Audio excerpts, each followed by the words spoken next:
indeed by the two of them, and we've actually hit the jackpot in the studio today, quite literally. We've got Jack Lisowski and we've got John Parrott, and that means we've got a really interesting afternoon ahead with the two of you. Jack, can I say congratulations after a wonderful run here? You managed to put out the pre-championship favourite, Neil Robertson, and you might well have been charging into this semi-final situation had it not been for a certain John Higgins. Next time, sir. Next time. Next year. How much have you enjoyed the experience, first of all? I loved it. You know, the game against Neil for sure was my sort of my best win to date, and I was holding on to Higgins all 25 frames, you know, and he stepped up at the end. But you know, I created a chance, so a bit gutted I didn't take it. But yeah, an incredible run for me, I guess. Now I know you do have a bit of an investment in this match that we're going to watch this afternoon, because he's a good friend of yours, Judd Trump, and you're living every ball with him, I'm sure. How did you rate the performance last night from both guys? Because actually neither put a foot wrong. Ironically. Last night was more Williams playing incredible stuff than Judd sort of missing balls. So even though Mark sort of pegged it back, I think Judd hasn't got too much to worry about. It's not like his game's crumbling. You know, last night was just Mark's night. He was unstoppable. Well, as you can see, Rob's just getting the crowd revved up just a little bit, and they were well revved up for that last night, weren't they, John? What did you make of the way that he was able to come back? It was irresistible. It was a wave of Williams, wasn't it? He's a fantastic competitor. His temperament is legendary. I was looking at him in the chair when he was 9-2 down and thinking, where are you coming back from this? He looked tired and everything, and to come back to 13-11 shows you it's his temperament is his strong suit, allied to the fact that from ball one, when he started this year's championship, he has hit the ball great, and it's only one session but he's a bit tired, got him behind. And make no mistake, this is a very tough session coming up for both players. It is. The hunter becomes the hunted, in effect, here for Judd Trump. And how easy is it for doubts to creep in when you know this guy's in form and coming back at you? And how do you stop the doubts, Jack? I think you just got to trust your game, you know, trust your technique.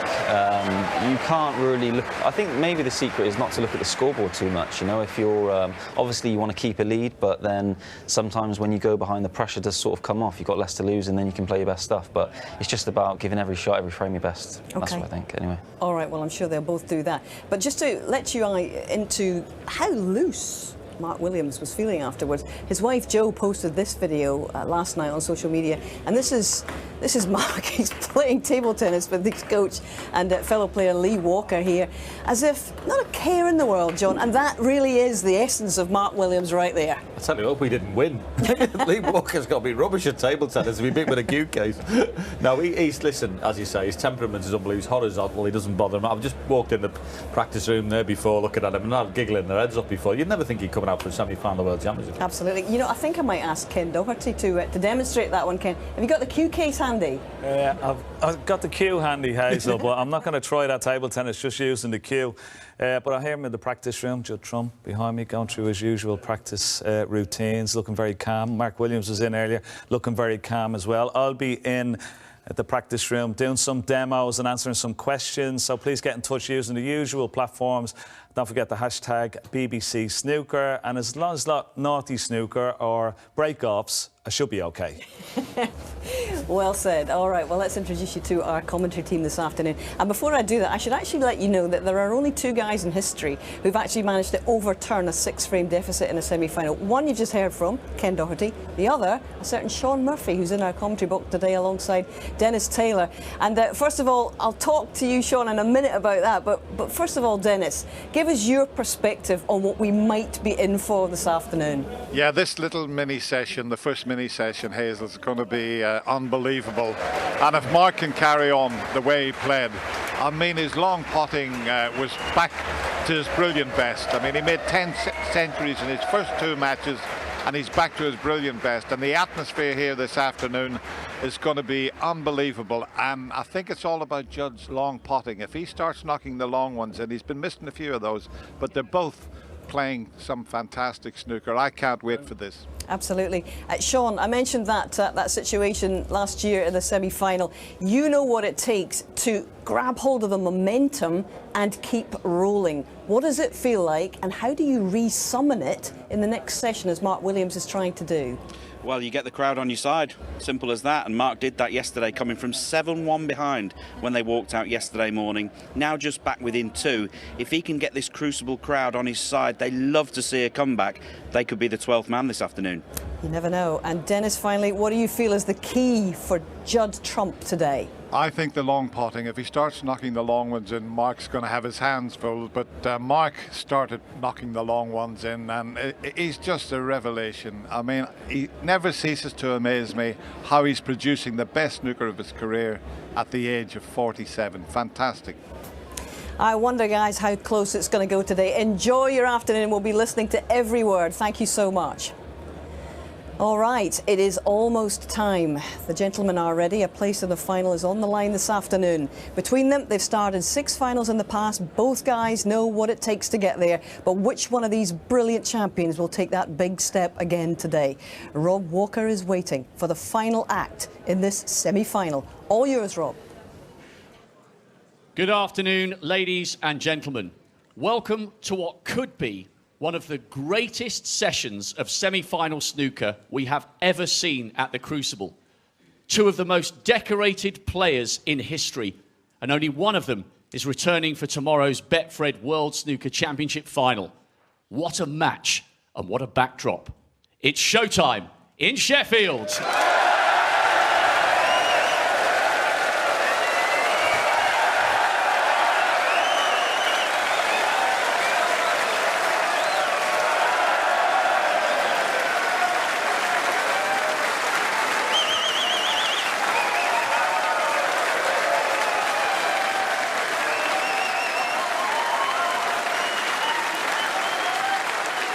Please welcome one of the most important players our sport has ever known. Could he become the first in history to turn around a 7-frame semi-final deficit? If anyone can, this man can. The one and only Mark J. Williams.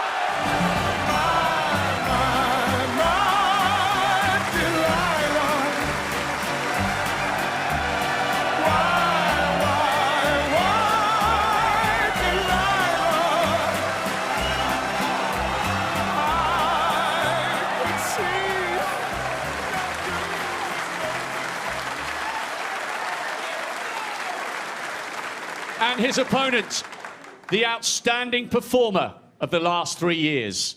He is now just 4 frames away from a 3rd world final, and he is desperate for the chance to become a multiple world champion. Here he comes, the ace in the pack, Judd Trump.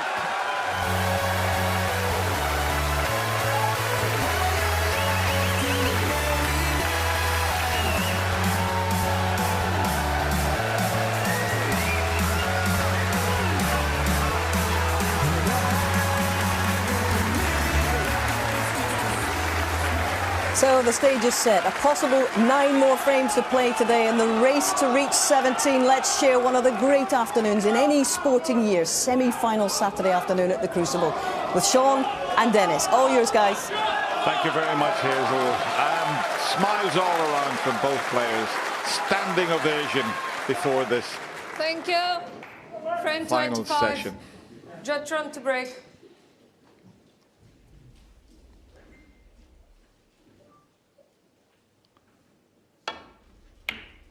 And it's Judd who Make gets sure your this phones are on silent, please. opening frame underway.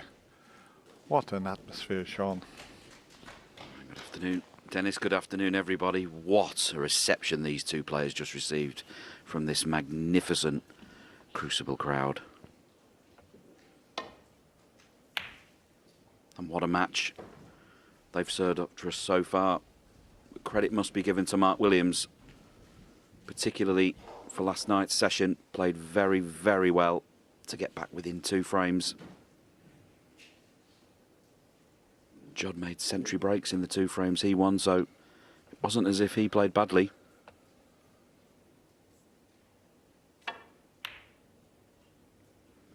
That's a cracking opening pot for Judd Trump.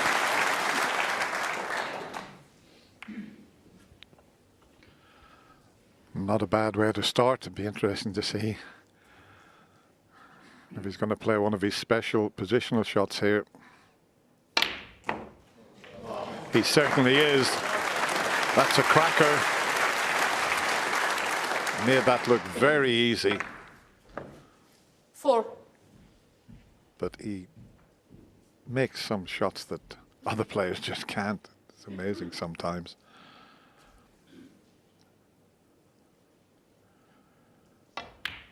And straight away up onto the black. And if he's got the correct angle, he can leave the red next to it. So this is an early chance for Judd here.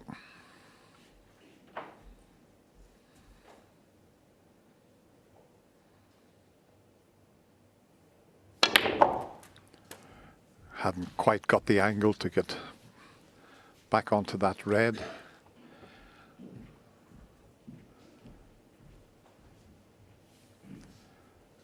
Even if the black is slightly covered, it will go as near as possible to the red without touching it, and the black will still be available, but the red won't.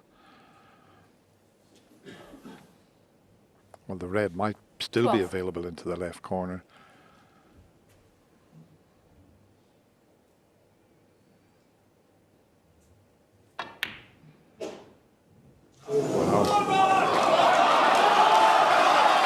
Trump 12. Well, that was much easier than the first red he knocked in the other middle pocket.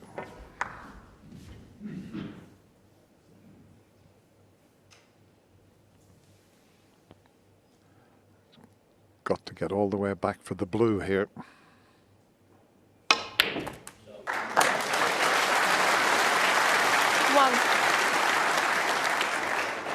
Slight change of plan, gone too far for the blue, but with that red up there, the green will do nicely.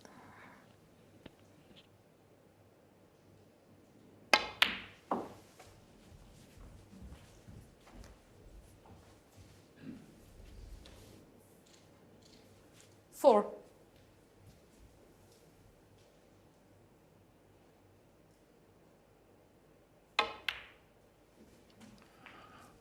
Five. I think that red is next to the black. Mark's going to come around and have a look at it. I think it's available. He'll make absolutely certain. Yeah,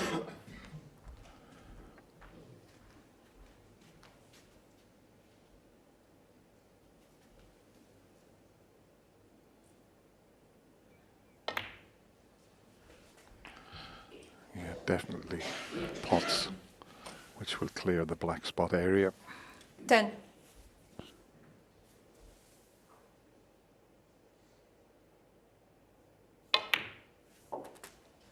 $11.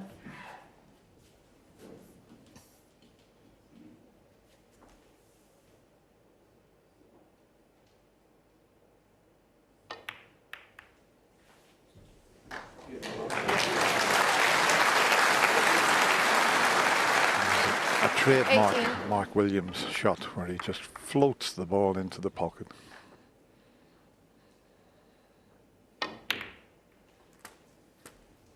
$19.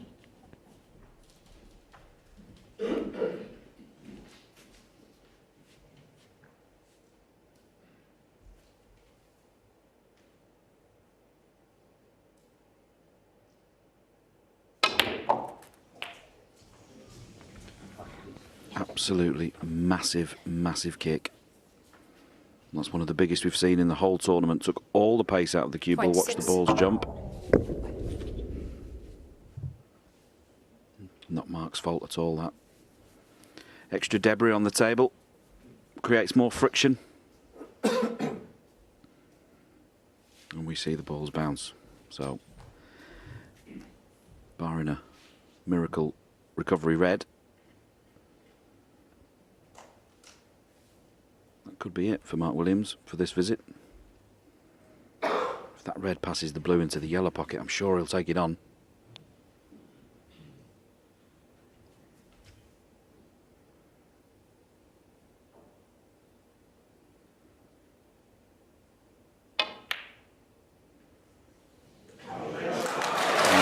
To play today.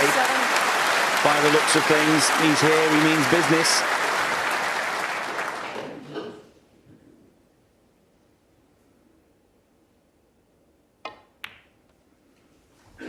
There's that cue ball to travel, to be on the loose red. 34.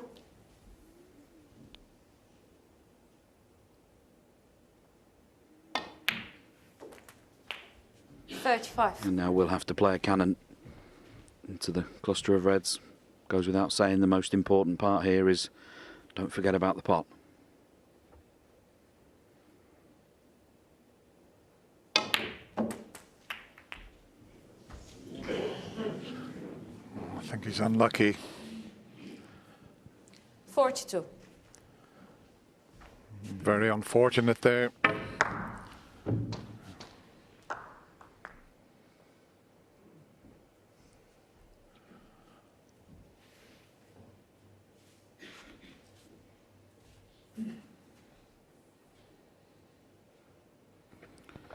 Just wondering if he might try and cut this red into the right middle pocket. Almost as a shot to nothing. I'm not sure anything in the middle of the table. Pots to the left hand middle. So he could potentially play this as a pot come safety.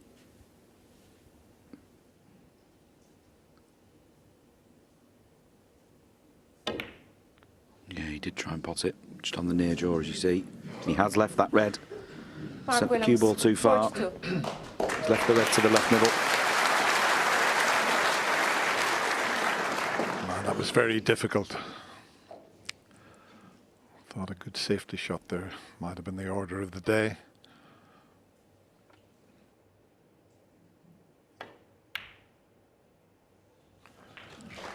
One. Especially with this player coming to the table when you... That was very, very awkward. I think he was so disappointed with the cannon. He was unlucky not to be on something easier than that. But how costly will that miss be?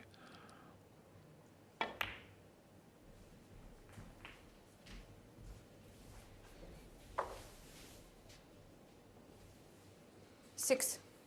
Yeah, we talk about what makes comebacks like this happen. It's all about momentum, minimising those easy mistakes. And when you're at the table, as Mark was there, you're so reluctant to sit down. These chances are so hard to come by that you just feel you've got to make the most of them. And maybe that was just one shot too far.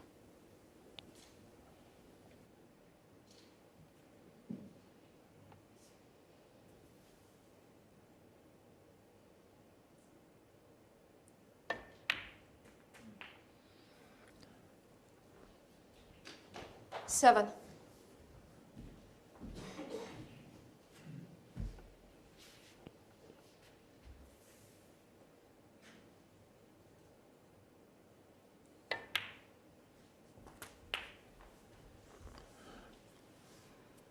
He's okay. He's come up a little bit shorter than he intended, but he always had the red to the left 14. of the pink for the middle. But we know the other two reds are available and are behind the pink and reds.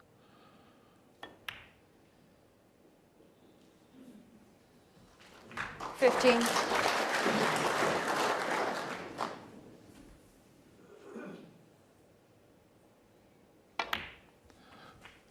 And looking at the two near the pink, there's no need to play any cannons. They will clear each other. 20.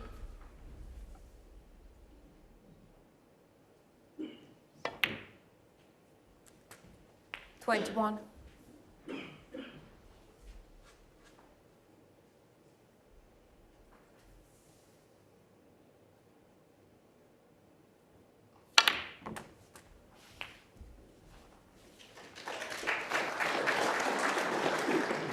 $28.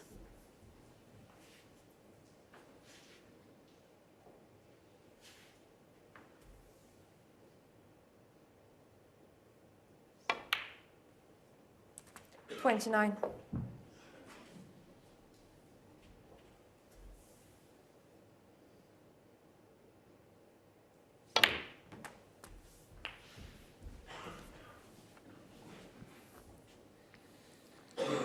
$36. Come up a little bit short. Just means he's got to be careful with the cannon. He wanted to be further up the table and then he didn't have to cannon into anything, but he should be okay here.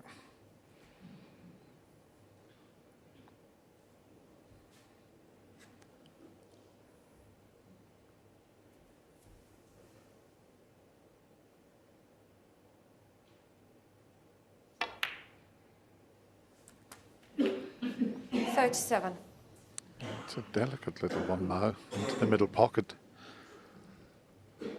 And just looking at, if he takes the pink and it goes back onto its spot, he might not have the correct angle to drop nicely on this red. It's still available.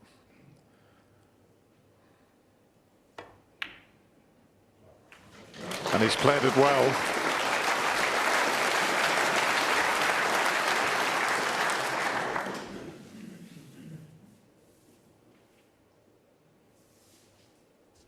$43.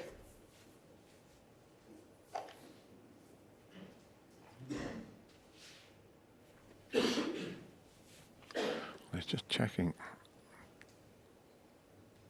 He's looking at the pink. He can ask the referee to re-spot it. Quite entitled to do that.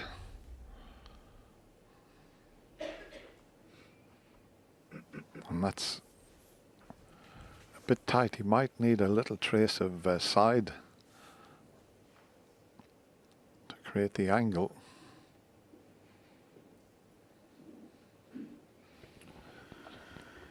Yeah, and if he does need side, it's left-hand side. And of course, we know Judd addresses everything with right-hand side to begin with. It always starts with the tip to the right of centre, regardless of what shot he's playing. So to get that left-hand side on, it's a bit of a challenge.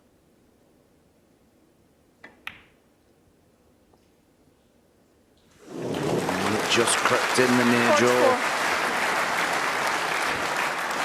He nearly overcompensated there. Any more pace, that wouldn't have gone in.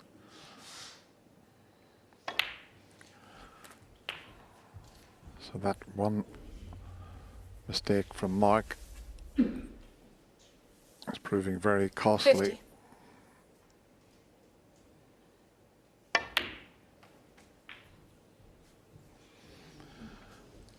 52. It looked as if Mark was going to get off to a terrific start. Just played a cannon into the reds and didn't finish nicely on one. And had to bridge 55. over the reds and pink to get to the potting angle. And this is the result of the miss.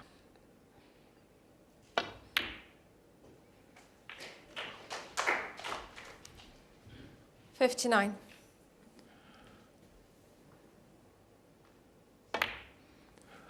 Looking very sharp and focused 64. here in this opening frame.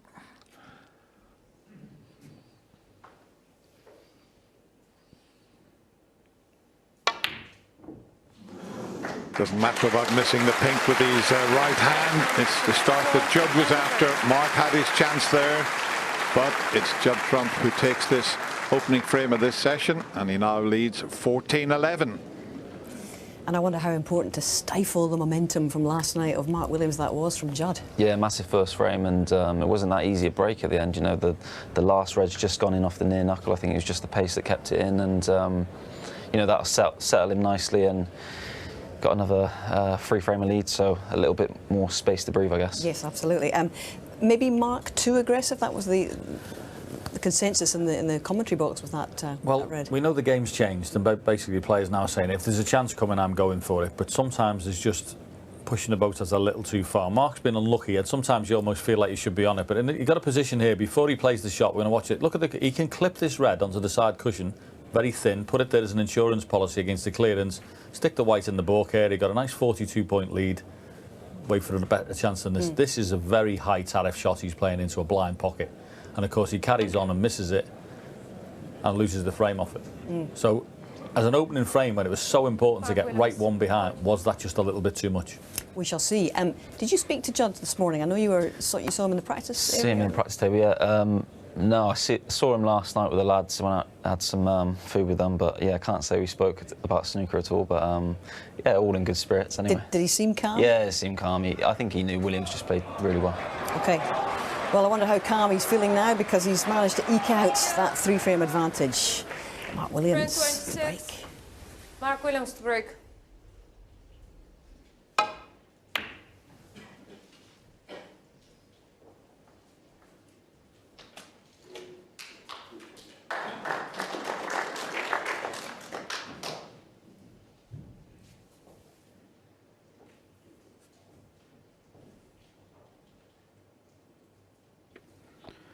chance of a long red hit from Judd, but he'll have to play either the stun shot for the pink or the deep screw back to baulk. Can't leave the white down by the black. And that's a wide. Clearly see there Judd's unique technique where he sets off right of centre, self-corrects on the way back through, but it didn't happen that time, and he missed that red by some distance. See the cue coming across.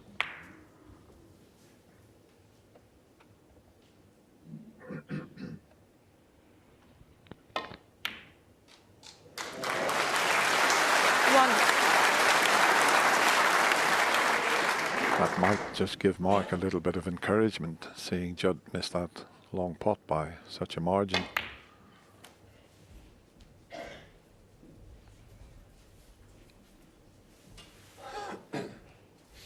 Six.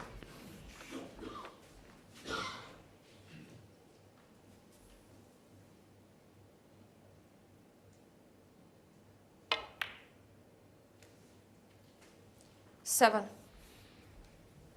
4 loose reds there to the left of the pack. The one next to the black, not sure if it's available.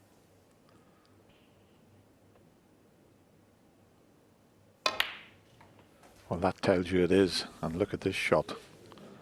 Played to perfection. 9.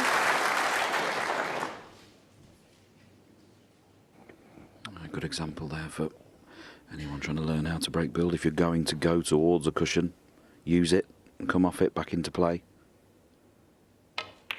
Mark using those 3 cushions to slow the cue ball down perfectly for that red.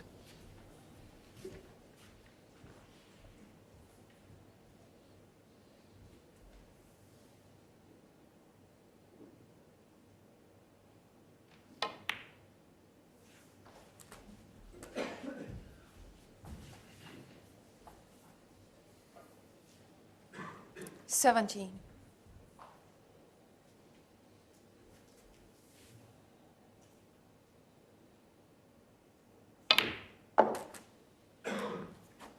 $18. Just out of position here slightly, very straight on the pink. If he does get to the red that's furthest left of the table, I think he'll have to screw back quite a long way to get on that red. And any time that cue ball is doing unnecessary mileage, just starts to make the break that little bit more difficult.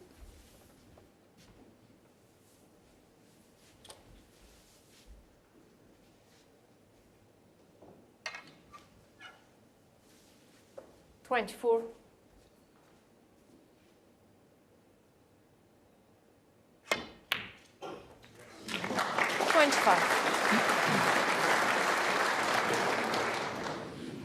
And it's just the wrong side of the blue, so got a long way to travel with the cue ball.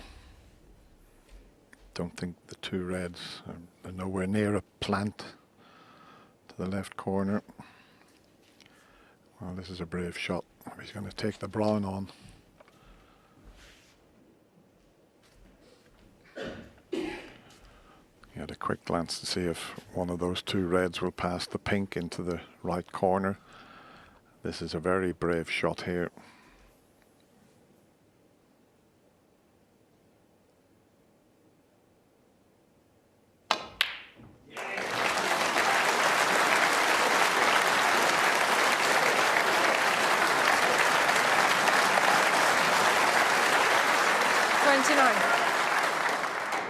He's got a terrific support here this afternoon in the Crucible Theatre.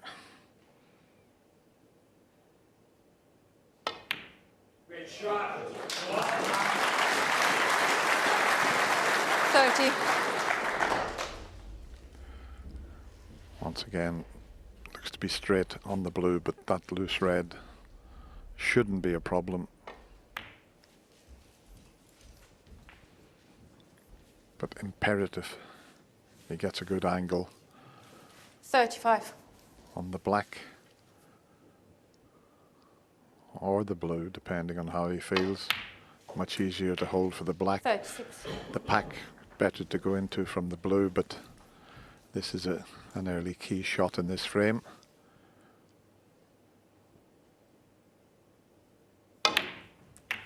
Well, how's your luck this time, Mark?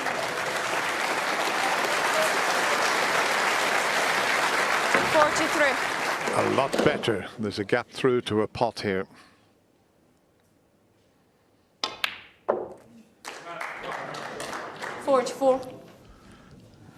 Just struggling to get the correct side of the blue each time.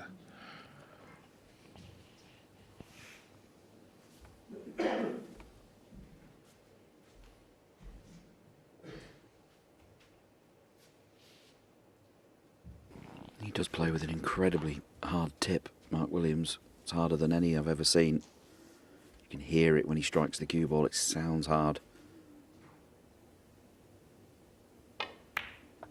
And sometimes that has the tendency just to minimise the amount of spin you can put on that cue ball. Yes, you can hit it hard, but 49. it's tough to spin the cue ball sometimes.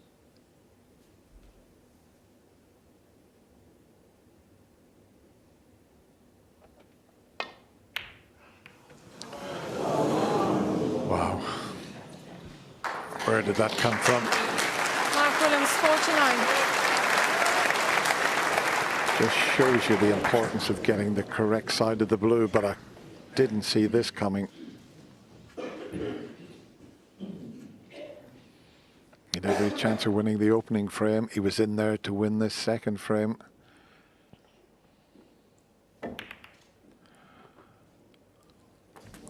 And now there's not a safe ball on the table. The counter-attack is on. This is massive for Judd Trump now. This could really knock the wind out of Mark Williams' sails if he were to go on and steal this frame. Any thoughts of a comeback and a Crucible Classic this afternoon could well be on the floor after this frame if Judd were to take it. It's all about momentum. As you said, Dennis, could have and perhaps should have won the first, should have won this one. 7. If he were to lose both, be a real kick in the teeth. Now the only possible red is the one next to the pink.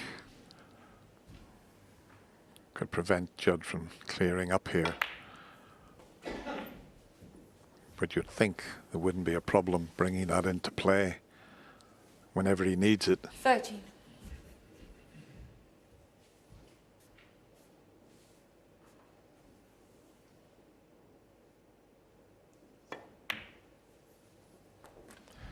Be a good idea to bring it into play before he pots all the reds, because he'd have a little bit of insurance. If he stuck on the pink, he would still free the red, but have options available to him. And that's what he tried there. He tried to just flick the pink because he was guaranteed to be on a red. 21.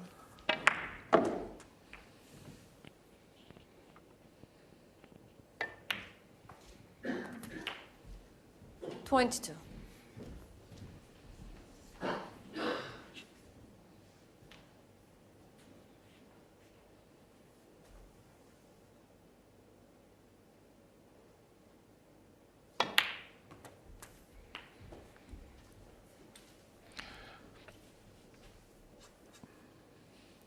29.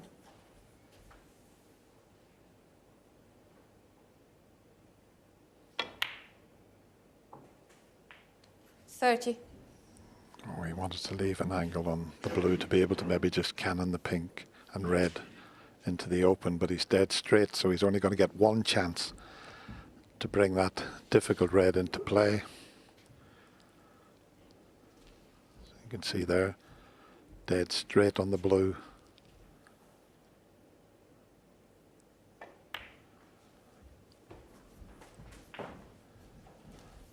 Now the thing, if he plays for the black here to cannon the pink, he could stick at the back of the pink. 35. Might be better to play for blue and then cannon the red.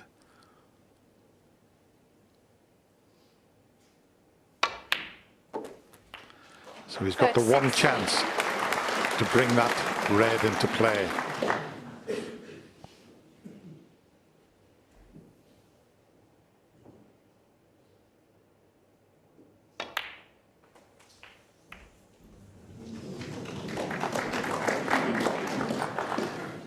It's not a straightforward cut to 41. the middle.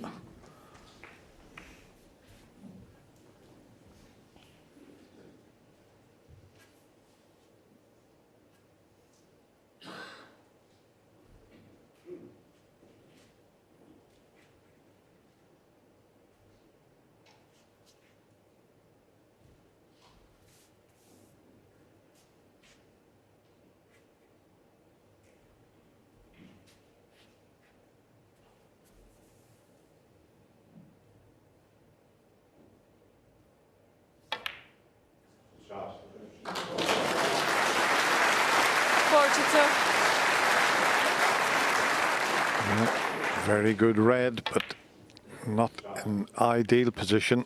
He's on the black, but he can in the pink because of the angle he's finished. So no straightforward shot to get nicely on the yellow. What would you do here, Dennis? You can pop the black, try to get something, a shot on the yellow somehow. You can't miss the pink at all. Can't avoid the cannon on it. Is there any benefit just playing the snooker behind the pink? Well, it'll certainly put Mark in a lot of trouble, but he's going to play it with top spin. He might get there. Now, here comes the white. That's a brilliant effort, but where's the pink going to finish? Where is the pink going to finish? He snookered himself on the yellow. Very unfortunate. To get the white over into that position from where he was situated was terrific, but the pink somehow has managed to come off a couple of cushions and block the yellow. Drama in this frame now.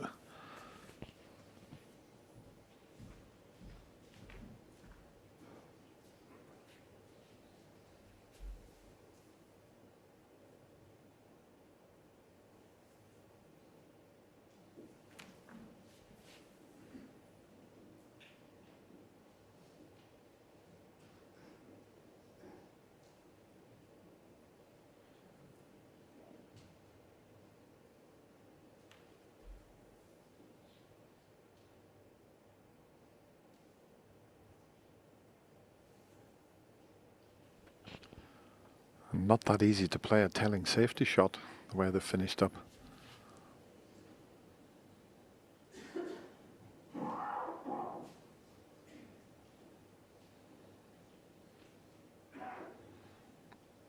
If he plays the yellow off the back cushion, white off the side cushion, he could double kiss it.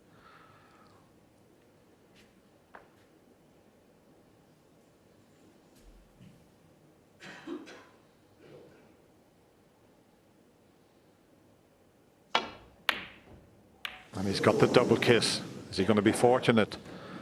It was very difficult to avoid that.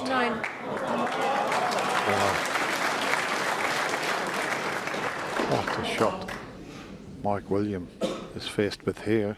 He can pot this yellow, but he's got to screw right back to the green.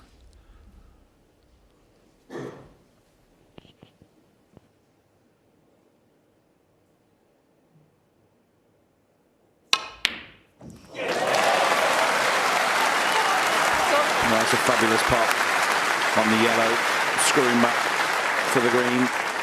He's going to need another good pot here, though. The pot into this bottom right-hand corner is the easier pot, but he's got no cover if it goes wrong.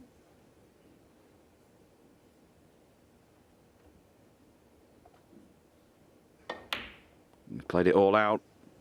Great shot, Mark Williams. Fully committed, everything on the line.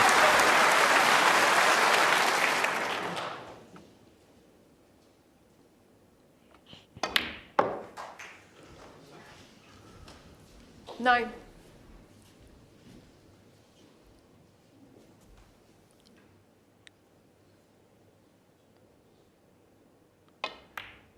Never ceases to amaze me, this Welsh player. 14. What bottle and what a couple of cracking pots he's pulled off there.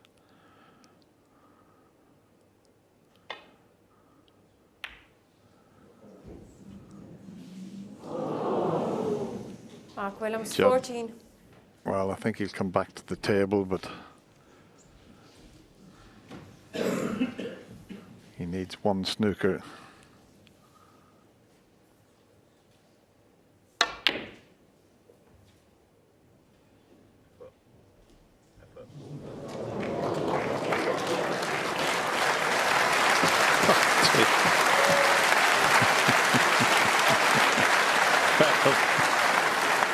Everyone's shaking their head as if to say, how did he get the pink there? Well, I don't want to be smart after the event, but why didn't Mark Williams play for the pink when he potted the blue? Wasn't that difficult. Just dollied the blue in. This frame should have been over by now. Oh, but that's an amazing shot.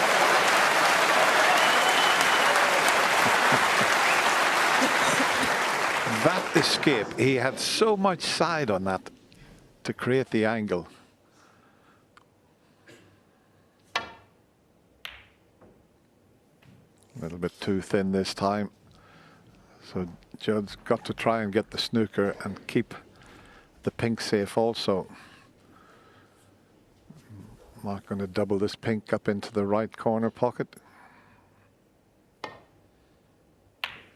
Here it comes. Here it comes.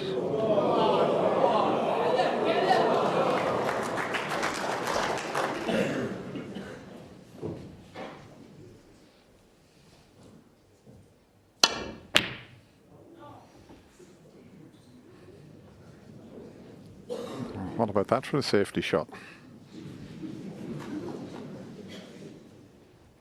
This pink might go near to the right middle pocket if he hits it full in the face.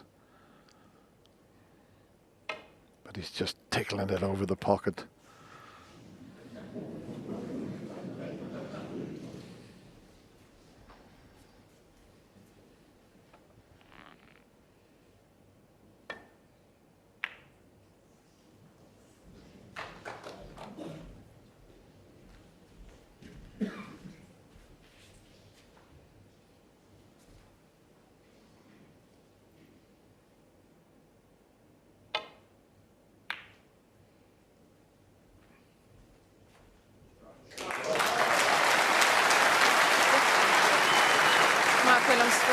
In fact, Judd stays in his seat and he concedes the frame because he was snookered.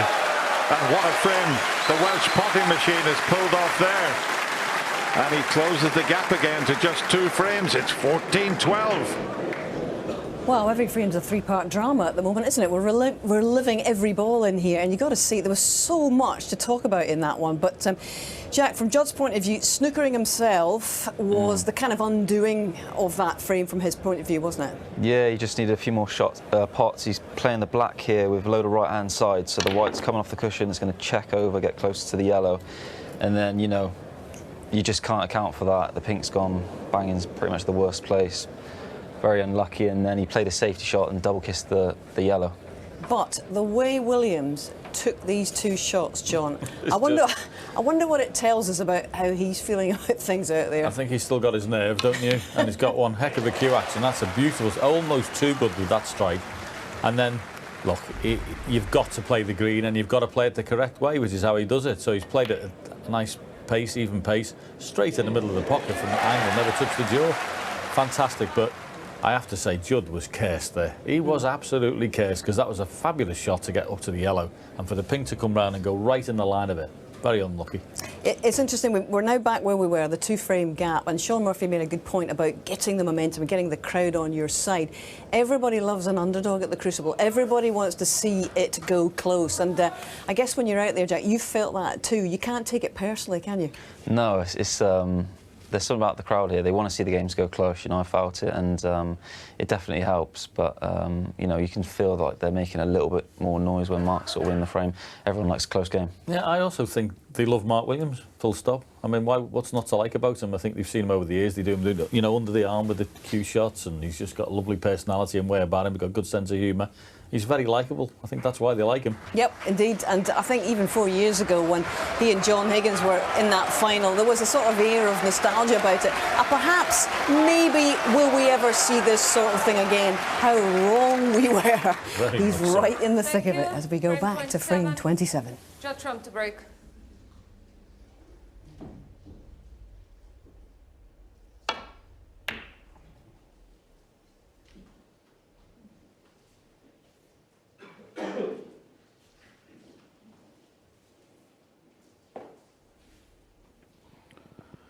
Both frames so far this afternoon have taken on a very similar pattern. Mark Williams making the early run-in. Following a mistake, Judd Trump in to counter, and unlike the first frame, he just fell short in that second frame. Very, very unlucky, it has to be said. Shot with the pink that covered the yellow.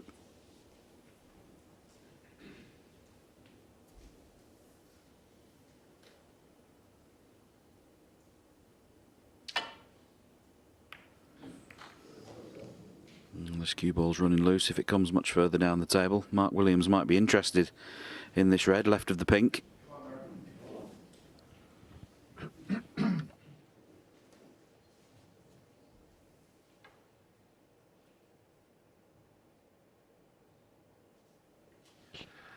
Yeah, it looks as if he may cannon into the other red, so it's a bit of a risky one.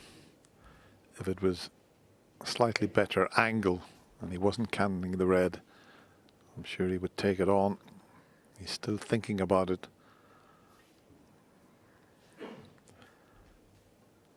He just wants to have a go at everything, but I think he goes back to the first frame where he took a risky red and it cost him. So I think this is the correct choice of shot here.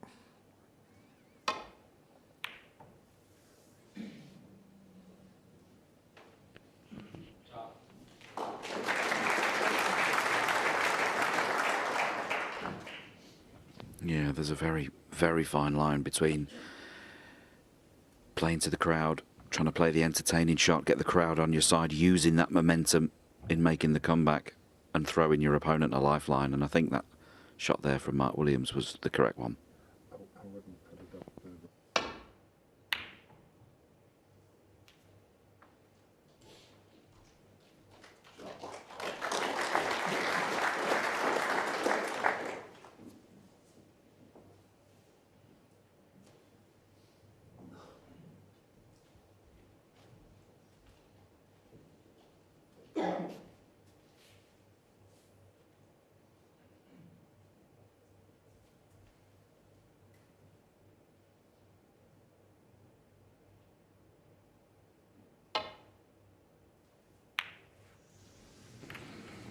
That's gone all wrong. He's got that much too thick. He was just playing to literally take the paint off that red. Hardly move it. Hit it half ball. And this has given Judd a great early chance. 1.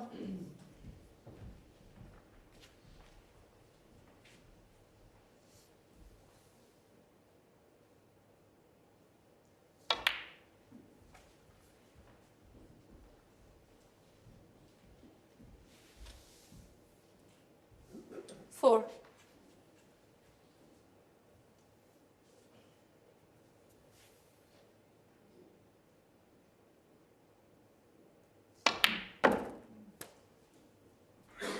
Five. The pink's away from the bunch there, so it's not a good bunch to go into. You'd have to hit the pink absolutely full ball. So we know he likes to get into them as soon as possible.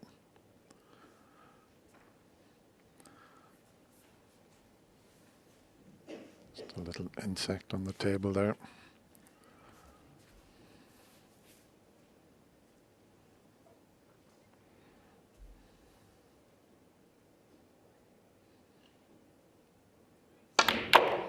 And he couldn't have played that any better. He hit the pink right smack on. 10. As I said, the pink was away from the pack, so he had to hit it full ball, and well, you can't connect any better than that.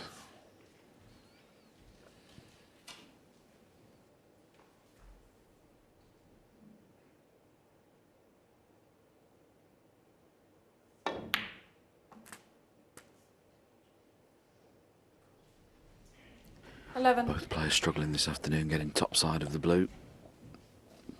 But the fact that Judd's so far short of the top side of the blue means he's got plenty of angle. Getting in and out of ball back for the red shouldn't be a problem.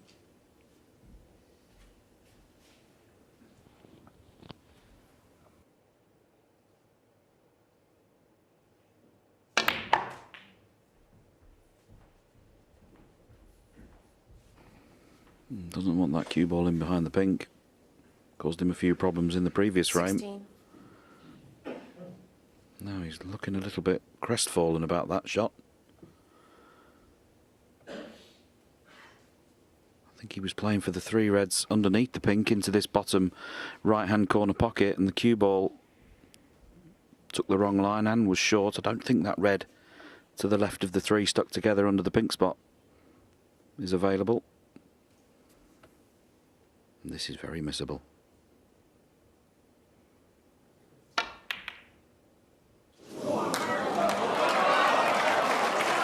Judd Trump, 16.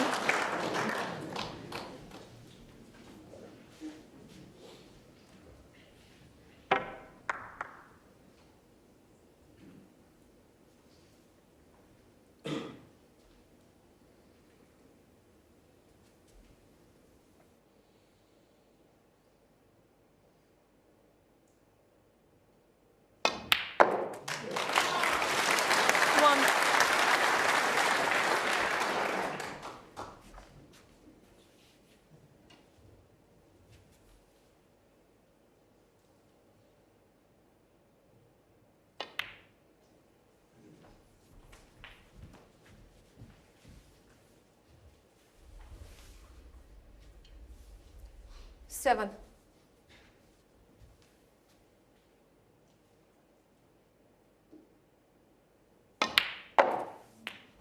Well, very early days, 8. but you'd have to say this is an excellent opportunity to win frame 3 of the afternoon.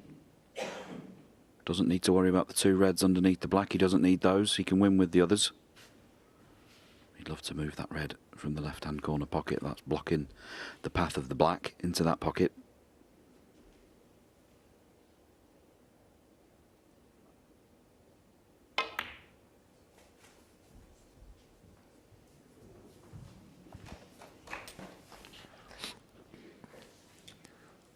Yeah, I'm not sure about those 3 reds. I'm not absolutely certain whether Mark just maybe tried to flick one of them there.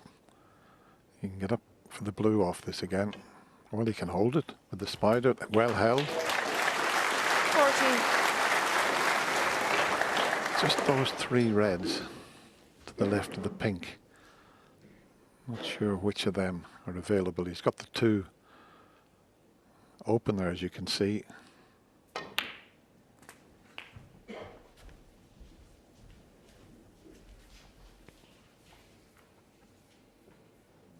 $21.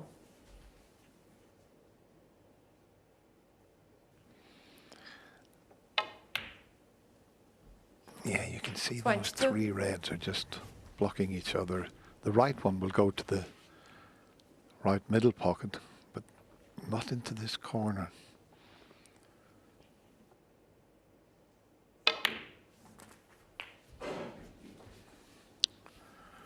Now that white didn't come back as far. I don't know whether he got a little 29. kick there, and that stopped the white from coming back another few inches. Just have a look at the black.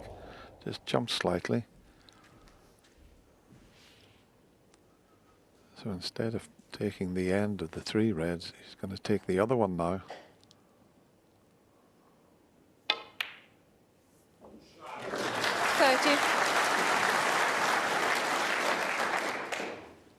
What sort of angle has he got here? Can he bring all 3 of these reds into play?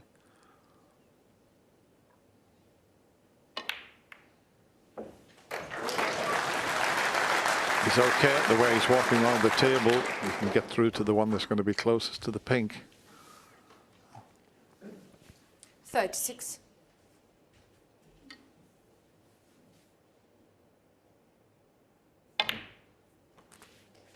$37.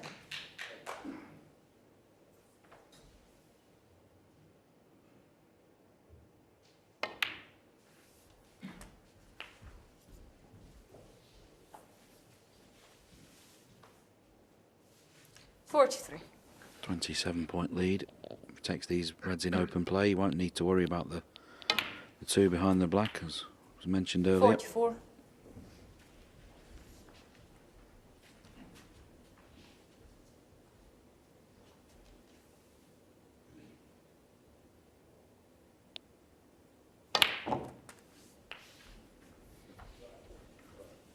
Yep, well played. That red's not going to cause him any 51. troubles here that he's just queuing next to. 52. The problem with this scenario, though, is he's left the two hardest reds till last. The cue ball's got to travel a fair distance here to get on these reds correctly.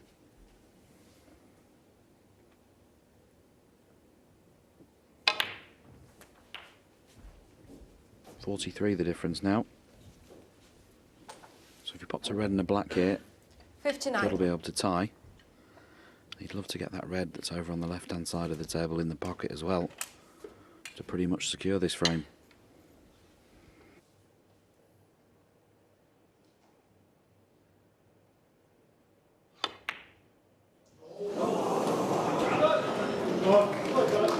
He's been very, very reliable with the rest. But that one has slipped away, and how costly might that be? Well, it's exactly the same pattern as the two previous frames, isn't it, Dennis? Mark him with a chance early, makes a mistake. And how costly is that mistake going to be? Yeah, that was the first shot he's missed with the rest in this match. What's a time to miss it?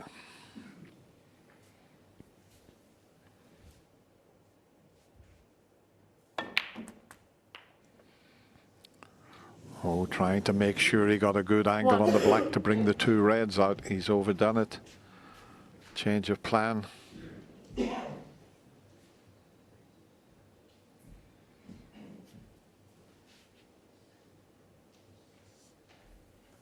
Needs to get a bit of action on this one. And you might say that's a bit of action.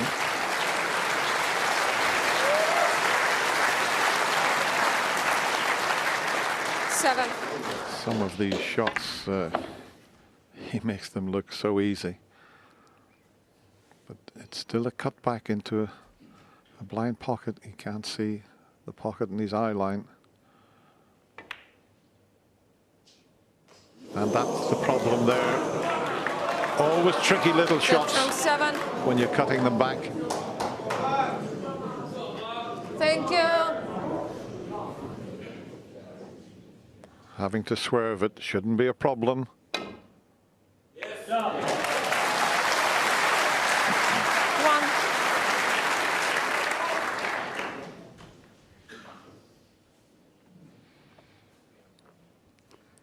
If he takes the black, Judd will need a snooker if he pots it. The pink is much easier, but he wants to leave his opponent requiring a snooker.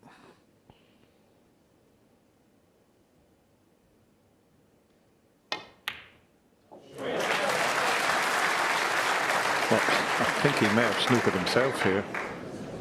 And the black goes back on its spot. 8.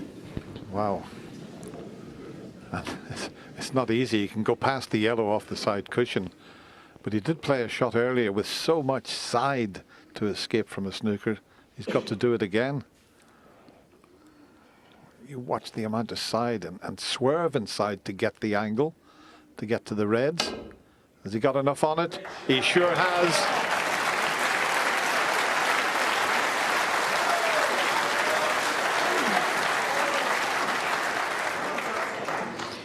And that was a stressful 30 seconds for Mark Williams.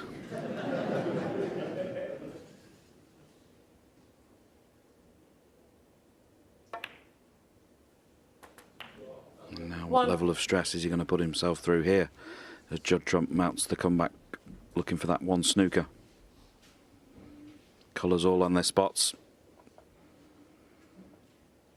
A lot of pros practice this type of scenario at the end of their session, at the end of each day. Throw the colours on a red and play snookers on yourself. Comes up so often. Might be able to play the cue ball 7. twice across the table in behind the black. But he caught the bump of the middle pocket. Judd trump 7. And a chance for Mark Williams to cut the red into the right corner and take the white up somewhere behind the black.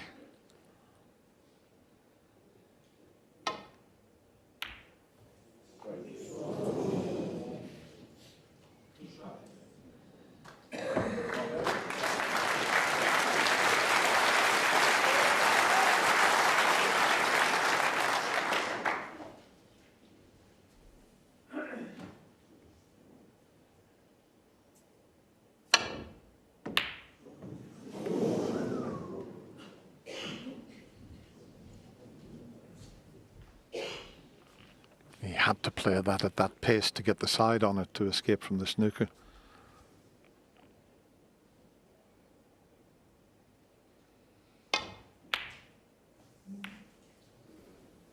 Yeah, and because Judd only needs the one snooker, this isn't a situation where Mark will be rolling that red over a pocket anytime soon. He won't want to give Judd the cue ball, basically saying, here you are, put it wherever you want.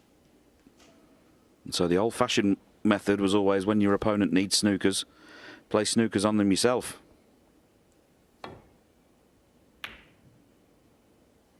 Judd going for the snooker behind the 3 baulk colours here. Can Mark swerve around the green?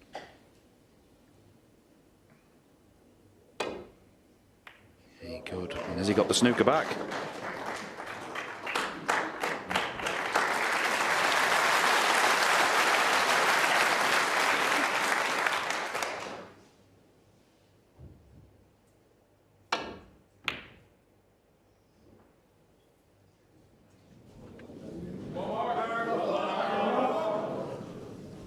But as Shaun says, he doesn't want to just roll the red over the pocket. He wants to get this in safely.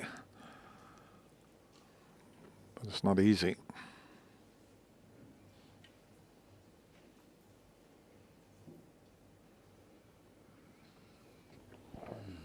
This table now has had 50 frames played on it across both semi-finals.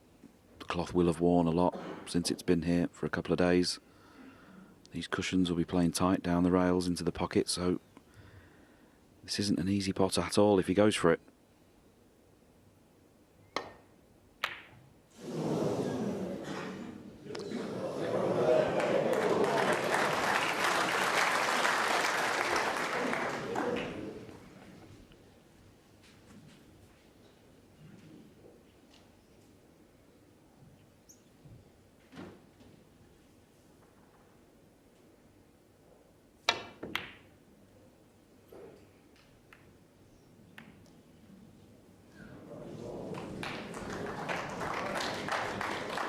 Might be able to hit this red full ball. Nice crisp stun shot. Leave the cue ball behind the yellow. Snooker Judd.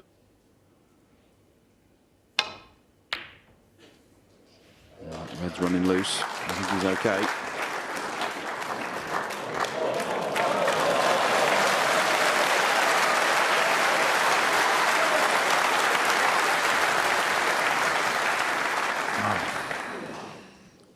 Swerve around the yellow, hit the cushion, hit the red, not the black.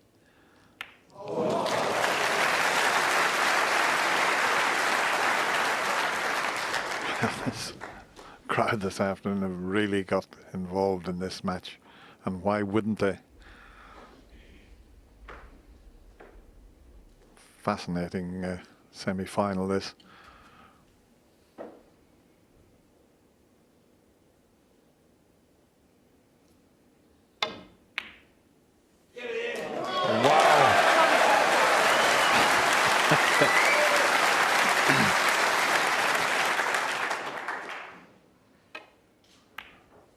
That's why they call him the Welsh potting machine.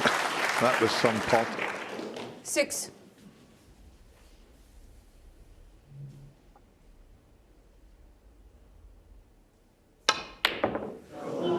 Doesn't matter about the yellow. How has he done it? He was 12-5 behind and all of a sudden Mark Williams closes to just 1 frame behind.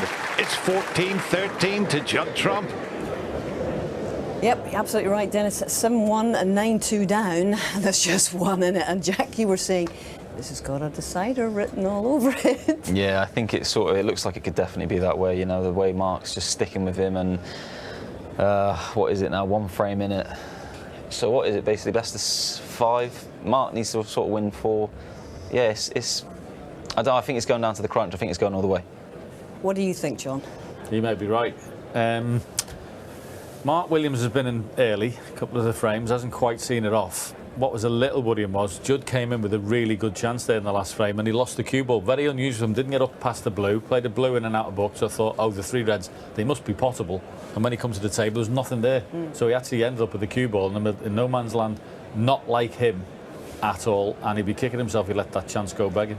This is all about, obviously, composure and character now, as it always is when we get to the really sharp end of these matches. And we know that Judd has dominated the last 3 seasons. He's got plenty of this.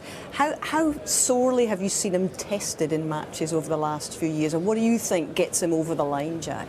I mean, it's a strange one, because like you said, he's really dominated for pretty much the last 3 years, and he can admit this season's been a bad one for him, but he's still won 2 really big tournaments as well. So, you know, he's a winner, but so is Williams. They just find a way to win somehow, and I don't know. They're sort of like the breed that when they get close to the winning line, they normally step up their game, whereas you know a lot of the other players will sort of shy away from that. But I don't know. I got no idea. I'm a bit gone. I'm a bit, like, my palms are sweating and stuff. Yeah. He's in the chair. He's living this with Judd. Every time he's moving all over the place when there's a jaw. I think what's fascinating here, John, is that, as you say, Jack, he's won a couple of big tournaments this season, but by his own high standards, it's not what he wanted. He's even been talking about taking a break, and yet here he is in a semi-final. This has surpassed his expectations getting here this season. Yeah, it just shows you sometimes you turn up and the expectations on yourself aren't as great. I mean, I mentioned he was 3rd favourite coming in, but nobody was talking about him. No newspaper article was about how he was going to win it. And he's basically been a slow burner in the event, and he's ended up here with a very good chance of reaching the final. Yes, indeed. There's only 1 between them. Deep breath, everyone.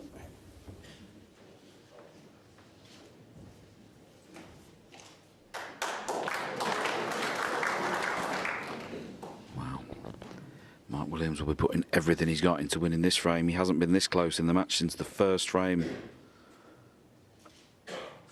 Started yesterday 7-1 behind, and here he is, 1 frame adrift.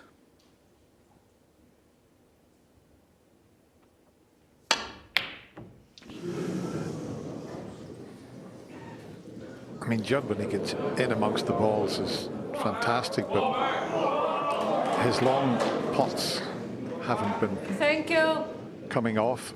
They're usually his specialities. There's a couple of them that he's missed, hasn't got even in the jaws of the pocket. Well, this is far from easy. Look at the shot he's taking on here.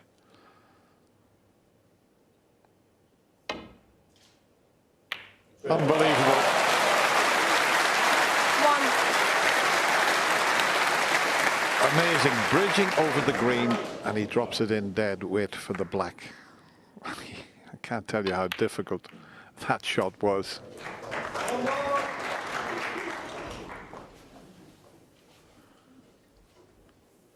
Eight. Mid-session interval coming up after this frame. 9. A lot of people thought we weren't even going to have a final session in this semi-final, but it now could go all the way to the wire.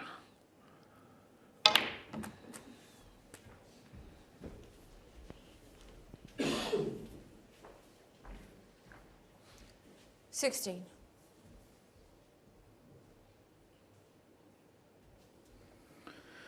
Well, I said it myself yesterday, Dennis, in studio, when Judd led 9-2 and 11-4.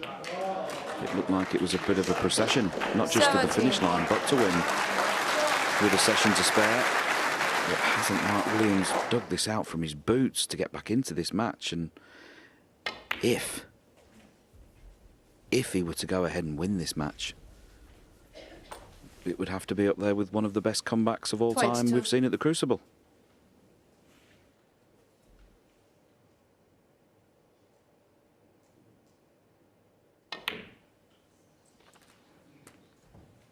$23.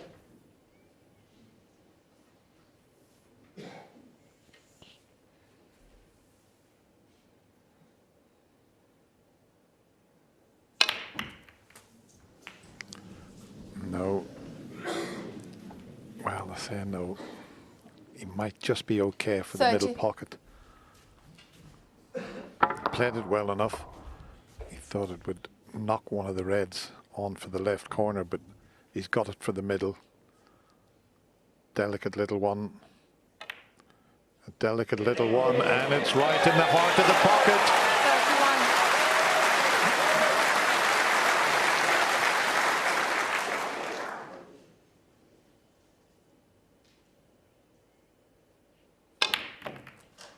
31. He's gone into the bunch again.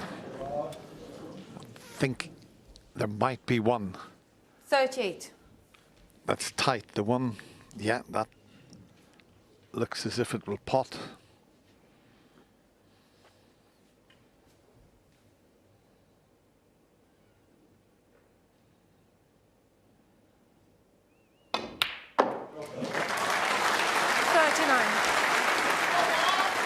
It's the first time these two players have played each other in the World Championships. Judd leads 9-5 in the wins, but they've never met at the Crucible before. And what a semi-final they're giving us here.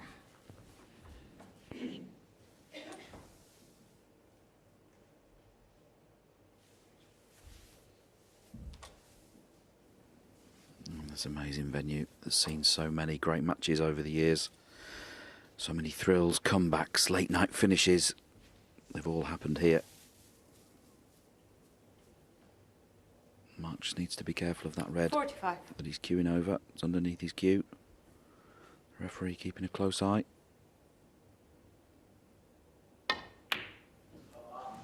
Dealt with that nicely. 46. Well, he's gone into that pack twice. He doesn't have to go into them here. Twice he's gone into them and they've finished a little awkward, but he keeps the break going. 53.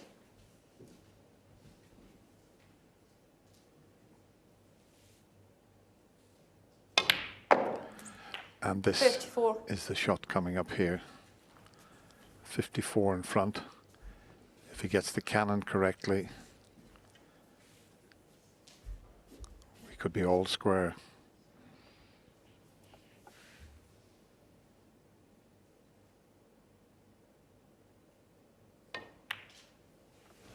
Has the cannon. It's pretty good. That was very well controlled.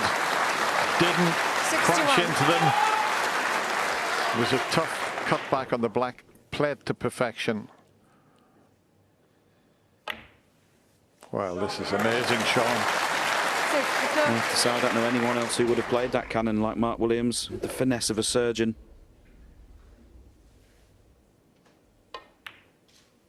The black's there. 69 points the lead now, 75 remaining. Just this 69. red to draw level.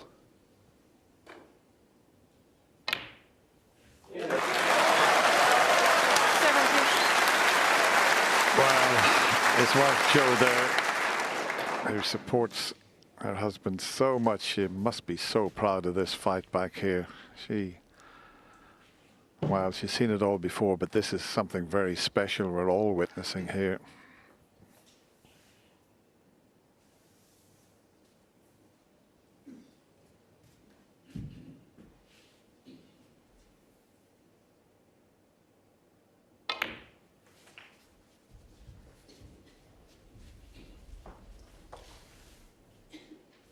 $75.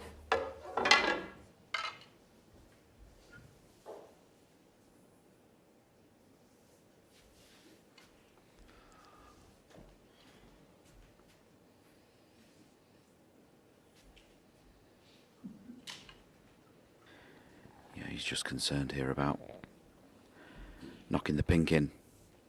They're not set for the pocket, but they're going to squeeze as the cue ball hits the red on the left of the 3. It's going to back into the red next to the pink. Could squeeze the pink over. Great pots on the red nonetheless. What a performance this has been by Mark Williams so far this afternoon.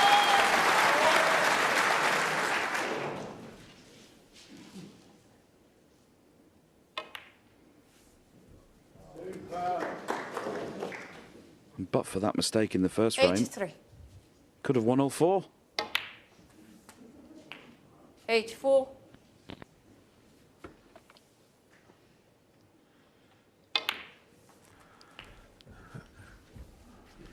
And there's one red that might just spoil 91. the century break.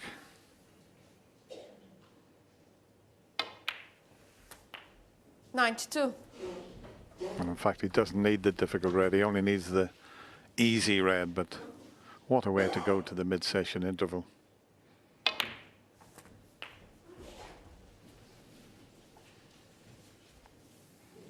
$99. Absolutely incredible snooker from Mark Williams.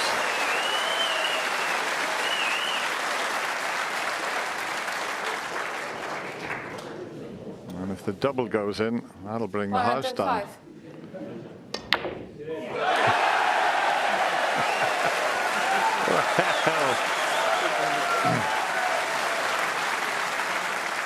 Wow. I think everybody in the Crucible Theatre will all have to go and have a lie down at the mid-session interval. Mark smiling his way around the table here.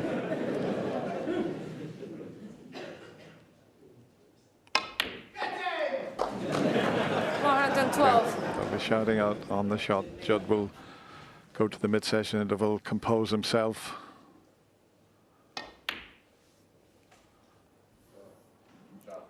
$150.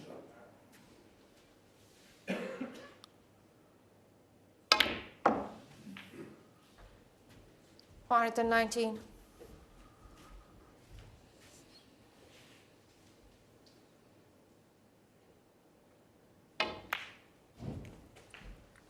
$124.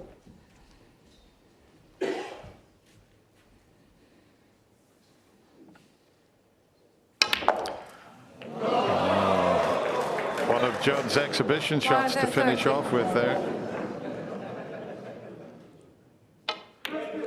It started out the best of 33 frames, and as the players go to the mid-session interval, it's now the best of 5. What a semi-final we've got on our hands here. Extraordinary stuff. His 15th century of this year's Crucible campaign and his second 137 of this match. And it means we're just 6 shy of the all-time record of 108 in the championship.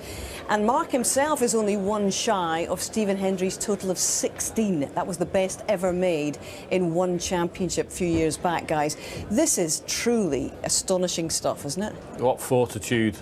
Unbelievable. To look at the scoreboard, 9-2 down, and to come back and hang in there and produce the snooker he's playing. To be honest with you, at the moment, the last thing he needed there was the interval. He was absolutely flying. So he's got to go away, come back again for, as Jack mentioned before, the best of 5. But he has been astonishing. He has been astonishing. And now the pressure, obviously, on your great mate, Judd. Now, he knows how to handle that pressure. He's a Triple Crown winner. He knows how to get things done. If you were in his corner right now, Jack, what would you be saying to him to get him back on an even keel here? I'd be saying, come on, man, get your stuff together. I'd probably slap him a few times.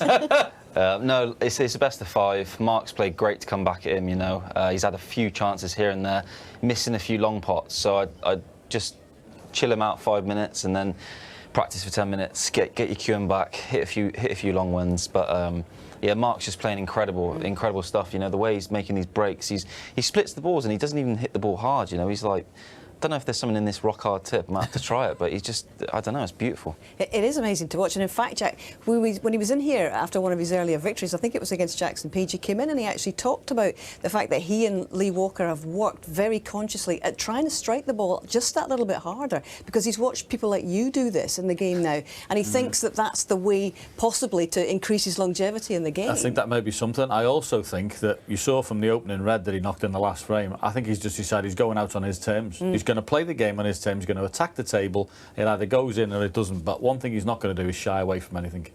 We are witnessing something truly special this afternoon. If you remember way back, it's just in this century, 2003, an amazing match on that Saturday afternoon. I will never forget it. A certain Ken Doherty had the measure of the late, great Paul Hunter in a semi-final there. He came back from 15 frames to 9 down that afternoon.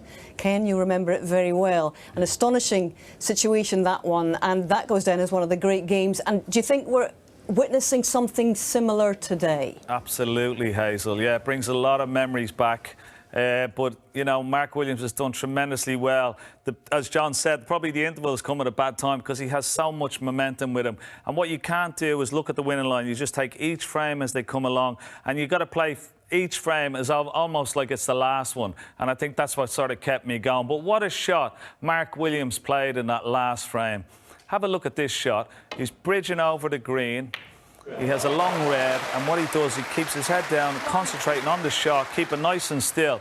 Now, what's so difficult about this and what it's so different to any other shots is that normally you sort of always look at the object ball, which in this case was the red. But because the cue ball is so close to the green, you actually concentrate on the cue ball this time. So, because you've got to be careful that you don't actually hit the green. So you're watching the cue ball, you keep on the cue ball, and when you strike it, you'll see Mark Williams, he actually looks at the red then. But a brilliant shot to start off. I made it much more easier. His was a lot more difficult, believe me. But at least I got one demonstration right. Well done. Ken, could you have put it any closer to the pocket, do you think? Give him a breather. I've stopped it. You've seen the size of him. That's a tough shot for Ken. Well done, Ken. Thank you very much indeed. All right. Gentlemen, we're going to move on because obviously we were in the white-hot heat here in the Crucible Theatre with this brilliant ringside seat. But for the last couple of weeks, we've been in the Winter Gardens and we meet so many friends and colleagues over there in those 2 weeks. And we've actually had some great fun with some members of the World Disability Billiards and Snooker Association. A lot of our friends have been coming down and playing there. And this is a brilliant association. It was set up in 2015 to encourage players with disabilities to join Q Sports and to be able to have access all over the world. And the ultimate ambition is to put it back in the Paralympic Games, because it may surprise you to know that snooker was one of the original sports in the Paralympic Games when they were staged back at Stoke Mandeville Hospital. But it hasn't appeared in the Games since 1988, and we're hoping to put that right soon.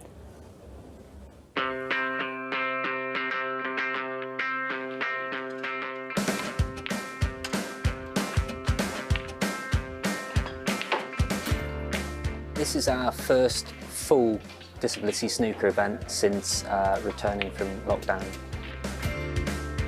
We're trying to showcase that snooker is a very inclusive sport, and we know that there is demand out there to play.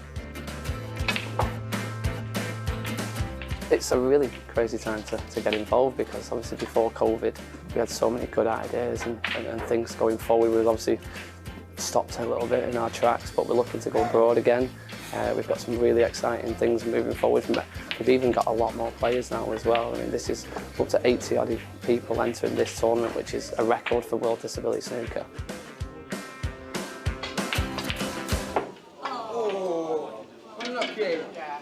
We would like WDBS to eventually bring snooker back into the Paralympics. We also want to look at grassroots opportunities, not just us running events, but how we can support people to just pick up a cue in the first place at club level and take part in snooker. I had a malignant tumor in my spinal cord. I really love this game. But after that, I don't got any chance to play it. So I had a surgery operation. After that, my central nerve got damaged, so I cannot move. So I have to use the wheelchair since then. I've got a sensory neuropathy. It affects the speed of the signals from the brain down to the limbs. standing, walking, anything like that is very, very painful.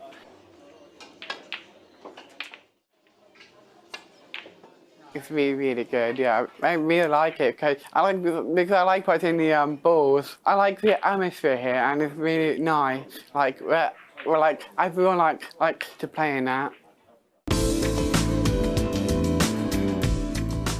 We do have different instruments or gadgets that you can use to assist while playing. A lot of the players that take part in our events have been able to develop their own snooker aids to be able to take part in the sport.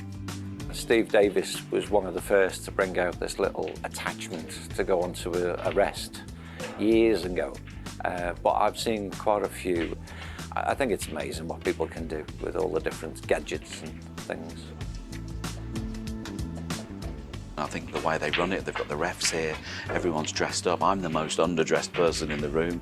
It gives the players who play in these events, it makes them feel part of something just that little bit more special.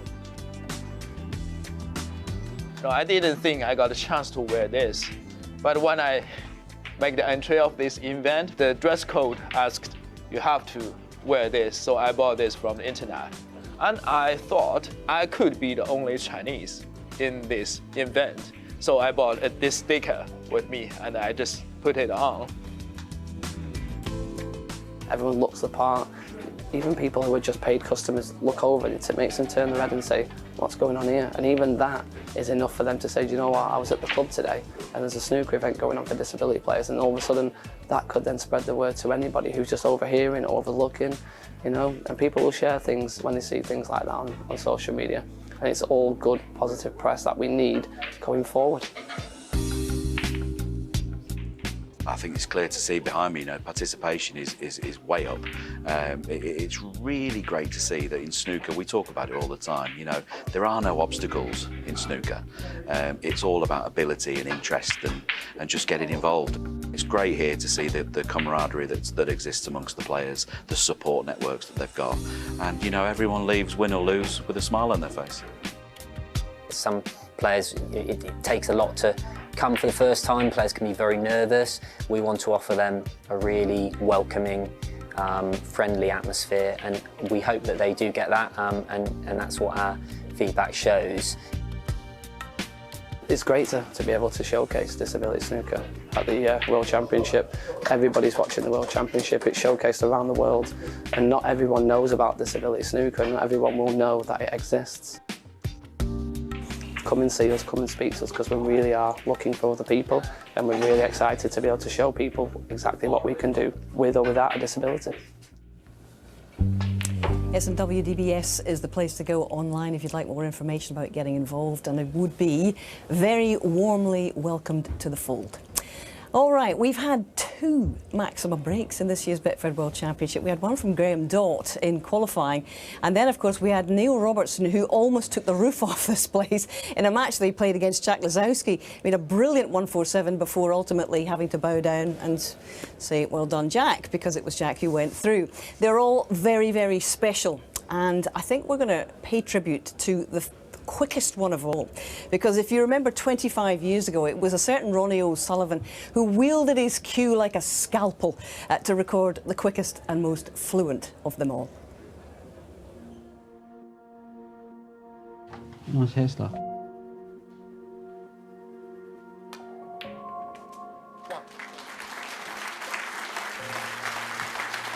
It's not a very good time for me, to be honest with you. When I think back about it, I just think, yeah, I was pretty much just an instinctive player, and if it was there, great, and if it wasn't, I didn't know what to do to steady the ship. No. Remember, I think I had an alright season. It was either I won the tournament or lost first round. I either play brilliant and win, or I play rubbish and I just can't win, so that was a problem in itself, and hence the 147 in 5 minutes, brilliant frame, but couldn't win this championship. 17.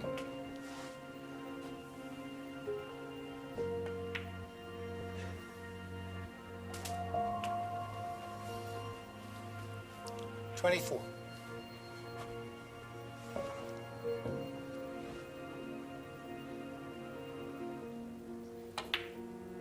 $25. I think early on you sort of get to see where the balls are lying. You think, oh, they're sitting quite nice. 33.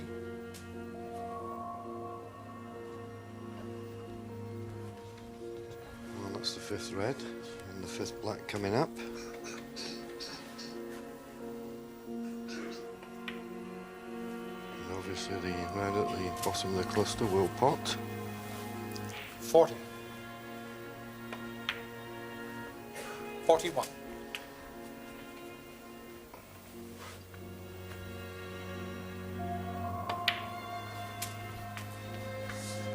Now, 48. important now off this red to leave a nice angle on the black.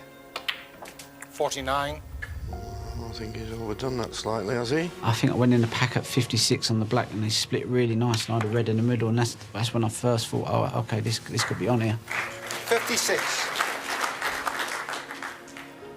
Just wondering if he can get that one into the left centre. Looks as if he can. 57. This is amazing.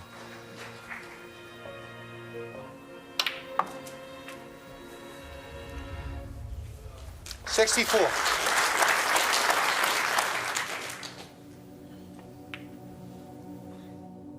That's when the pressure started to build because obviously you miss, you think, I blew it, you know. So yeah, that was the first point where I thought this could be a 147, you know. Well, 72. One more red and the frame's safe, but Ronnie's got other things on his mind, and so has everybody in the audience. Then I just rushed it. I just got it over as quickly as I could, you know what I mean, just to stop me thinking. 80. Now I'm a bit more different type of player, different technique, different approach. Couldn't play that quick now, you know. 81. Just couldn't do it. Couldn't pop balls with accuracy like I did then.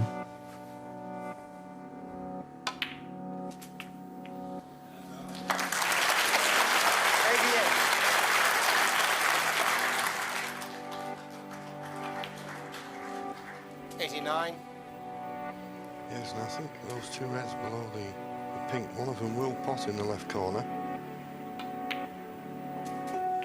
Well, they will now. Needs to be a bit lucky. That's okay. 96. Great chance. 97.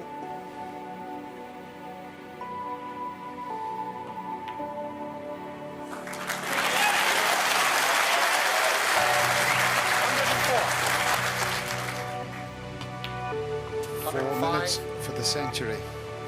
Amazing.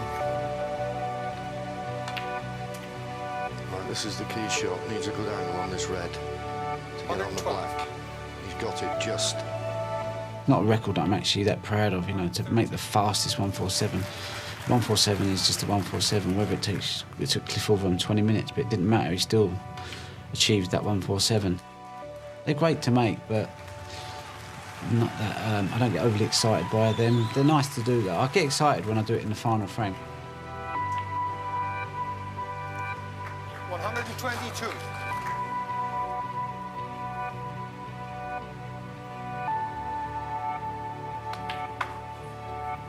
125.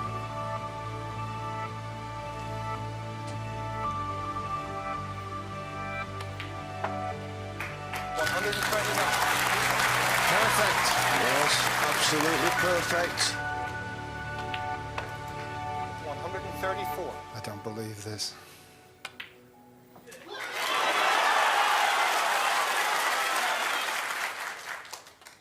What a break! What a fantastic maximum break that is. Ronnie O'Sullivan's delighted, the crowd's delighted, John Virgo, and I'm delighted. 5 minutes for one unbelievable maximum break. The players are over from the other side of the screen. Sensational. Just thinking I'm 21 years of age and I've just made 170 grand for one frame of snooker. It was a lot of money for me then, you know what I mean? And I was like, that's all right. And I got back to the hotel and Ravanelli looked at me and he went, well done. And I was like, wow, that was pretty cool. Well, the crowd are going absolutely crazy here at the Crucible Theatre. And then I remember Hendry saying to me, oh, the 147 is a lot harder to do than winning a tournament.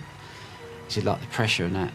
it's like when you win the World Championships, you know before you've won it that you've won it, whereas the Maxi, it's just to the final ball. So they're the kind of things that stand out for me. Absolutely extraordinary, even when you see it now. 5 minutes and 8 seconds at one of 12 maximums made here at the Crucible. Jack, how many times have you watched that?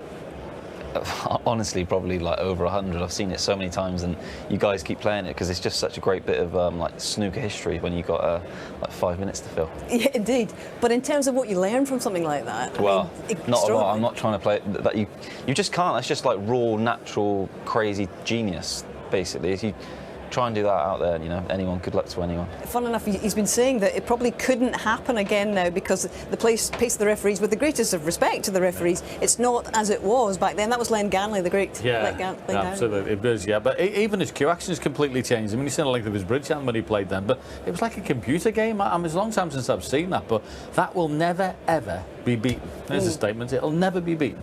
5 minutes and 8 seconds for a 147. Never. Absolutely amazing. And he's made 3 here, as of course as Stephen Hendry, and the other members of the club, just for your information, are of course Ali Carter, John Higgins, Cliff, the original one, and Jimmy White and Mark Williams. They've all created a little bit of history, and a certain Neil Robertson as well this year. So there you go. I hope you enjoyed that, and I hope you are strapped in ready for what is now a best of 5. Twice Mark Williams has been 7 frames behind in the semi-final, and it's 14 all.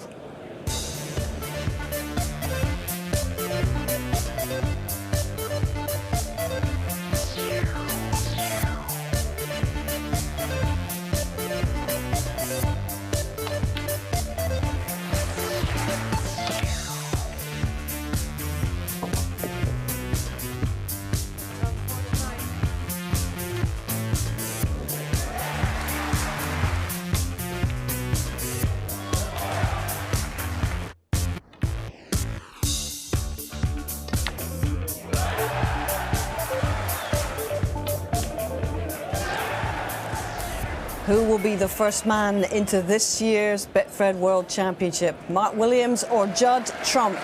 Whatever happens, these guys have given us a match we will never forget. Shaun, Dennis, we're about to start with frame 29 of a possible 33. It's all yours.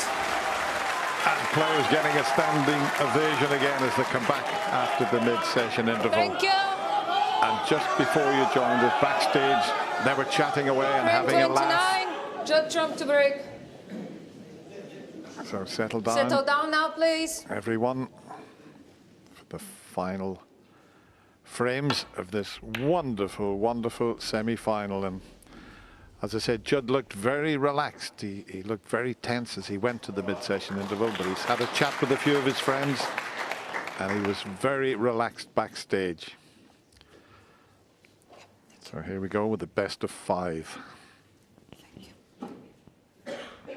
I'm not going to ask you to predict who you think's going to win, Shaun. It's impossible, isn't it? Yeah, thanks, Dennis. What a match these two have played so far. Incredible to be in this position after the first session.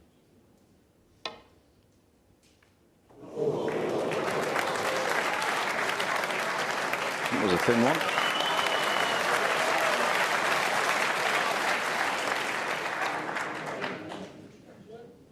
Nothing wrong with Mark's eyes.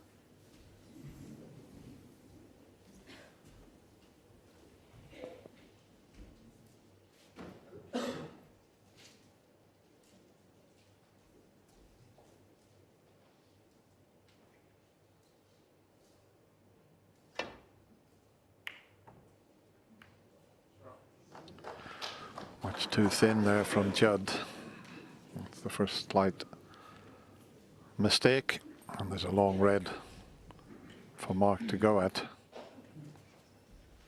Dead straight. Needs to cue this perfectly. Oh, that was. Oh, he's knocked the yellow in, but he's not bothered about knocking the yellow in. Look where he's left the cue ball. What a chance now for Judd Trump. Seemed to hit that a little bit harder than he intended to there.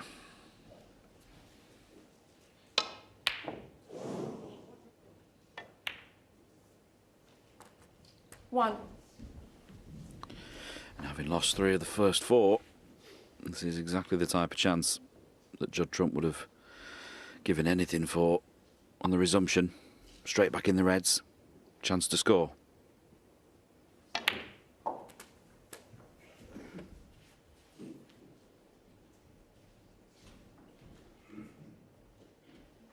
Eight.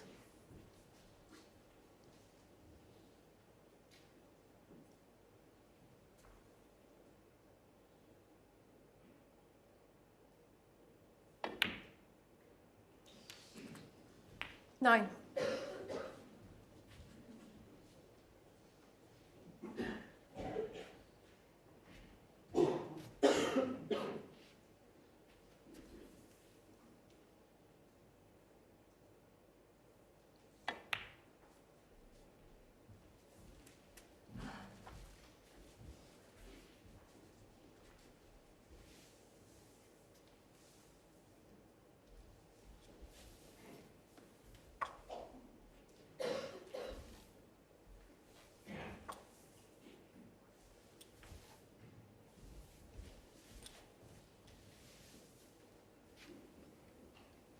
It's famous Crucible Theatre serving up some more drama, as it has been doing for many, many years now.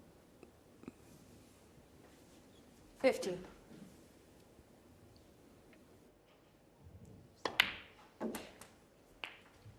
$16. Still plenty of loose reds available.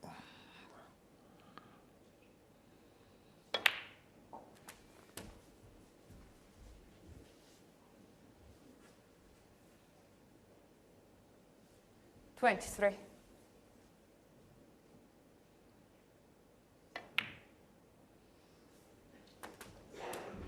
$24. I think he's okay. He's got a bit of angle to work with here. Or is he straight on this black?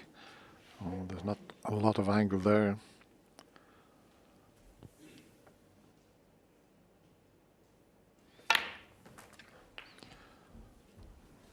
And didn't quite get the reverse side that he intended there. He can still pot the 31. red next to the pink, but wanted to be a lot easier on it.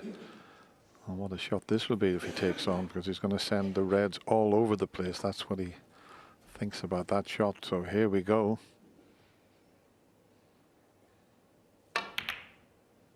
Well, he didn't crash into them, and that's the reason the white has stayed there.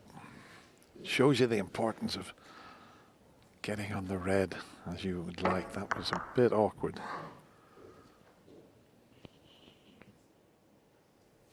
Yeah, he hit that second red full in the face, didn't we, as that replay showed us. Wanted to skim off it and go up for the blue or bought colour.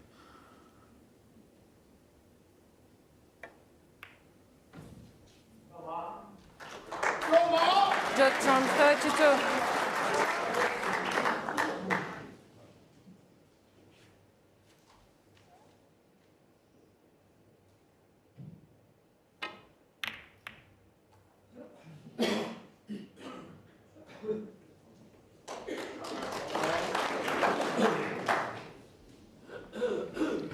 Good shot that by Mark Williams. Didn't look anything, but Judd can't really roll into the back of the reds here in the pack for fear of leaving the red next to the pink. He can pot the red to the right of the cluster, but that's super risky. Needs to cover the red by the pink if he's playing the roll up into that cluster of 5. He can skim off the red to the left into the yellow corner of the table, get cover on the red by the blue using the yellow.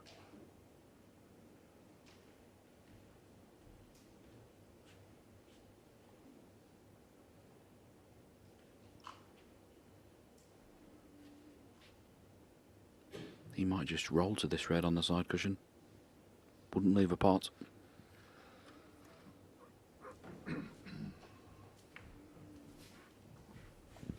Didn't have anything else.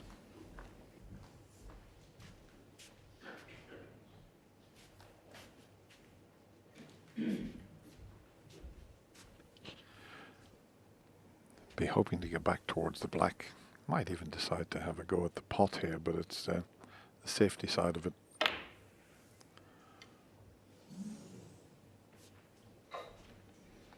He wanted to get that white tight on the cushion.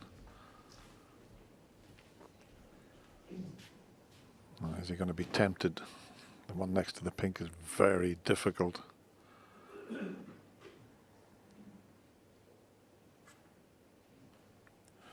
And the one, the other side of the reds into the opposite middle isn't much easier.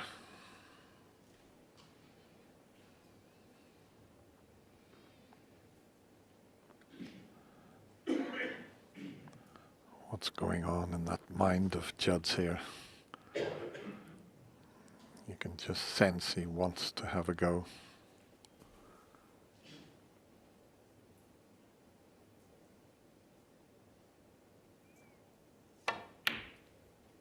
Oh, he was up and away around. He knew he hadn't made the correct contact. It's one of those, you play the percentages, but if you feel you can knock it in, have a go, but he knew straight away. He didn't hit it very well.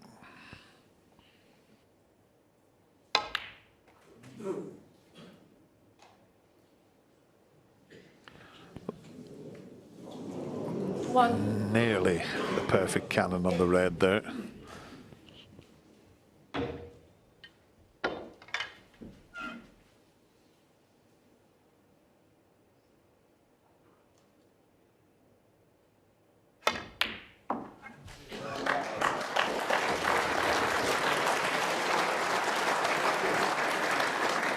Four.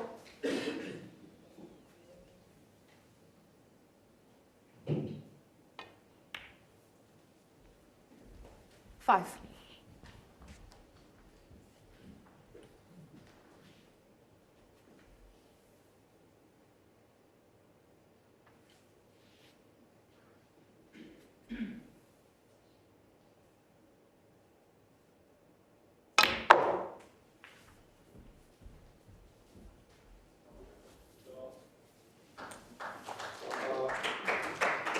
Ten.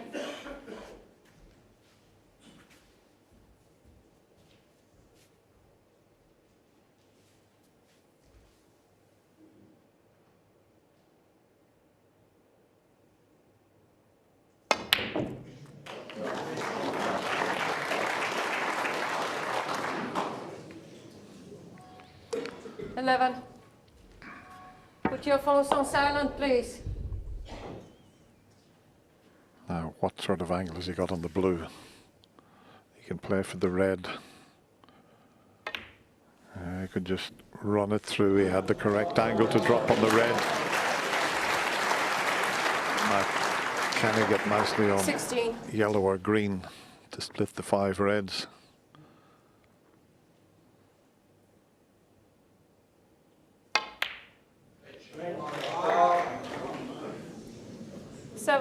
Needs a good shot though. Needs lots of left-hand side to get the cannon.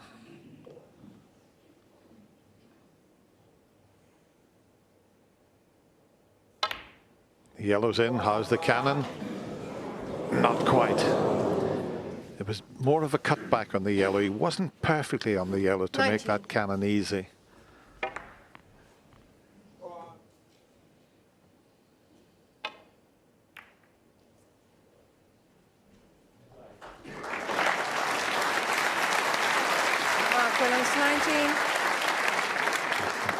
Don't think he can see it, but there might be a possible plant on here.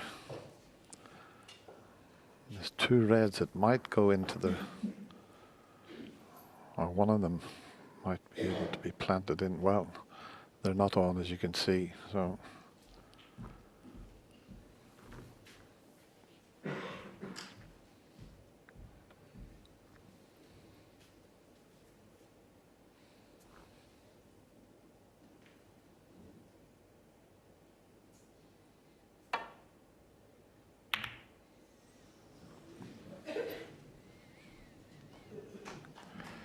He had no escape route back down the table because of the pink there. That was all he could do. It's a good shot though, wasn't it, Dennis? Judd using the scoreboard there. Mark needs those reds, he doesn't. As you can see, Mark immediately lifting one of them. Good match play.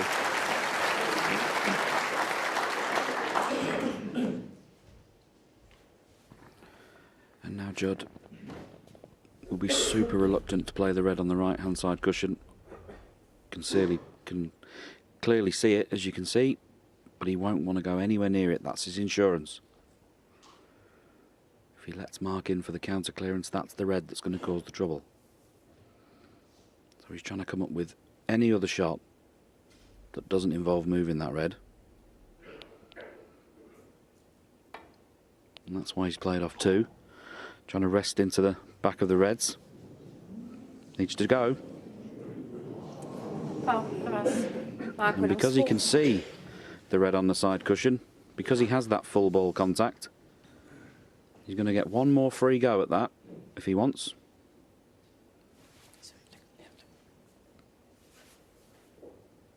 And if he were to get this wrong a second time, he'll be warned. That's got to go as well. So here's the warning. Mark Williams 4.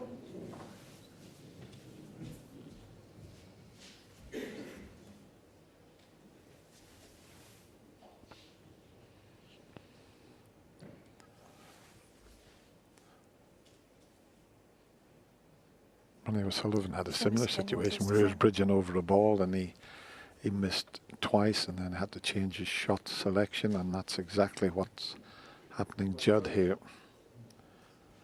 See, if he tries to come down off this red that he's reluctant to move, he can get the double kiss.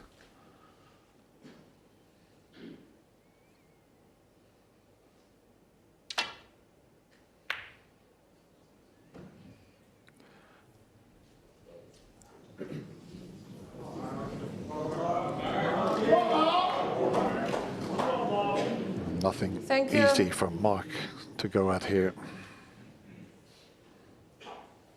The red to the right of the blue is a very thin snick for the middle. But he is a shot maker.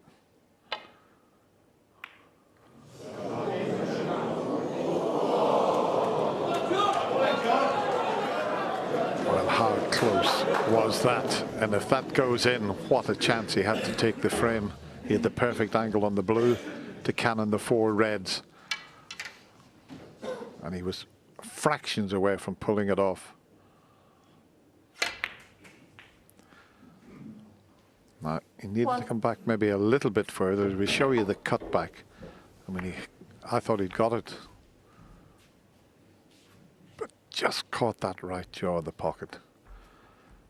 He needed a slightly better angle to cannon the 4 reds here. He still might be able to do it. He's got the other red that he would drop on if he was to stick in the back of the reds. So he's played for the loose red.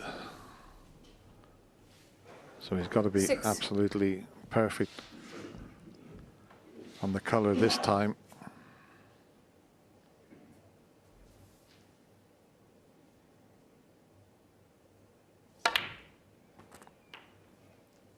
Seven.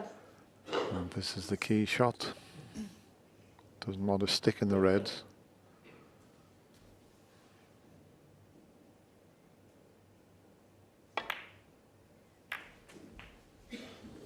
He's unlucky. That's why I thought when he had the loose red he would cannon into them, because he had that as 12. A bit of insurance. Touching ball. He's still unlucky to knock them like that.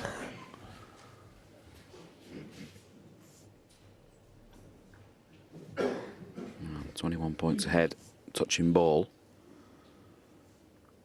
Unless that red to the left of play passes the pink, I don't think he can get through to it, maybe, but we might see. No, as you can see, he's touching ball and he can't get to the potting angle of that red now. So, using the scoreboard here, trying to work out which colour Mark Williams will need and which one will, if he puts it safe, which one will cause the most trouble.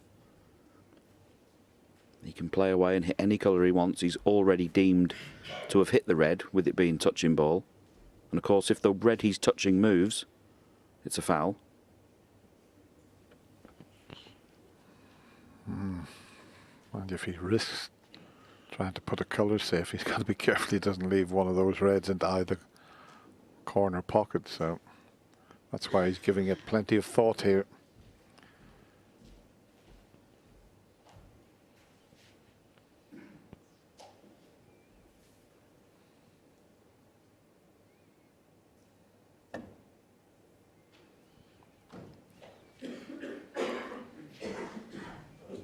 Judd Trump 12. Yeah, that's fair enough. It was very, very difficult to hit a colour and get it safe and not leave a pot on a red, but he now has nothing safe should Mark get a chance.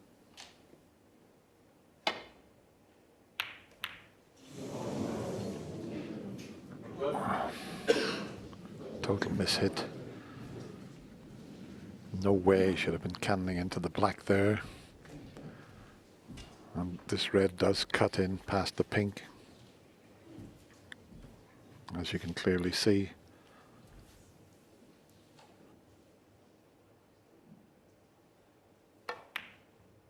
Oh, he's overcut it, has he?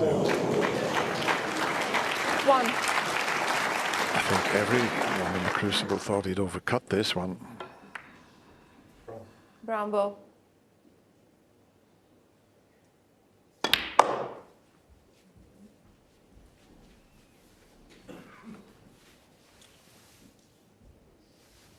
Five.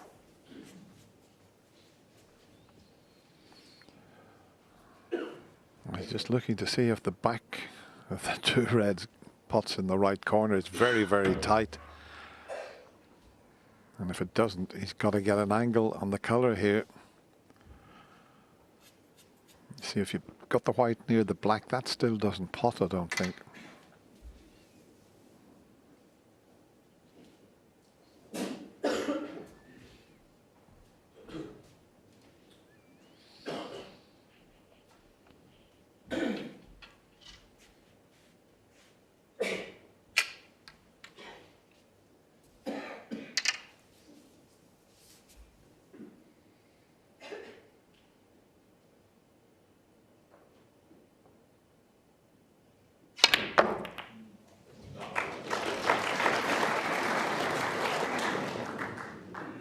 Six.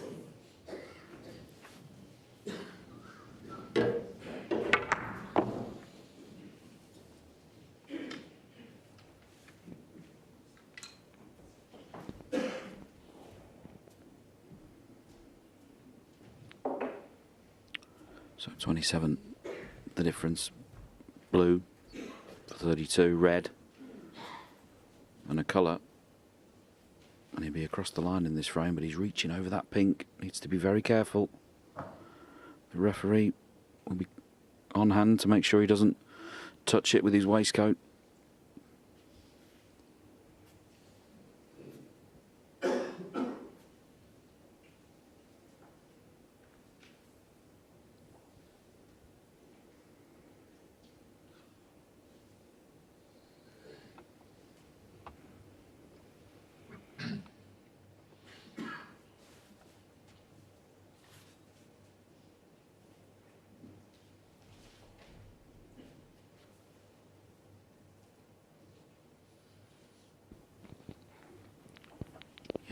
Looks like he's got a lot more room than he thinks. He's concerned about hitting the pink, but he's nowhere near it in truth.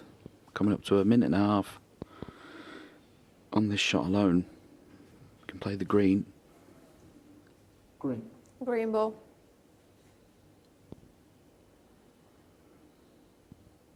Now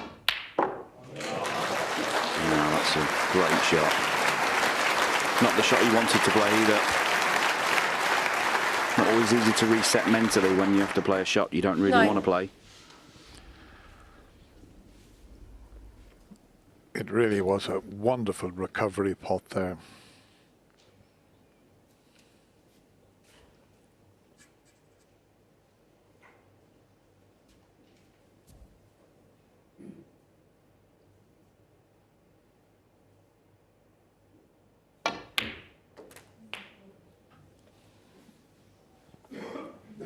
That's okay. Any more pace? Good.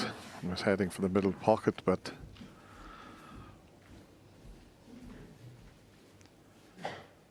this would put him 36 in front with just 35 remaining.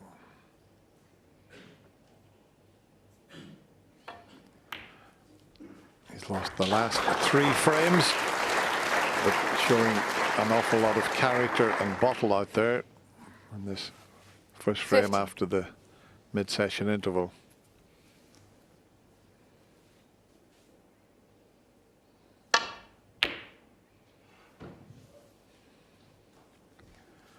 But it's only the one snooker that's needed. Judd Trump 15.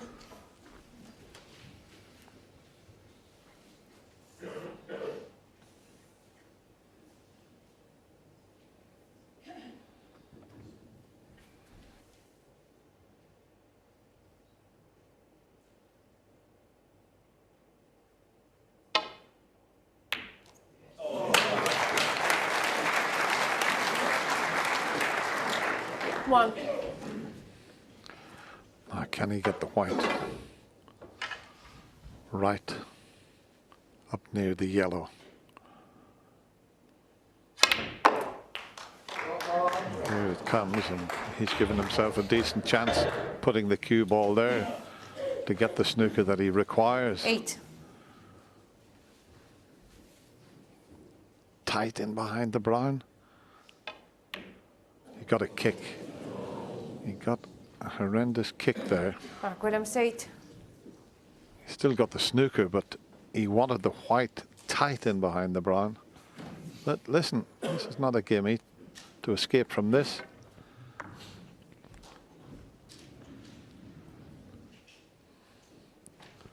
That's his reaction to the kick, but he's got to just miss the blue here to come up the table and down to hit the yellow. And because the yellow is so close to the cushion, he's got to be very precise.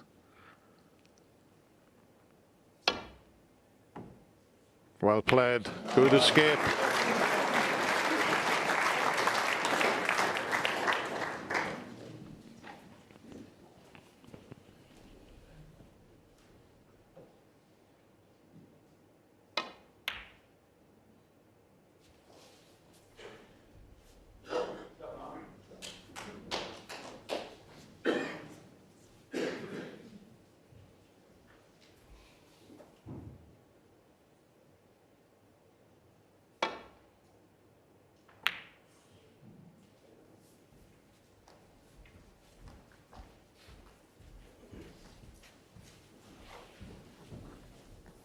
Bit of a chance here to get the snooker. He's got to try and keep the yellow safe while attempting the snooker.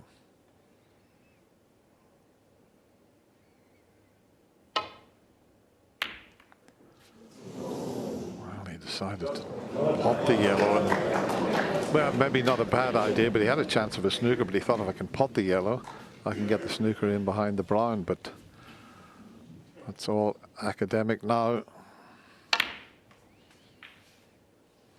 2.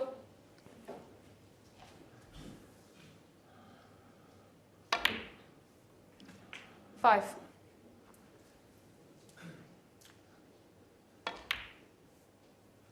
9. He's lost 4 of the last 5 frames, but this is a good start after the interval, just what Judd Trump 40. and his supporters needed. 20. Judd He's not Trump bothered frame. about the black. He's come out after that mid-session interval and taken this first frame, and he's back in the lead. 15-14. He is, and what a test of character this is for both men. And your observations about how Judd went about that there? Doesn't matter. It really doesn't matter. Just win a frame. It doesn't matter whether it's bitty, scrappy, fall over the line, whatever. Any chances you can get, just win the frames. At one point, Jack, you were saying, don't go for that blue, go for the green. You were playing every shot with your frame. It was getting a bit sweaty out there, but he hit a great green, and good red, nice blue. So, like John said, he just absolutely needed that frame. He didn't want to be going behind. I think one thing that we know about both guys, they've both been in pressure situations in this championship before, and both have come through it. There's absolutely no doubting their mettle or indeed their nerve. Not in the slightest. They both know what to do. They're just looking for the opportunities. And as I say, it doesn't really matter. Our centuries and 80s, 90s have gone out the window. They just win the frames and get in the final. I'm also looking at Yan Bingtao's match against Mark Williams, when Mark Williams found himself 8-10 and 10-11 behind and went on to win 3 in a row. And it's at that point that he could really turn it on, John. Yeah, and he was so proud of himself coming through near the end. He's always had the nerve. He's always got it. It's never been questioned. So he can get it over the line. Don't worry about that. Well, let's just have a quick look at the scene in this wonderful arena here in the Crucible Theatre in Sheffield, this little theatre which since 1977 has been giving us so much pleasure on days like this in the Betfred World Championship. And I'd like to welcome viewers now on BBC Two, because it's crunch time here in this first semi-final of the Betfred World Championship. Mark Williams was 7-1 and 9-2 down against fellow world champion Judd Trump, but he's fought his way back to 14-all, now 1 behind, and we're in the closing stages here. Coverage continues here on BBC Two, so if you are watching on One, we would now invite you to switch over now and join us there.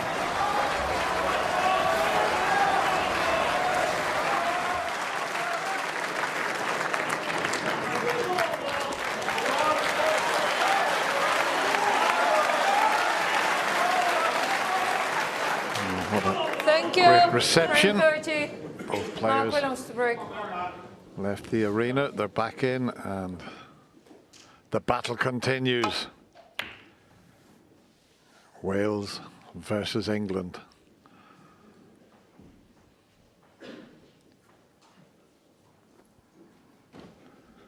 And there is a possibility of a long pot into this right corner. Judd's been quite a way off with a few of the long pots. He's been devastating when he's in.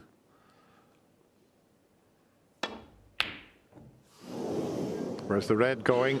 Where is the red going to finish up?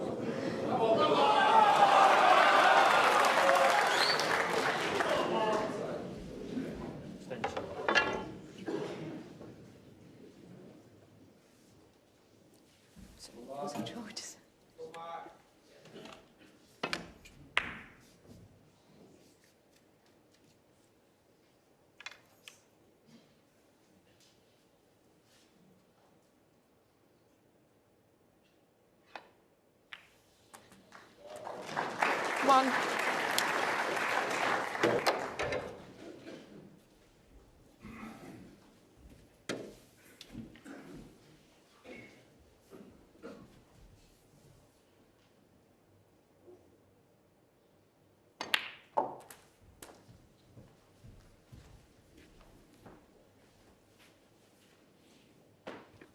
Eight.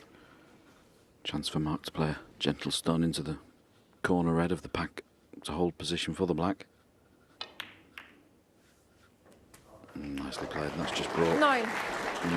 two more reds out into play. It's been a great match up to this point. Attack and counter-attack. Mark Williams on the charge in the previous session. 60. And in this one to draw 17. level.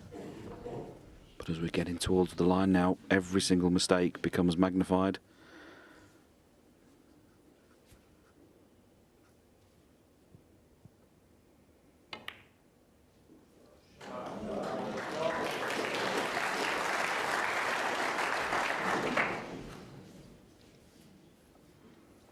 $24.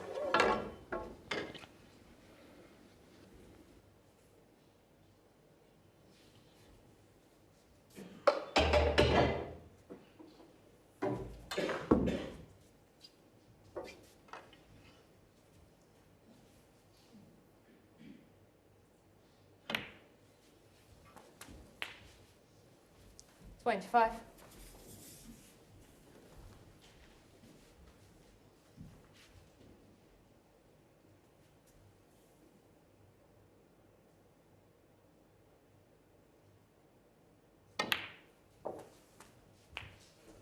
Needs to creep past that red, and that's a mistake. Can't get to the red to the middle pocket past the pink, I don't think. And this red into the right middle pocket. It's a lot more difficult than it looks.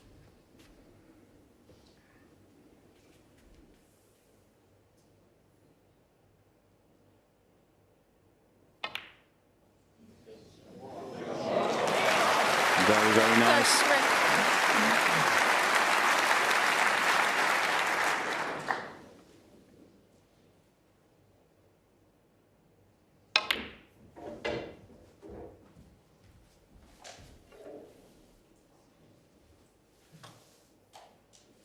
$37.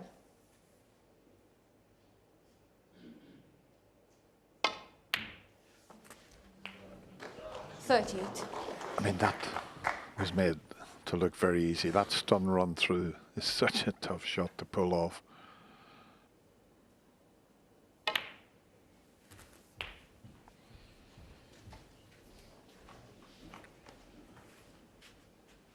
$45.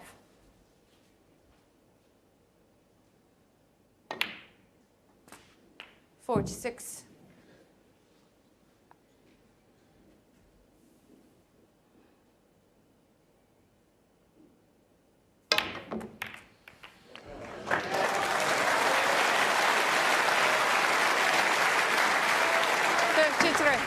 Fabulous shot there. 54.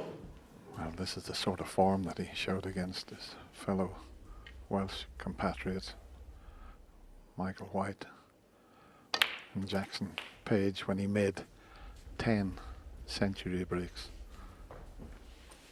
6 in one match, 61. 4 in the other. 62. Where does he keep getting this form from?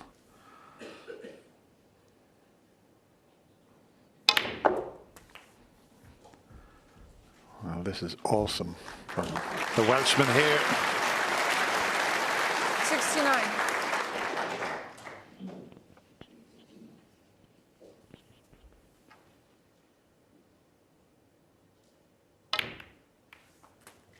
$70.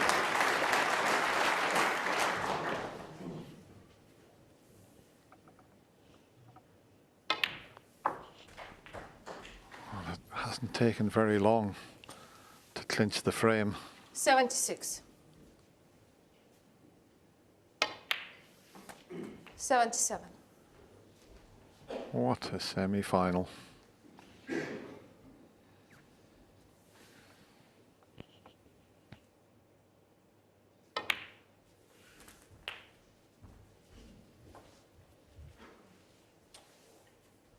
$84.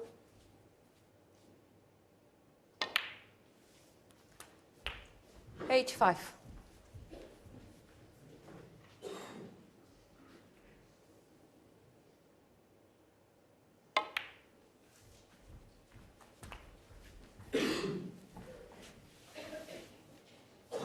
$91. 92.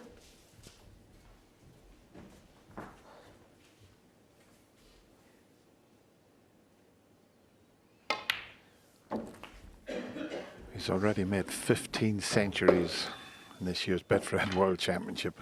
That's 98. awesome play. 99.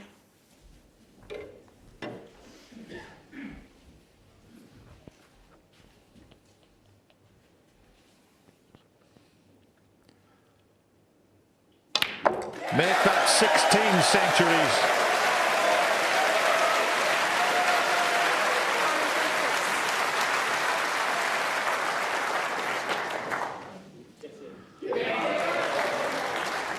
$107. Thank you.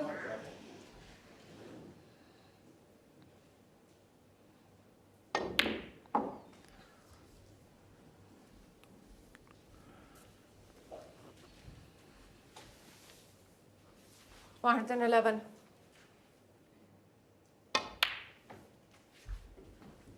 $113.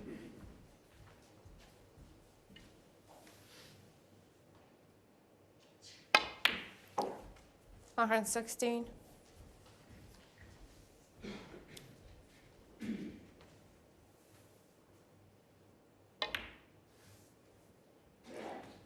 $120.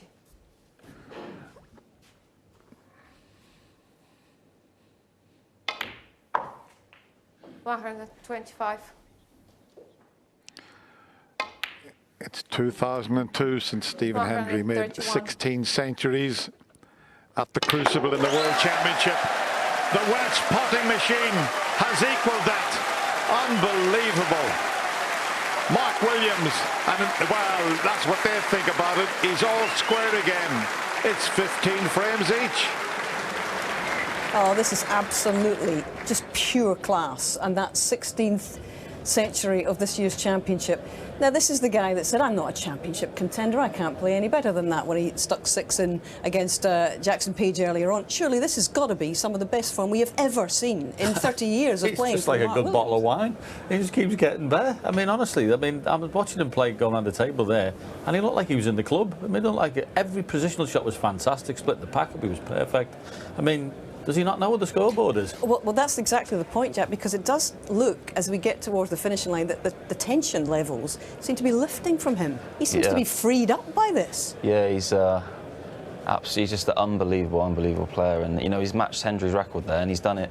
He's still got a final to go if he was to win this game. So you could argue he's possibly playing better snooker so far in the 4 games here than anyone ever has. It's extraordinary stuff, John. It is absolutely tremendous. I mean, an unbelievable semi-final, a brilliant comeback. He's hitting the ball now as well as he's done in the entire match in this session, yesterday and today. Just phenomenal fortitude. Unbelievable the way he's hung in there and turned this into 15-all. And now, from a best of 5 we mentioned before, Hazel, we've now got a best of 3. We do indeed. Shaun, Dennis, it's anyone's guess. Just wrong to break.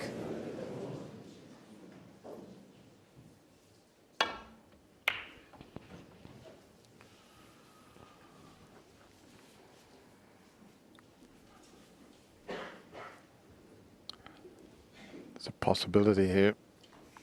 The long red. He won't cannon the black if he pots it.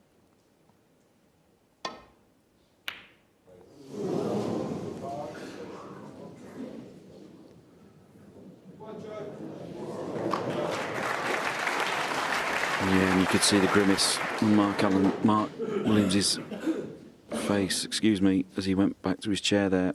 At this level, that was a chance to get in this frame.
What a shot that is. Smile on Judd Trump's face as he sits down in his chair. I'm not sure it was a smile of happiness, though.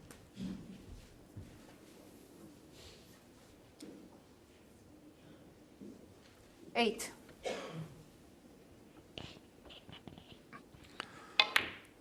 This match has been played in a terrific spirit. Before they come out after the mid-session interval, they were having a little joke with each other backstage. But what a semi-final they've treated us to here. 16.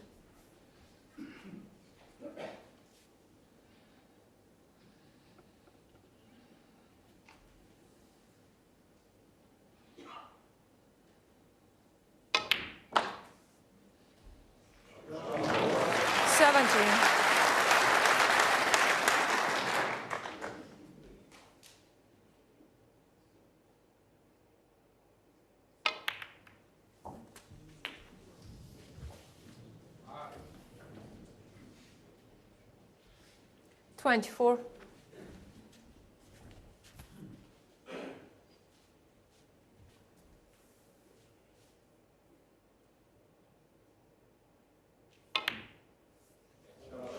25.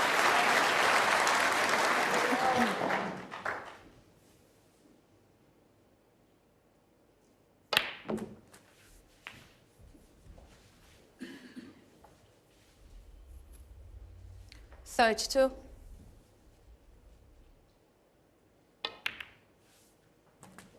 33. He's just a bit higher on this black than he would have wanted to be.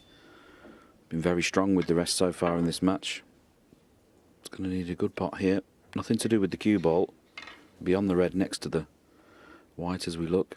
If the black goes in. No, he's missed it. Now does one of those reds shoot into this Mark Williams. bottom right-hand corner pocket? The two that are together will cut. Judd just having a look now. Black's waiting if he can pot one. Well, they clearly don't go. So it's going to be a thin one. Cue ball heading back to the baulk area.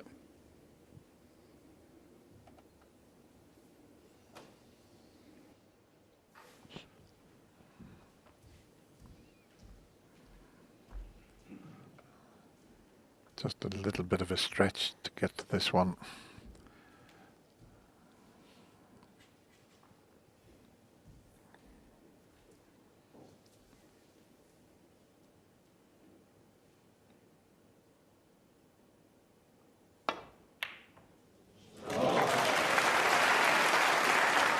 Oh, that's not a bad cannon. That's not a bad cannon at all, because he left an angle on the brown.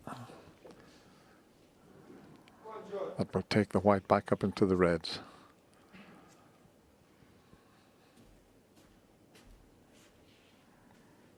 There's a few reds available, the one at the back of the little bunch and the one to the right of the black spot. But he's got quite a way to travel here. And that's not where he wanted the cue ball. 5. This is far from easy.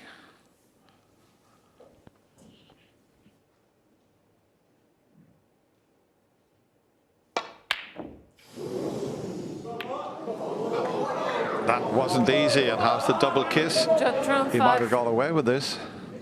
I think this red will sneak in, though. It's a thin one. Mark's still in his seat. I wonder why. Thank you. Now, what's the matter here?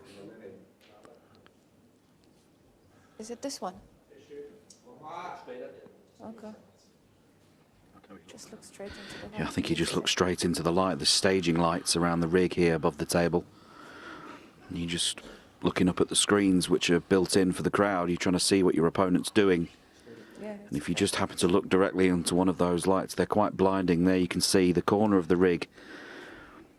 As the player looks up into those screens to see what's going on the table, he can't see from his seating position.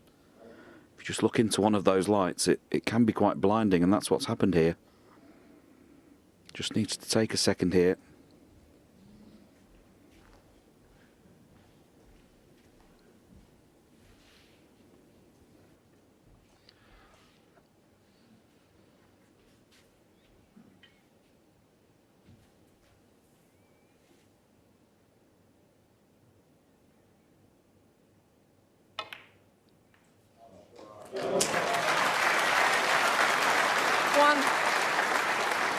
I suppose it's a little bit like a flash of a camera, and you look straight at the flash.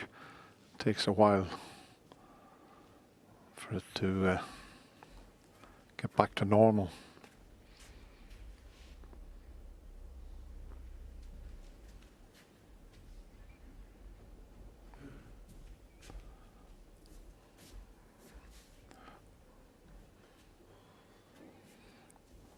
be careful leaning over that red. That's why he's changed his mind.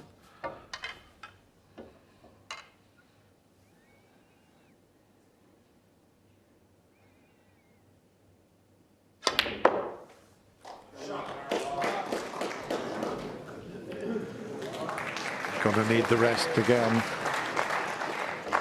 4. Not sure if that red at the bottom of the cluster is available past the black after this one. Very strong with the rest. Mark Williams in this game. And that red does pass, as you can see there. 93% with the rest. That's very strong after 30 frames. Yeah, 28 out of 30 he's knocked in with the rest.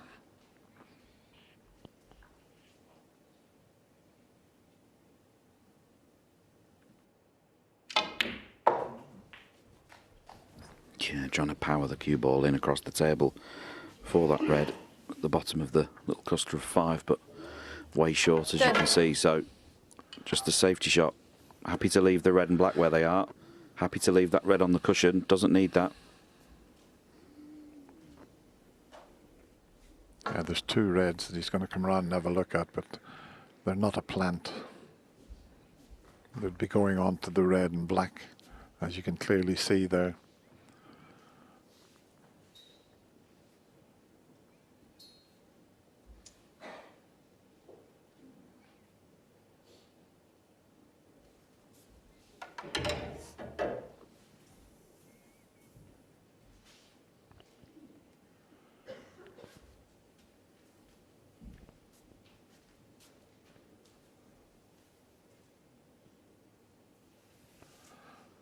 He's a bit reluctant to bring that red into play with the 40.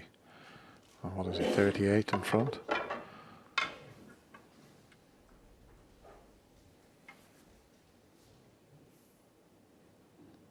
So if he plays thin off the right side as we look at it, he could cannon into that red.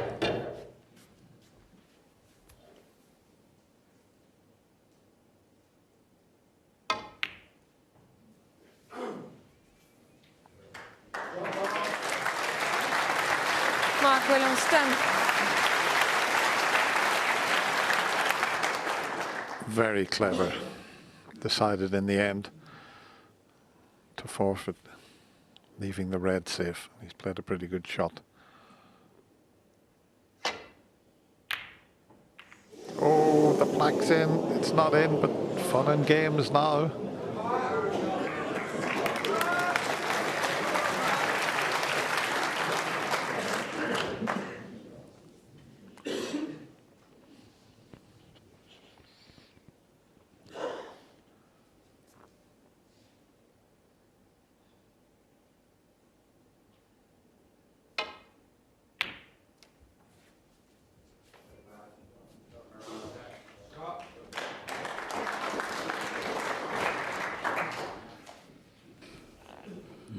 Not a bad shot at all from Mark Williams. If the cue ball was further to our right, Judd might try and cross double the red on the left-hand side cushion. Cue ball up and down for the black. That's very, very difficult. Is he playing that?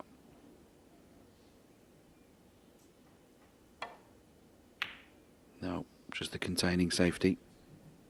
Nothing wrong with that at all.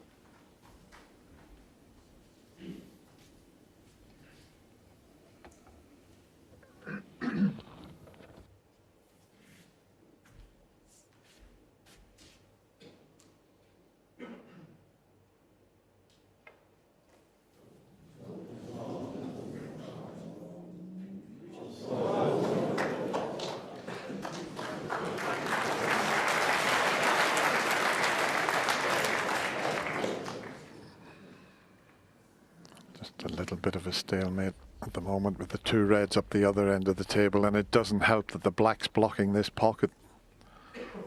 There's lots of safety areas on the table because of the black and red.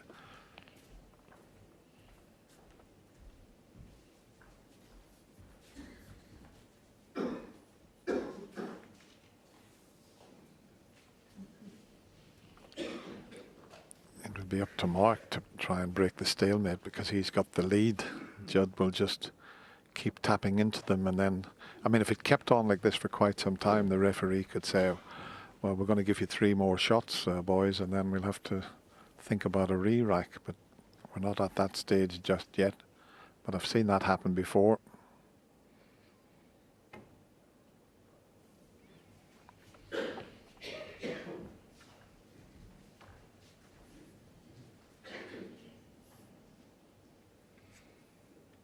It's the red nearest the black spot here that's causing all the trouble. Because that's there, it's potable into the right middle pocket. It's preventing either player returning to this end of the table.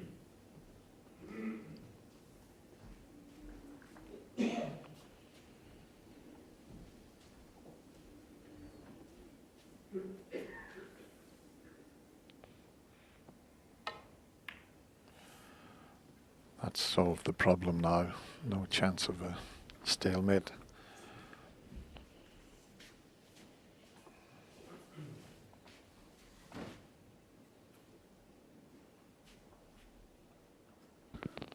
There's a possible shot to nothing on here with the red near the brown.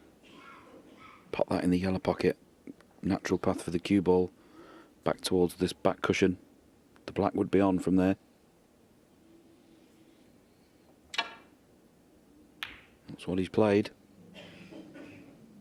Needs to get past these reds.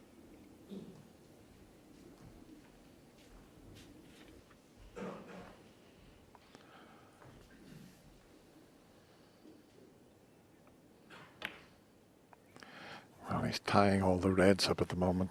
He's sending them towards the side cushions.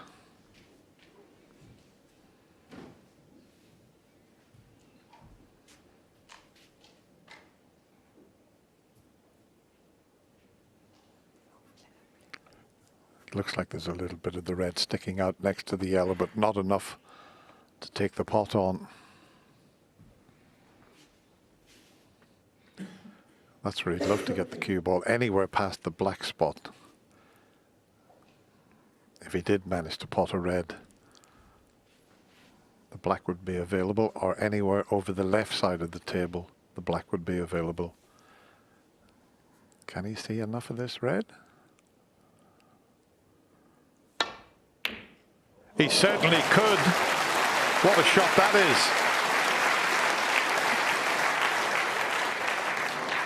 is. He hasn't quite come far enough, but it didn't look as if there was enough of the red sticking out, and he judged it to perfection.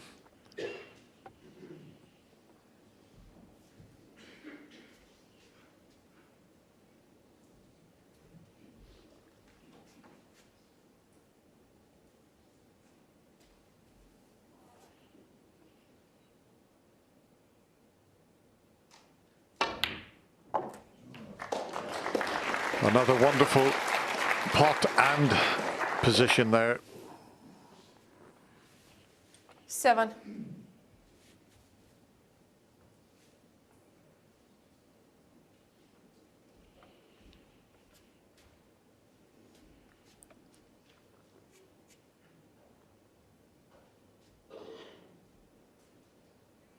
What he's wondering about is if he leaves the white where his tip is, can he pot the black and not move the red that's next to the black?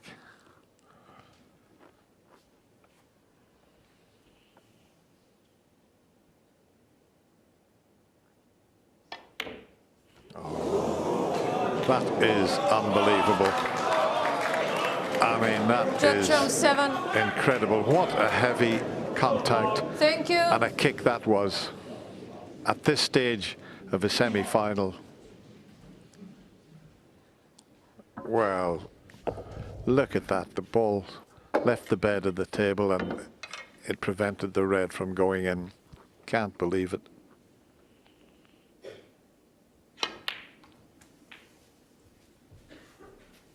And that there, that shot from Judd Trump is why 90% of all tour players have moved away from using that traditional brand of chalk that we all grew up using. That shot there. To cost him a shot like that at this stage of a tournament.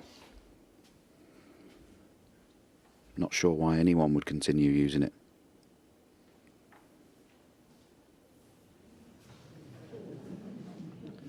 I don't know what he was shaping up to do there. Swerve around the red and pop the black. He's trying to get everybody excited. Well, we're excited enough as it is.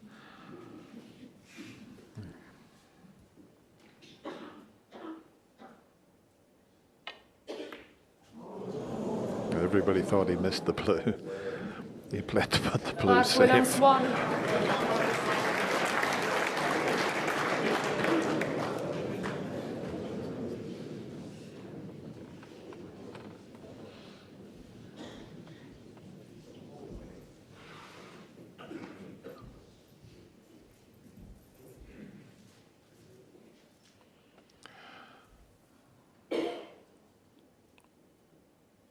Might go close to doubling this red, you know. He might go very close to doubling the red. Wow.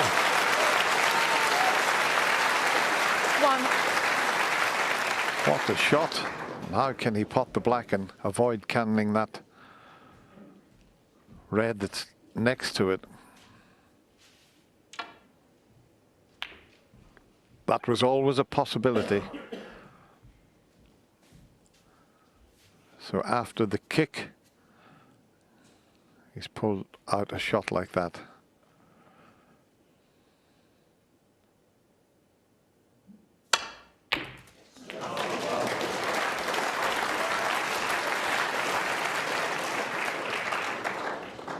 Well, that's a little bit of the cue power that this player possesses.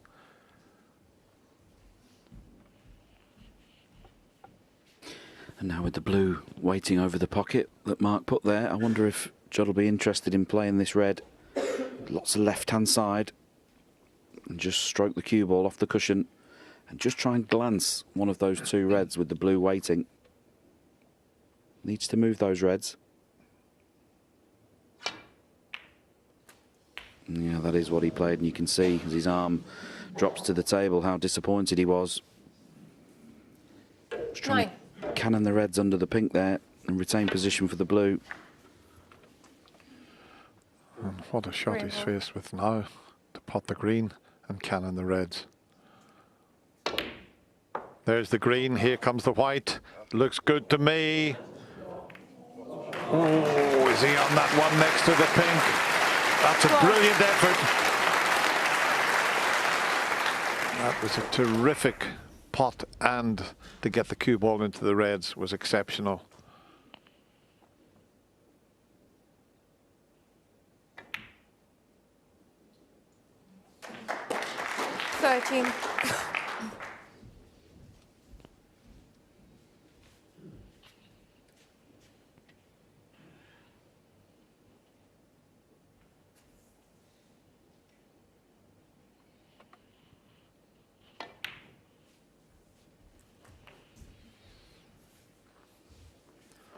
Hadn't got the angle to try and cannon that red out.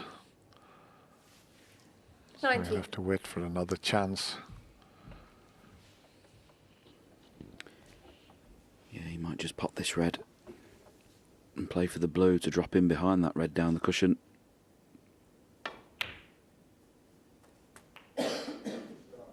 $20.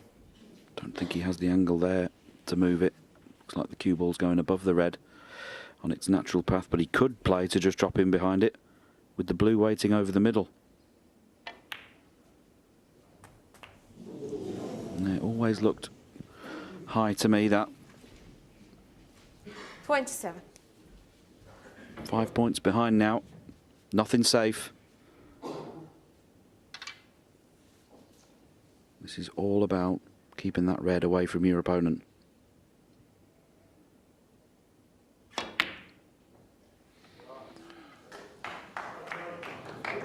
Now, is it hard enough? It is. 27. He's got the cover with the blue.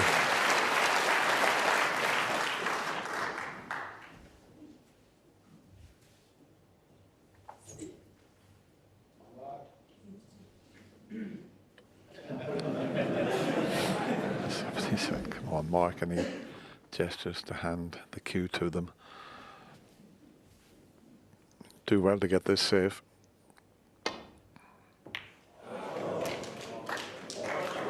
Do well to get it safe. Have a look at this. Wow. Well, Judd's still in his seat. He can't believe the outcome of that shot because Mark had no idea where they were going there. And for all the skill in the world, all the hours of practice, all the dedication and sacrifice professional sports people make all their life, you can't beat a bit of good fortune at the right time. No idea where the red was going then, or the cue ball. Just snookered in behind 4 balls.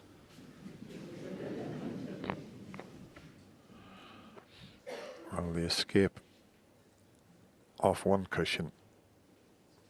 He'd have to avoid the yellow. He could swerve around the pink to hit the cushion, but he's got to get so much side on this. Watch the white. That's a great effort. That's a brilliant effort.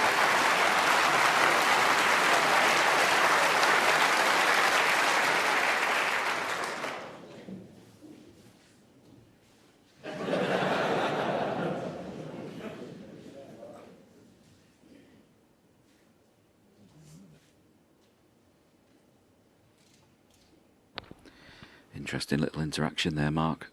Trying to make a bit of a joke of the situation. Judd having none of it. All business.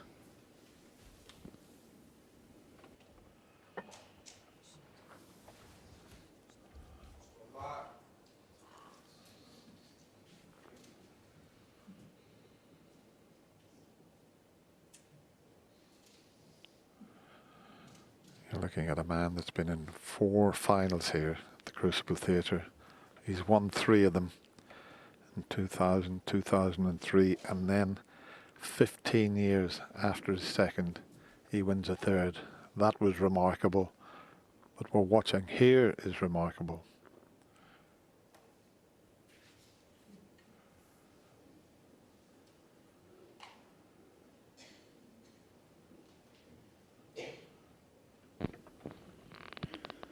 It's not hitting the red that's the problem. If indeed the brown is blocking the path up to all of the red. Minute and a half thinking about what to do here.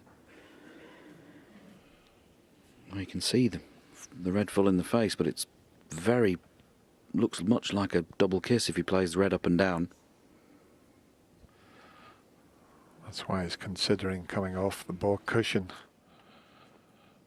I suppose there's a slight possibility he could get a snooker in behind the yellow if he made the correct contact on the red, but he's got a bit of a problem here. Yeah, that's what he's contemplating there, coming off the cushion, even though he's not snookered. Whichever choice, it's risky. It's so hard to bring yourself to play off a cushion first, isn't it, though, when you can actually see the ball you're trying to play, but this is super difficult. Doesn't like it.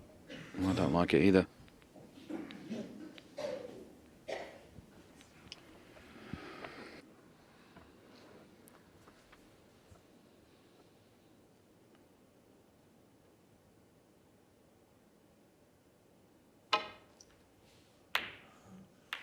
Yes, he got that double kiss there. That's what he was worried about, but it could have been worse. He hasn't left it easy, that's for certain.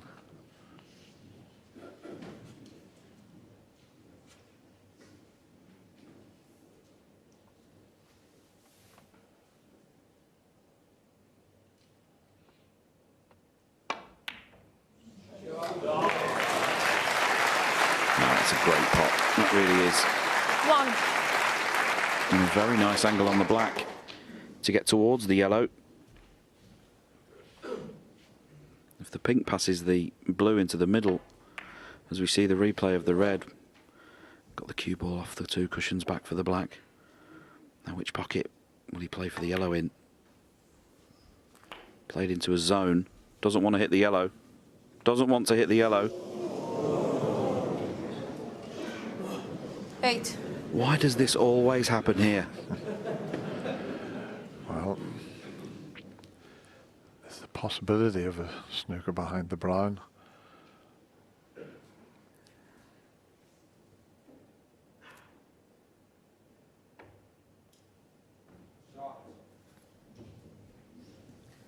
Just having a look to see if he has got the snooker.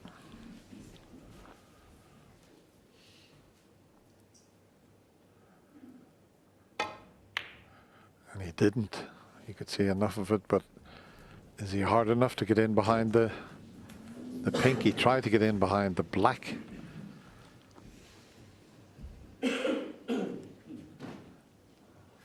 Such a crucial frame. That's enough now.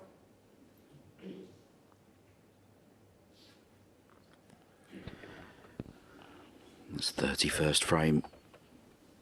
It's just coming up for half an hour's playing time. Completely against the run of flow of most of the other frames we've had in this match. The average frame time is just over 16 minutes. Just as we reach the crucial stage, things have got a bit twitchy.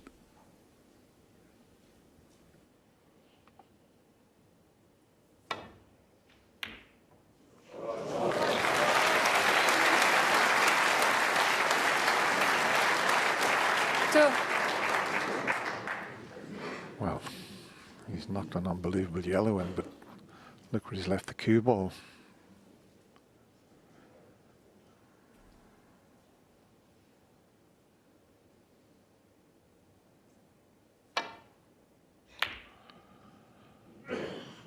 This is coming up a little bit short. Judd Mark can have a go with this green into the right corner. Thank you.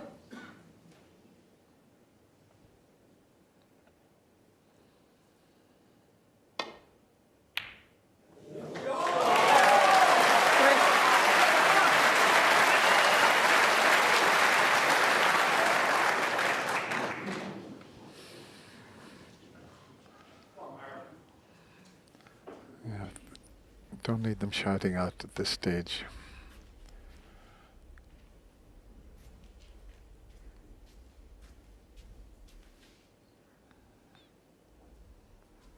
They're engrossed in this semi-final.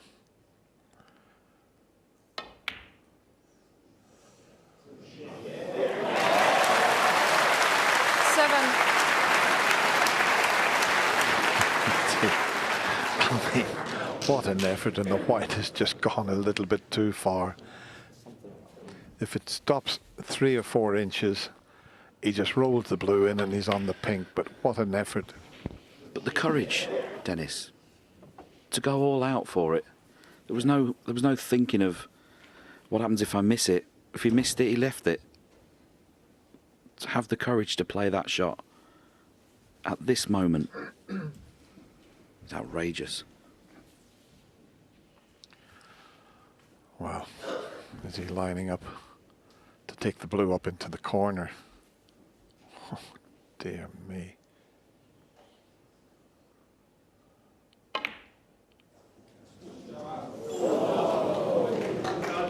Mark Williams 7.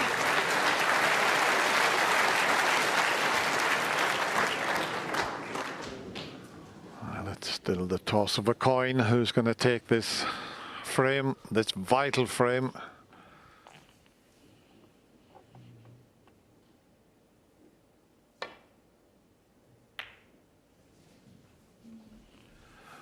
Well, I'm not sure that that was the best safety that Judd could have played. He's given Mark the opportunity to put the blue safe and get in behind the black.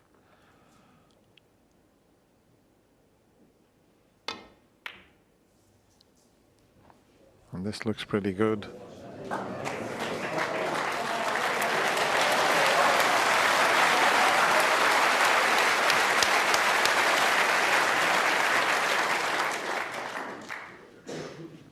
And now it's Judd that's going to need a bit of good fortune. If he can kick the blue from behind, there's a chance he can get it safe.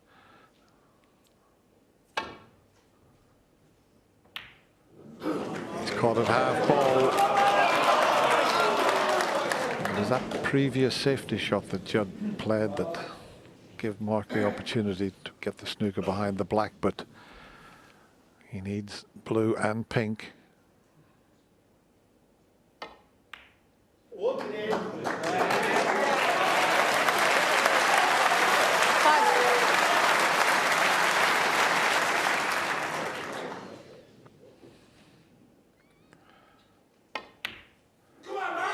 Nearly 34 minutes for this unbelievable frame of snooker that could have went either way. But it's Mark Williams who takes it, and now he's just one frame away from a place in the final.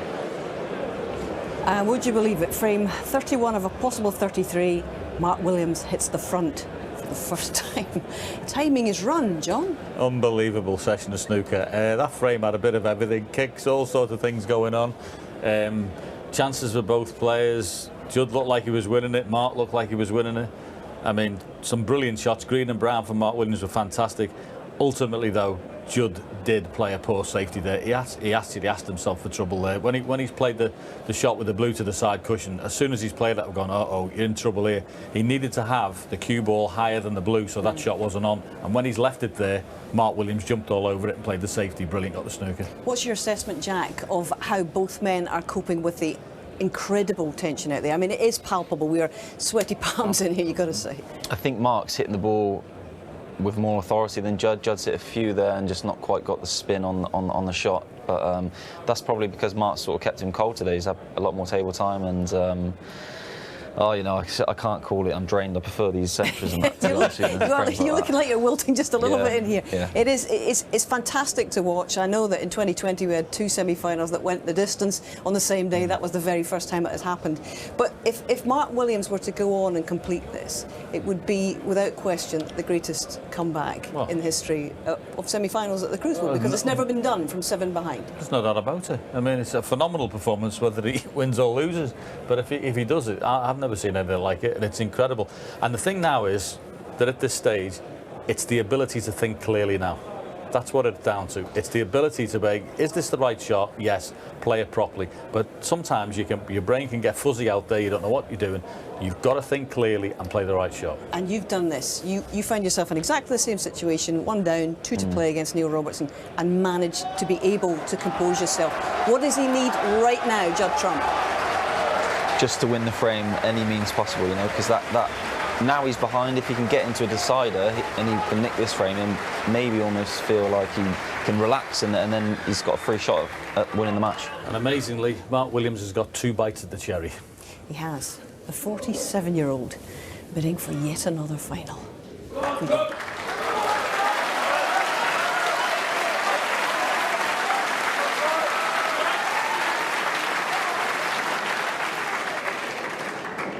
Thank you. Frame 32, Mark Williams to break.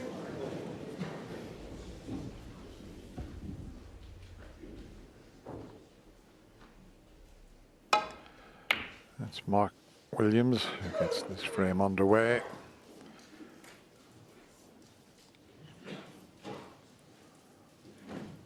And straight away Judd faced with a very, very difficult long red up into the right corner. Well, Mark Williams has left this shot off every break off he's played today.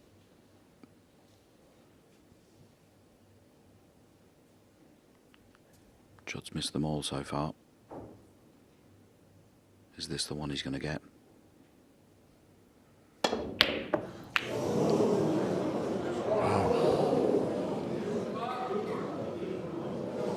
How hard did Judd hit that?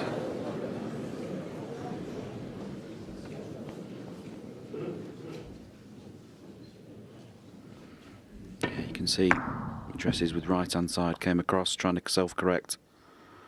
We've talked about it a lot during this championship. And now it's out of Judd's hands. Nothing he can do from here on in. Mark straight into the reds. How's his luck? Well, at first glance,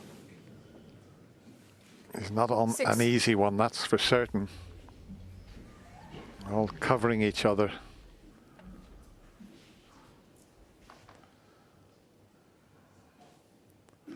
It's amazing to hit them that hard and cover everything. You can see the one up past the blue.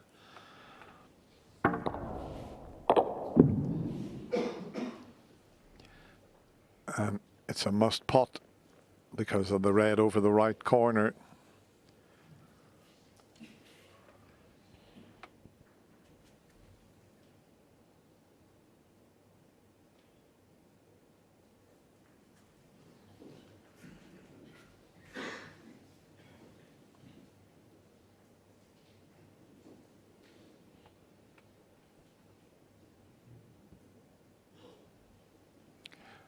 Well, let's make your mind up time for the Welshman here.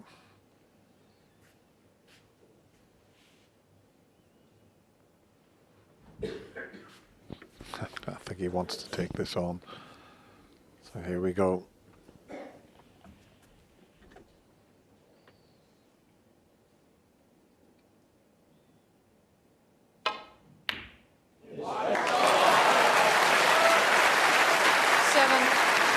Well, that is ridiculous. That is a ridiculous shot to play at 16-15 up. Incredible. What courage, composure, technique. Must play the brown here. Awkward queuing on the green.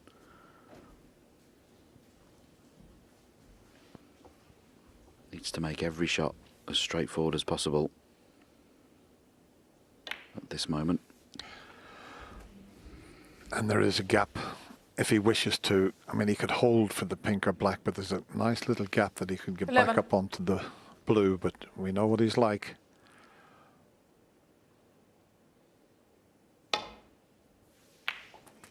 Now he's played for that gap, but the cannon on the red is left it very awkward now.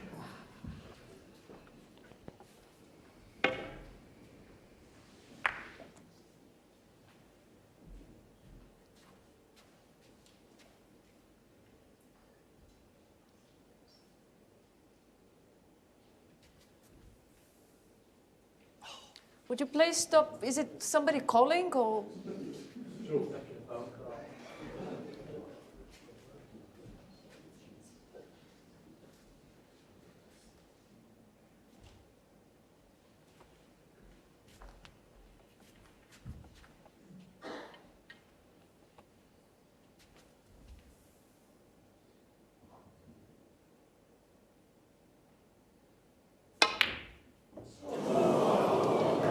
Well, I'll tell you what, that is the best thing that could have happened for Mark Williams. Once he missed the blue, going into the middle pocket has helped him, because that white would have been right in amongst the reds. He took an unbelievable shot on there to try and pot the blue and screw back off the side cushion and into the bunch. Now, can he knock a long one in?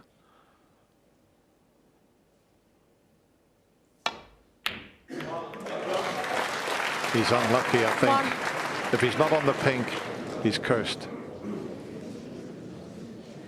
He's missed a few long pots. He potted that one, a crucial one, but he hasn't had a run of the ball there.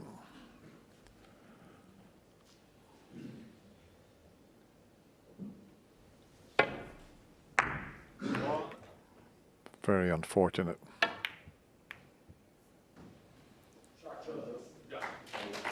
Judd Trump won. Well, Judd having to go through a bit of a test of patience here. Very, very unlucky not to finish on the pink. Good composure to play a good safety shot just at the right time.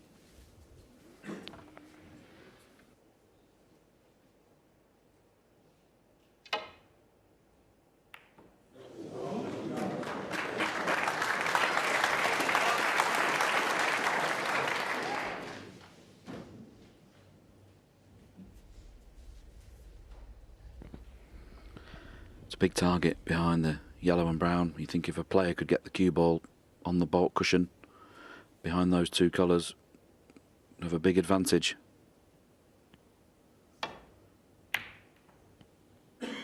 good line. How's the length? And a good shot. Advantage trump.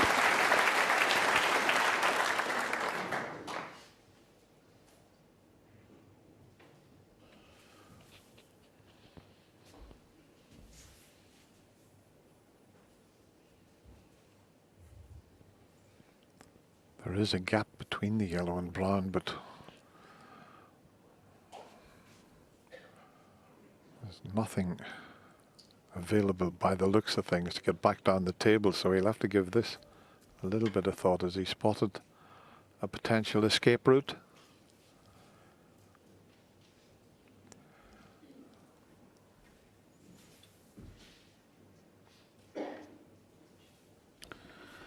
Important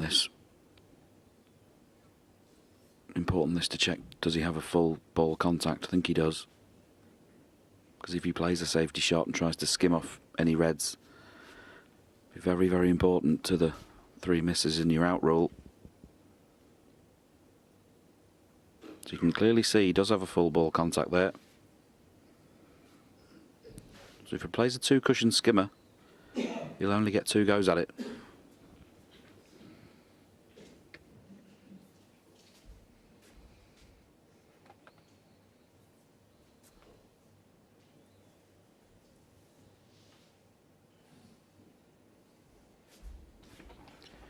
Well, if he's trying to arc the cue ball off this red between the 2 reds near the pink spot and back home. Oh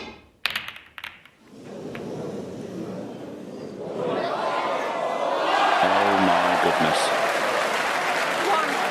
Oh my goodness. Wow.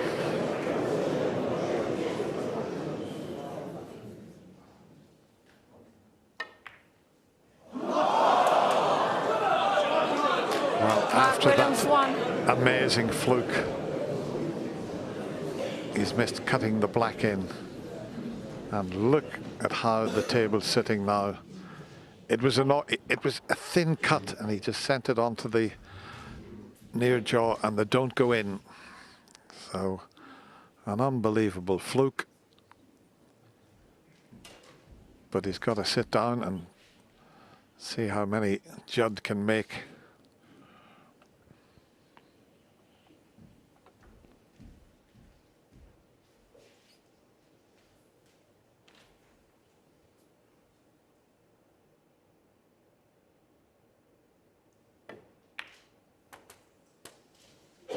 One.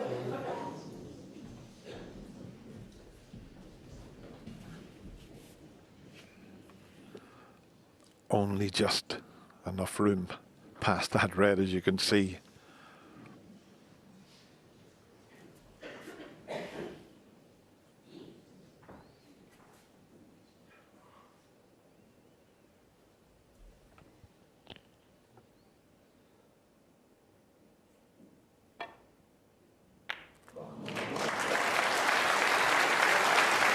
Excellent. Very well judged. Easy to let the cue ball run away up the table 8. when playing cushion first. It's awkward. Yeah, it's a delicate little shot he's faced with here, but if he can pot this and get a nice little nudge onto the blue.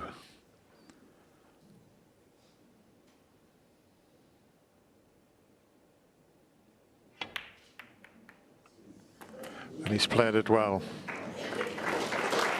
Played it very well. It might have looked straightforward, but that had to be judged perfectly there.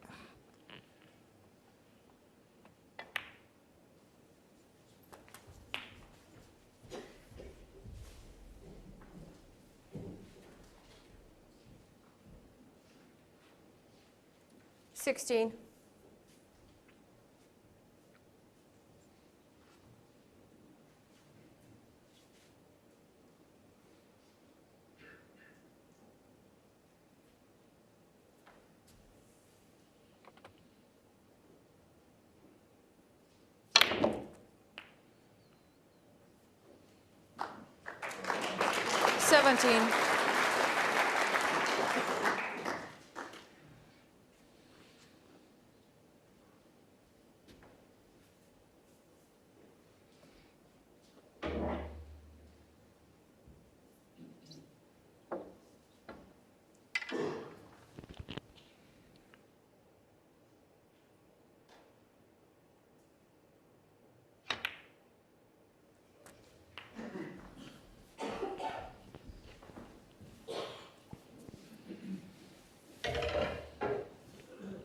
23. There's Steve and Georgina, Judd's parents, who have followed his career since he turned professional player.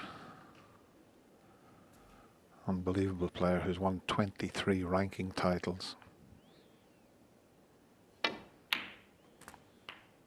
Oh, how's the kiss on the pink? Not good. As he hangs his head. There's so much pressure on both these players now. Wanted to slip past the pink there.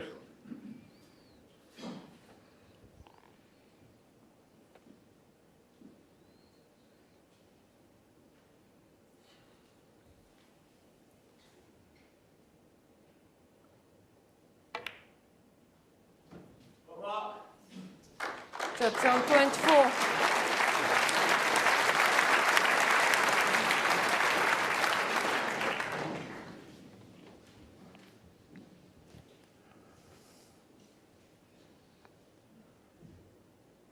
Back in a spot of bother again.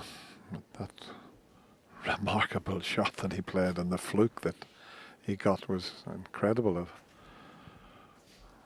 sure what Mark was trying, but it all went wrong. But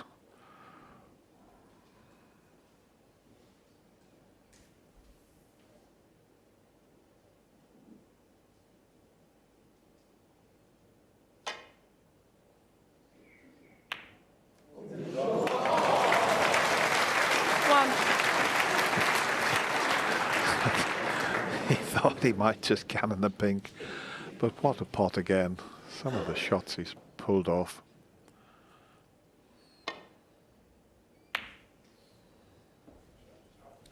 Mark Williams 1. It's starting to look now, isn't it, that the only way to stop Mark Williams potting a ball is to snooker him on everything. Potted some incredible balls in this session alone.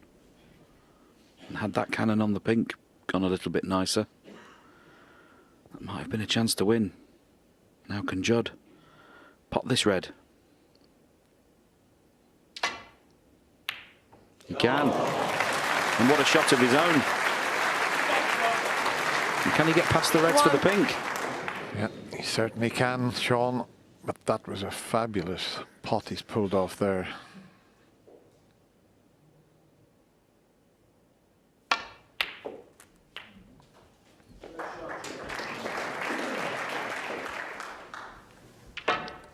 Not far off the cushion, and he pulls a shot like that out.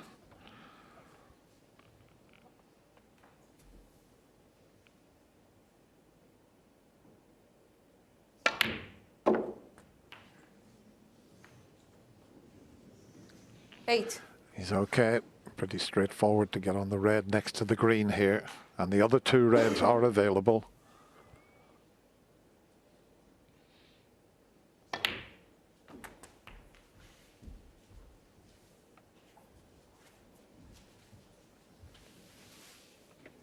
That's a mistake. 40.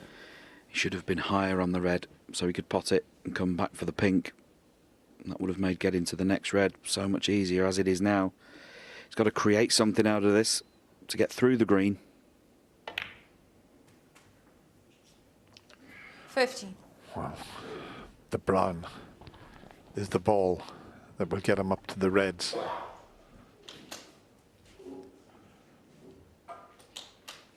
He's 31 in front.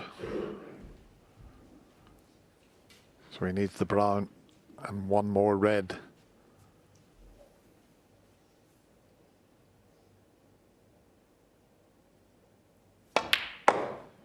And here comes the cue ball, and this looks pretty good if it bounces off the cushion.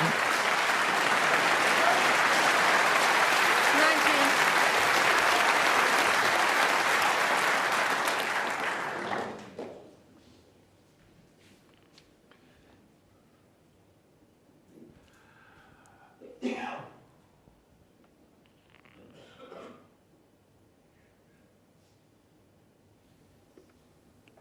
Decision time. The red near the blue is very missable. If he drops the red in along the cushion, it's almost unmissable, but doesn't really want to move this one.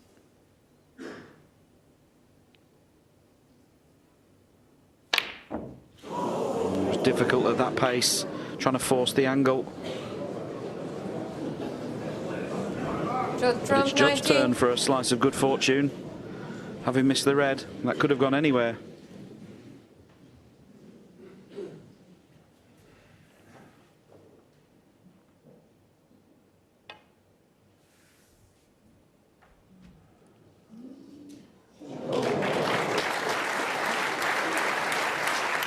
But if Judd pots the red, he's 36 in front with 35 on the table, and he's hammered it.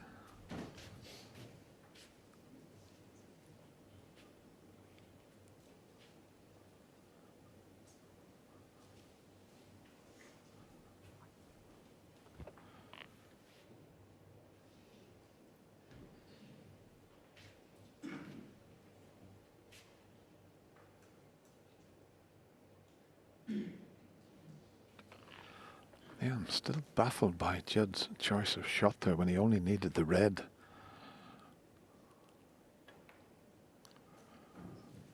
I mean, he only needs the red to be 36 in front, and he's hammered the red.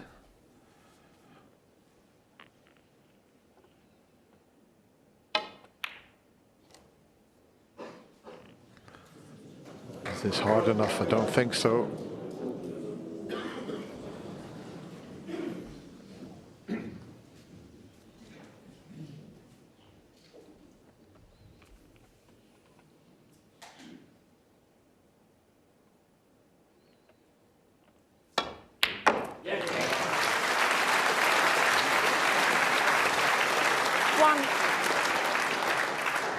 And that's a terrific long pot that leaves Mark Williams needing a snooker.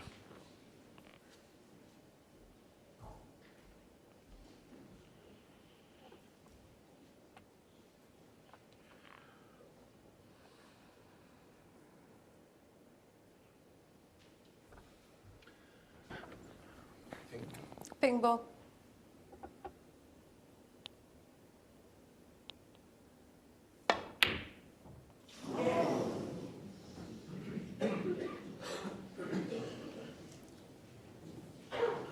Jack Trump 1. Just the one snooker needed, but the balls are pretty well placed for snookers.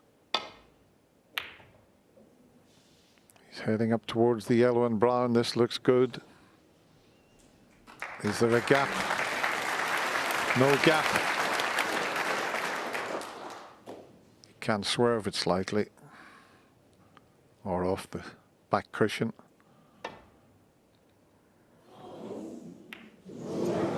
Where's the cue ball? Oh. This is far from over, this frame. Just the one snooker needed.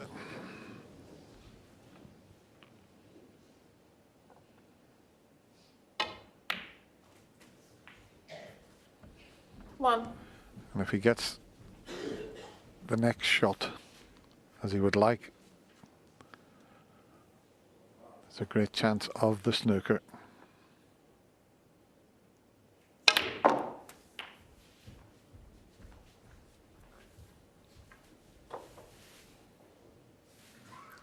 Six. Well, everybody's engrossed in this. What has been a fantastic semi-final.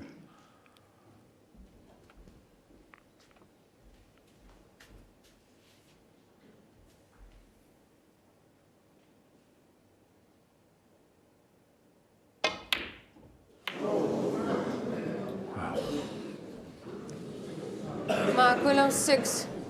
Glad to pot the yellow there, and if you can see enough of the yellow, it must be tight.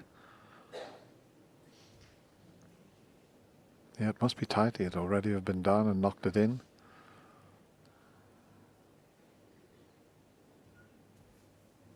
He's bending it slightly.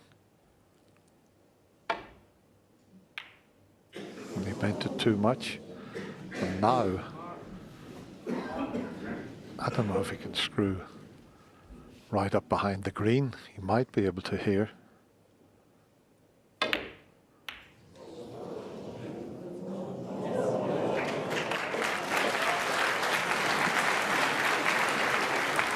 He's got in behind the green, and if the yellow had have come all the way up the table, there would have been very little chance of getting out of the snooker. As it is, it's still pretty difficult. Absolutely, Dennis. If he's got to go bolt cushion first, as you can clearly see, he can't get to the side cushion. This is very missable.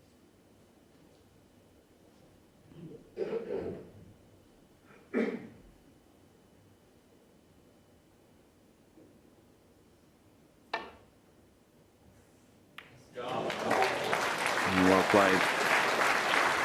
Very well played. That was very awkward.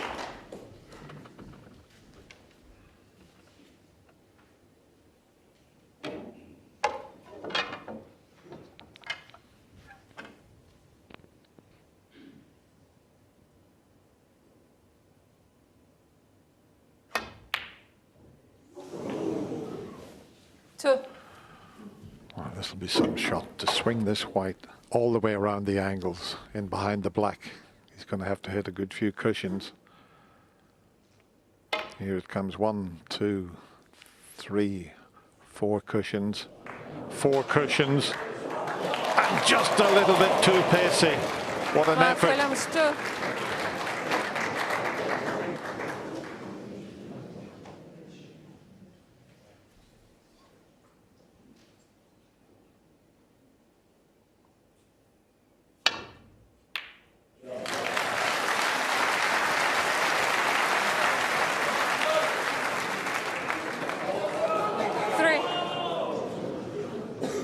Maybe snookered, but he can swerve around the blue.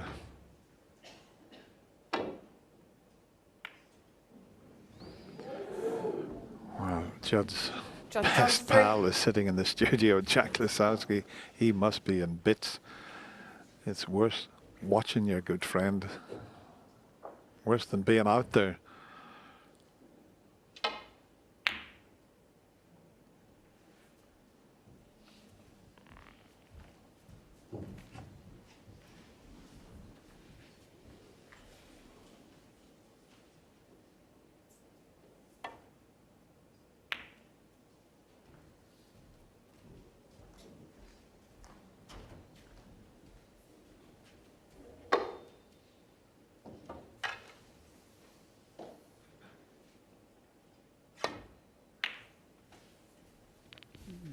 Four. Interesting choice to roll the brown over the pocket. The brown on the table, Mark needed 3 snookers to win. Now playing on the blue, it's just 2.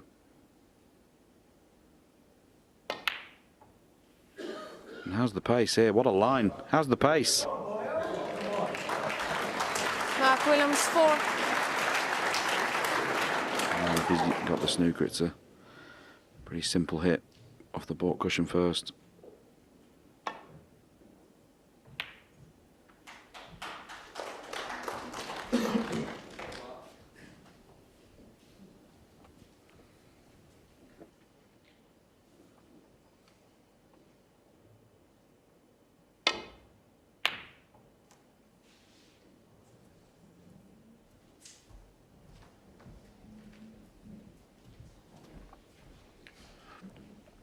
Can't just get down and try and cut the blue in, because the white would be going towards the corner pocket.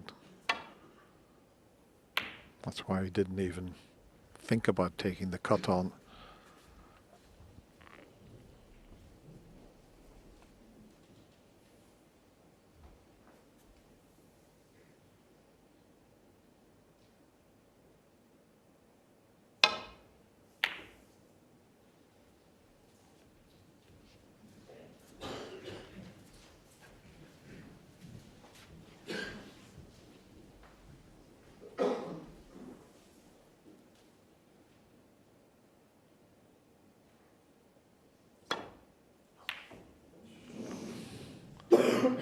Where's the cue ball going?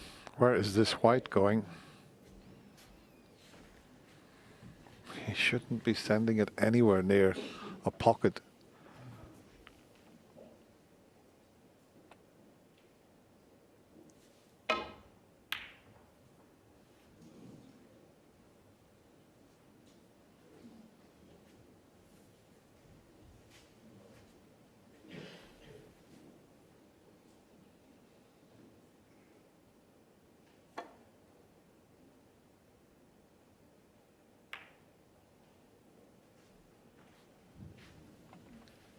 trying to force Mark into potting the blue.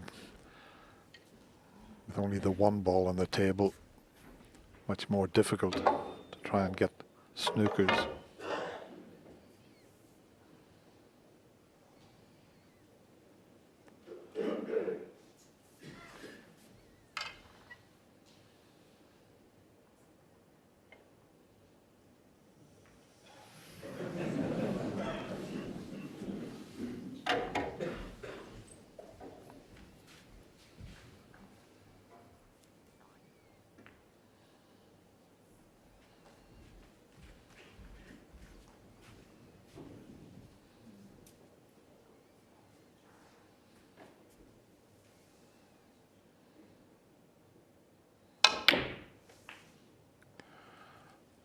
So now only the black to try and get the snookers behind.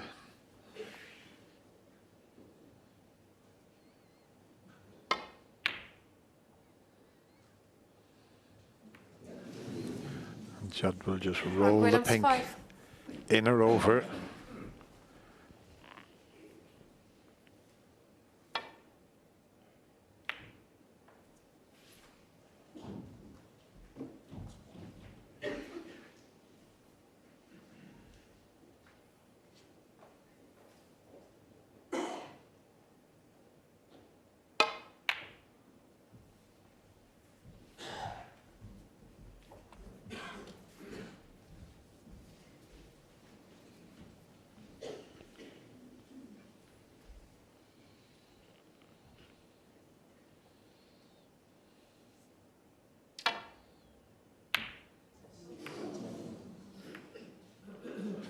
And now the black's in the middle of the table.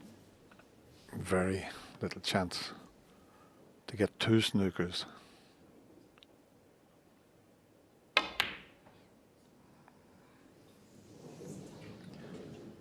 Yeah, Mark just looks over to Judd and says, that's enough. And would you believe it? We're going to have a one-frame shootout in the semi-final of this fantastic match. It's 16 frames all. It is, and we have ourselves a decider, gentlemen. And I wonder if Mark Williams will be thinking back to that little thin cut that he had earlier on and saying, was I a bit too hasty on that, John? It's funny because he basically's had a monster fluke and all the euphoria of it going in and everything, and it's a chance. And I just thought, just for a split second, he played a little bit quickly. It's one of those ones that you virtually, when you got into the cushion, you've got to slightly overcut it. Sometimes you put a little bit of run inside on to kick it in, and he seemed to get down just a tiny bit quick. As I say, thinking clearly is very difficult out there. I mean, Judd, with two reds on. Yes. What's he thinking there, Jack? What did you make of that bit? What do you think of... Yeah, it was a miscalculation, clearly. I did the same thing against John Higgins, actually, in one of the frames. I was 26 up. There was one red left, and I thought it was 25 up. So I just rushed it, because I hit it too hard trying to get on the colour, whereas I actually only had to drop it in, put a colour safe. So, hey, that's why you should have gone to school. Yeah, I was too busy practicing, John. You know, the irony is this is the third final frame decider of the championship, and guess who's been in two of them? This man here. So you're the guy to go to. Yeah. What do you need to do to get over the line? It's just all about. I'm sounding like an expert. Well, you are an expert. One of it. It's just about. I think you've got to treat it as a 0-0. You can't look at it like this is my life sort of depends on this. You just got to be in control of your emotions. Try and think as clearly as possible. Way easier said than done, because obviously your heart rate gets up and stuff. But I feel like this is what this match deserves. You know, it's been one of the best games I've ever seen. May the best man win. I totally agree. And for Judd, he's got to put all of that behind him. He was so far in front in this match. Oh, that's gone. That's gone. And I say it, and I'm going to repeat it, and I say it every time when we come down to this, and I'm going to say it, if you haven't heard it before, all you want in a final frame decider is a chance. That's all you want. You got one the other night. I don't want to bring it up, but you got one, right? All you want is a chance. You don't want your opponent making 100 and you don't see a ball. That's all you're looking for. It is. Well, this is the first time that these guys have ever met in a major, one of snooker's 3 Triple Crown events. They've produced a final frame decider. It's been worth the wait, hasn't it? Whatever happens, we should thank them two greats of the game for an absolutely enthralling contest. Will it be a third final for Judd Trump or a fifth for Mark Williams? Good on you, Judd, and good luck, boys. Here we go. Oh, that is so nice and so emotional to see the crowd standing before a deciding frame, and the boys smiling and Judd encouraging the crowd. So here we go. Judd Trump to break.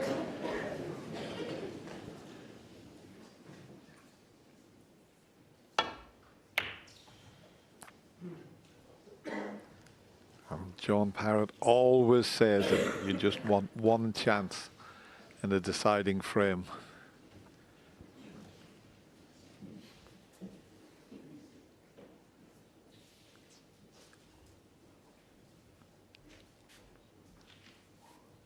This is a half chance, but looking at the angle, can he drop on the black?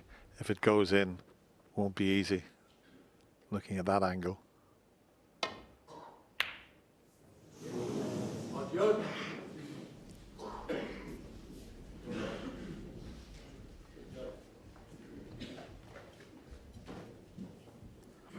They've both made 4 centuries in this fascinating semi-final.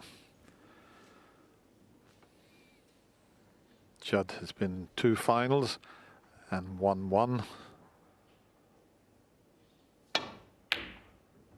And Mark has been in 4 finals and won 3.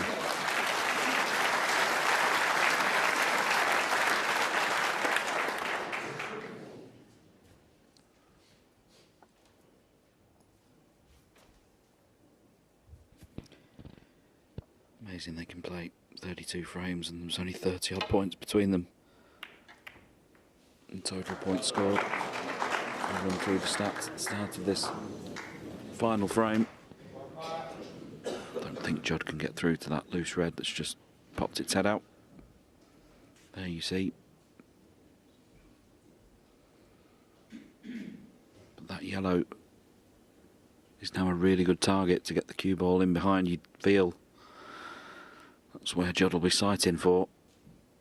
It could give him an opening.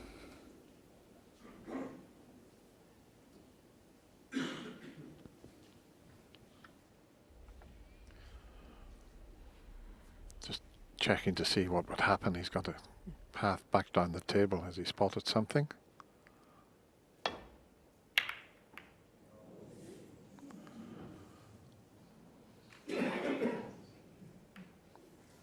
You know, he attempted that because there was an easy escape for the 2 reds, and he thought he might be able to pull off quite a difficult plant there.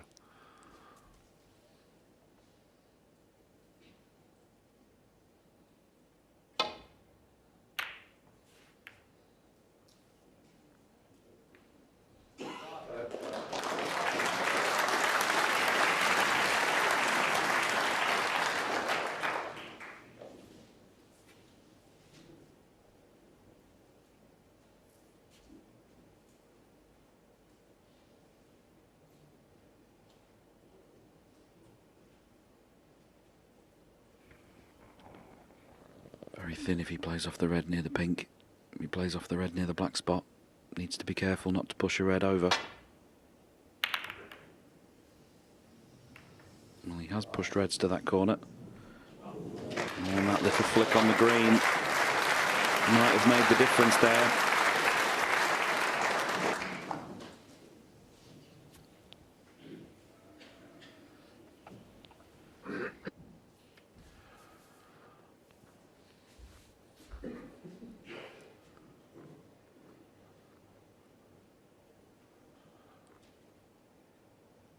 Can't see an easy escape route for Mark here. He might have to get down and just try and roll that red into the left corner and pot his way out of trouble. He can't get on a colour if he takes the pot on, but there's no escape route, so he'll just try and roll this in.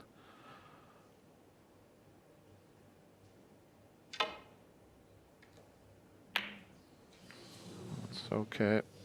Not sure if the red passes the pink to the middle pocket. Judd's having a look at it.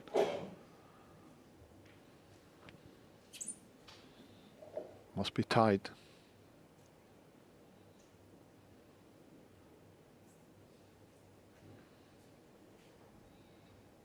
That is very tight.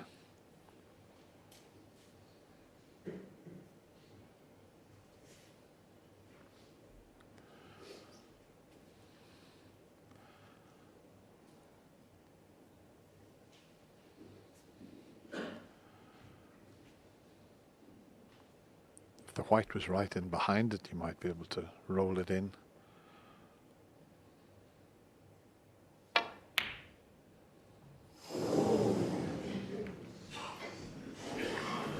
He had an element of safety the way he played it.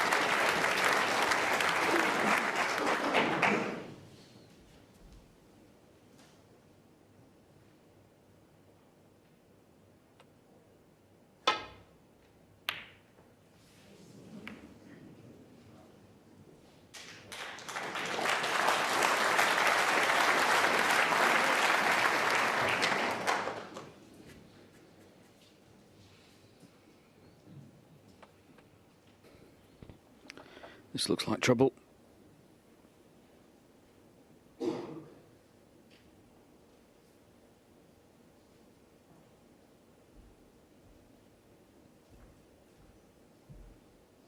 Very risky to try and come off the two cushions in behind the red, nearest this left-hand corner pocket, for fear of leaving the red over the opposite pocket.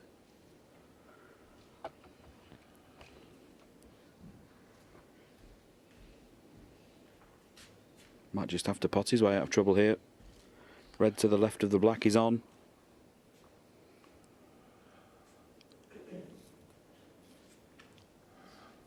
And there's a couple of potential pots into the right corner.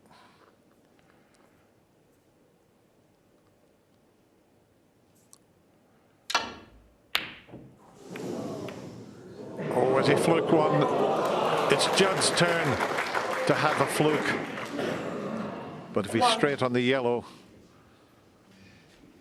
he won't be able to get back to his next red.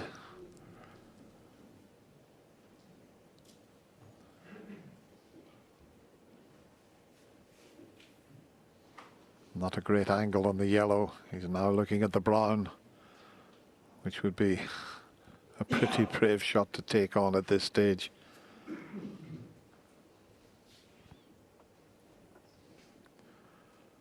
Well, if anyone can get anywhere near a red from the yellow, it's this player at the table. There's one near the right corner pocket that he might be able to leave a gap to get to if he pots the yellow.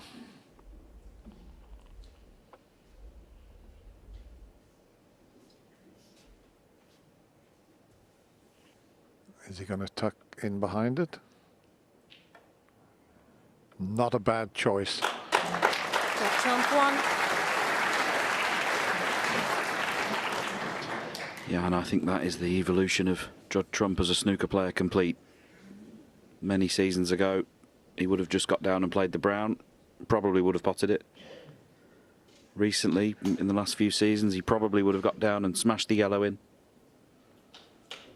But I think his development into the all-round player is now complete with that shot.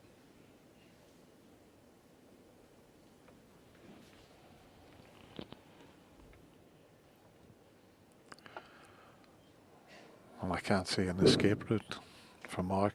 I don't think he can. Because if he tries to lay on the reds that are near the right, or the one near the cushion, he'd leave a pot to the left corner, over towards the black.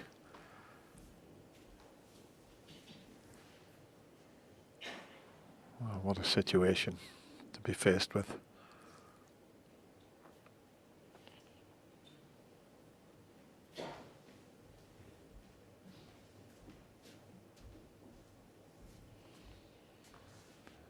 Yeah, you see, he's looking to see if he can find a path through to those reds, but even then, I suppose if he could somehow land on the one that's nearest the cushion, there might be a possibility of getting it safe, but well, he's looked at all the options.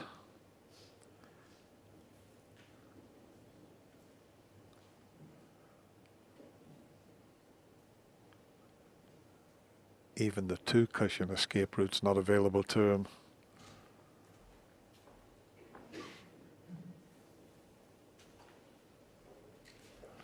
Yeah,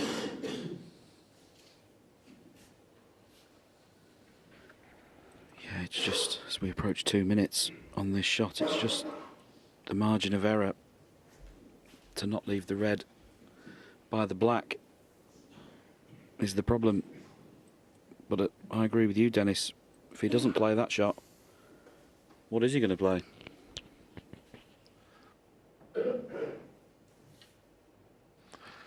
That's the potential escape route. But how precise would he have to be to get there?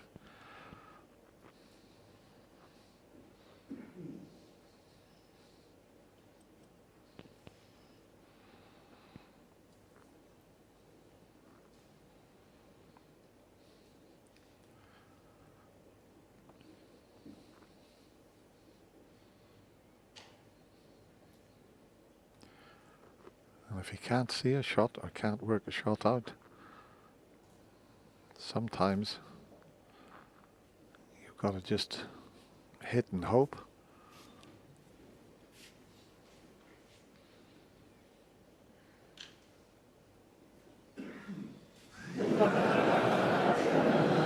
Here we go.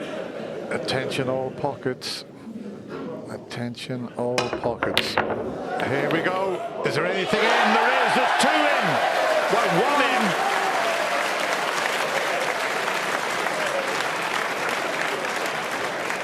Wow. He's fluked an unbelievable red, but he's got a tough blue.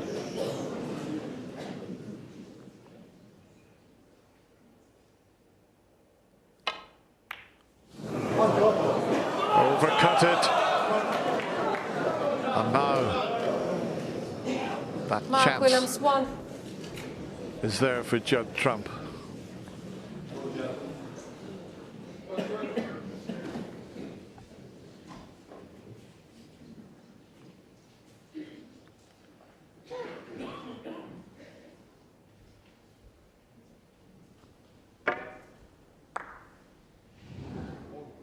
That was far from easy, but it's far from easy for Judd to get onto his first colour.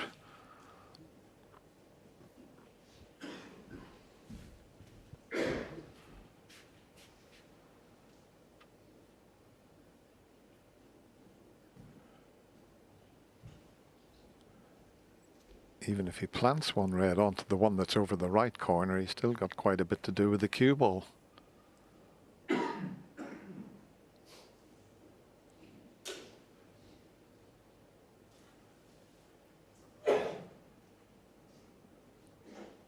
It's such a key shot, this, as to whether he can get to a colour.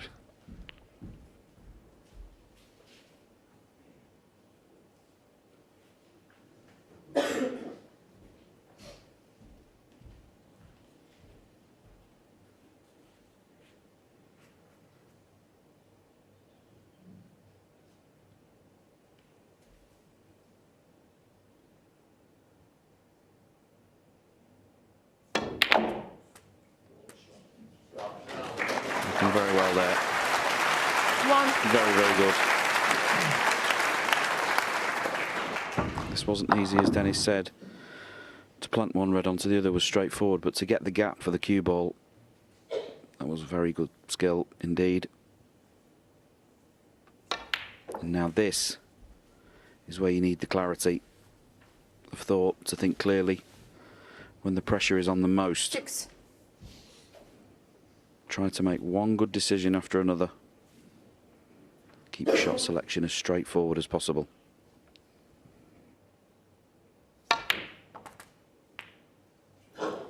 Seven.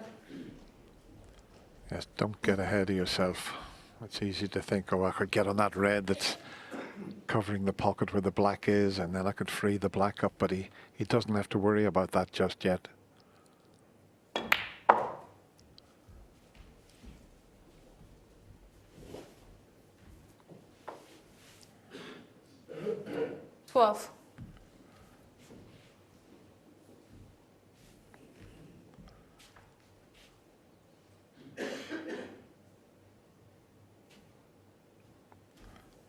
this helps to be able to get on the pink.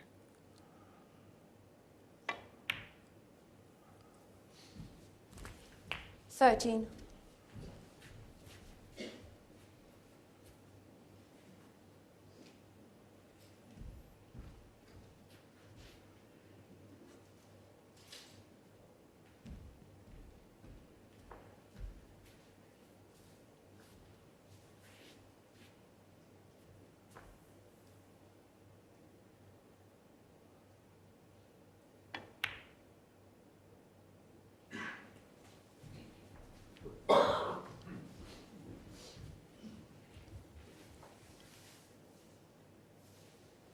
$90.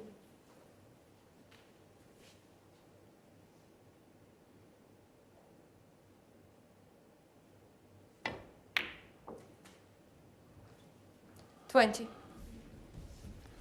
He's got quite a way to travel with the cue ball. And as you can see, it's not straightforward to drop on his next red.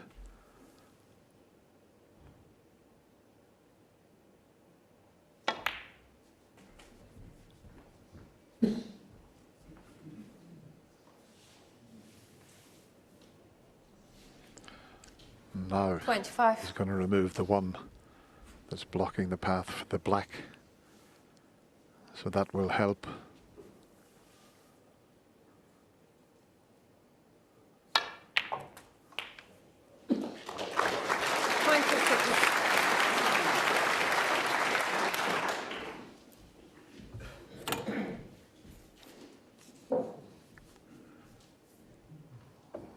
Mark can't do anything, only sit and see what happens here. But there's pressure now on every shot.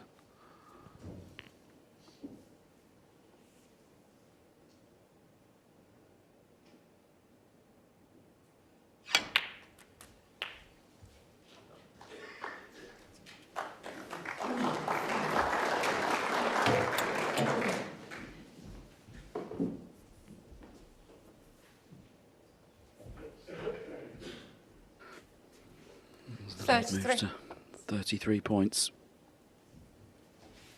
Doesn't need to worry about those reds over on the left-hand side of the table. The other four are going to be enough.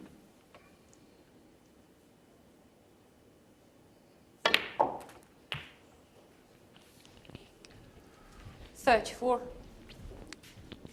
Is there going to be one more twist in this enthralling semi-final?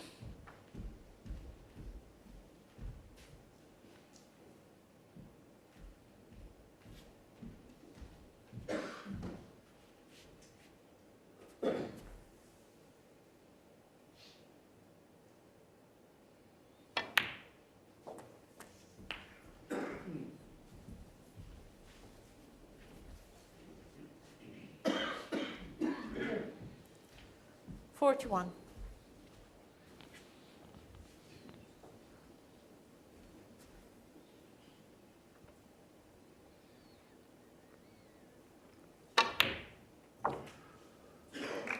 $42. He's blessed with a wonderful temperament, as Judd Trump, and he's picked off all the easy reds.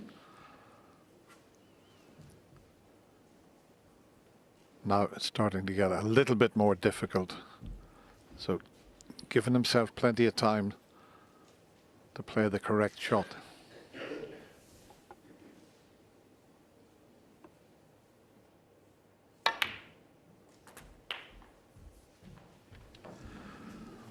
He's come up quite a bit short. 49. And this is one of those shots, not unlike the black that Mark missed when he got that amazing fluke. Although the black was near the cushion, but it was a similar type shot, so a little bit of care and attention for this one.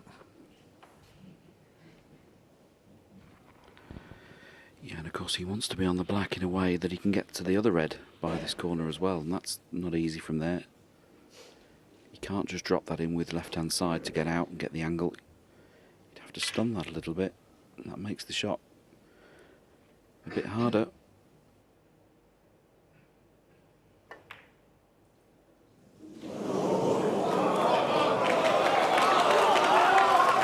Incredible. He's overdone it, overcut it. Well, I thought there might be another twist, but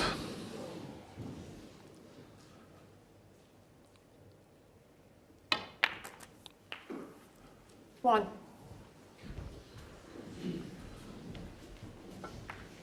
if that goes in, he's almost in the final.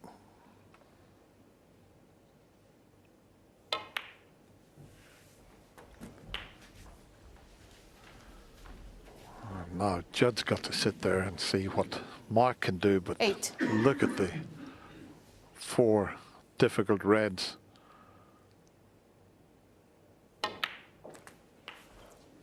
Nine. Chance to maybe develop the one that's nearest the middle pocket. Not sure if he's got the angle to just cannon into that.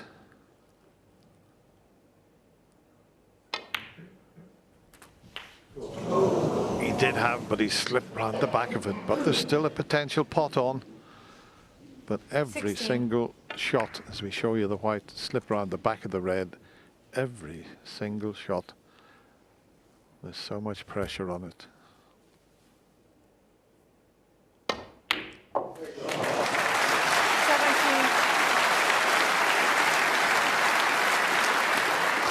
And there's the perfect angle for that great pot on the red. Perfect angle to move those 2 reds if he wants.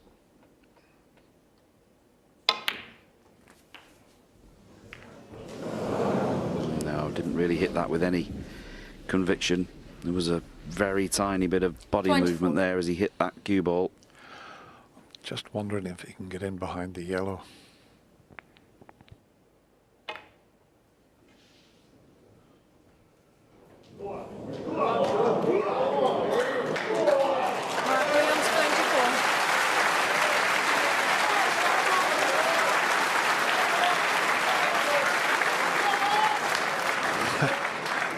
The drama continues. Wow, he's enjoying it.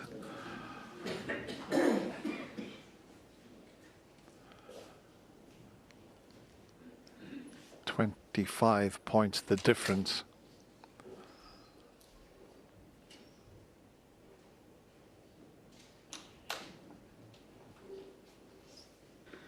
Yeah, and it's not hitting a red here that's the problem. It's playing it in a way that has the least liability.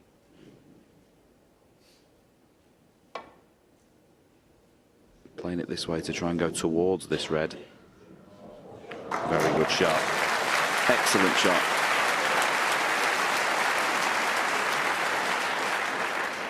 Ten out of 10 for that escape.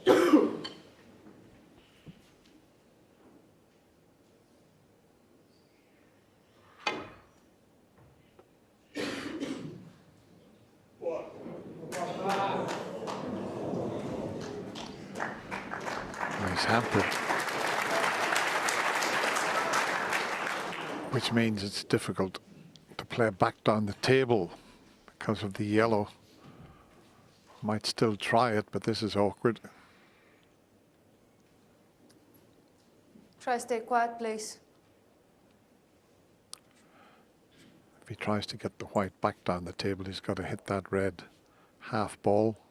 It might go towards the other corner pocket.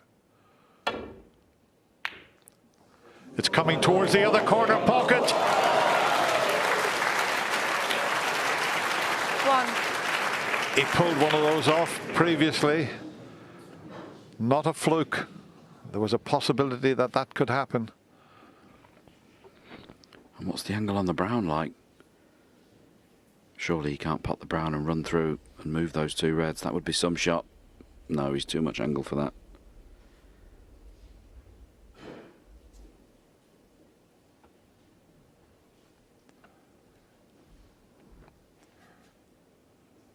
He can cut the green in, but that's very, very thin.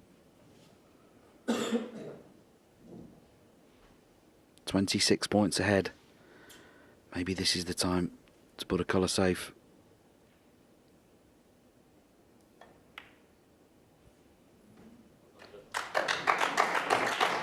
Good shot. Trump 1. I think he's come up a little bit short. Mark's faced with a similar shot to the one that Judd played.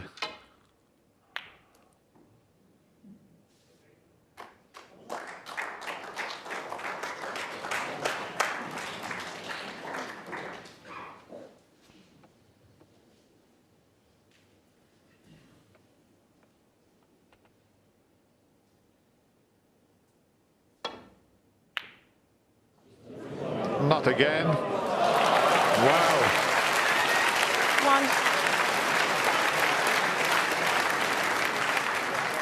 1. He pulled it off previously. He's done it again.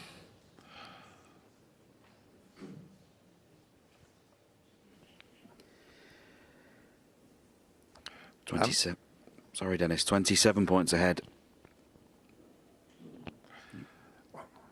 He's definitely got the angle on the brown to get up in this last red. Is he steadying himself?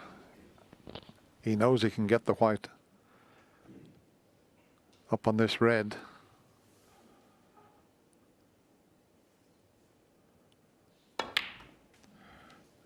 And he only needs the red.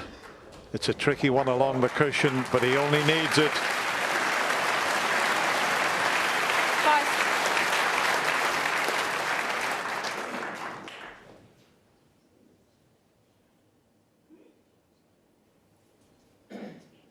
Stay quiet, please.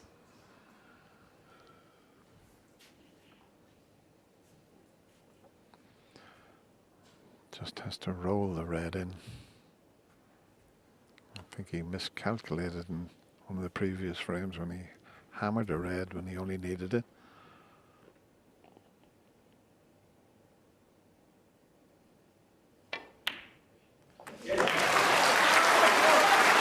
Wow. 6. Was that relief, the way he stood up?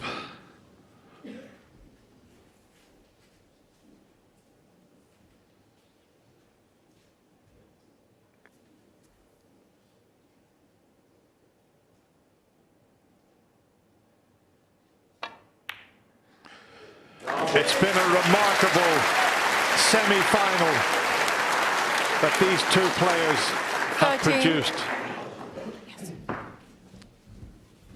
It was on the cards as being one of the greatest comebacks ever in the history of the Crucible in a semi-final stage.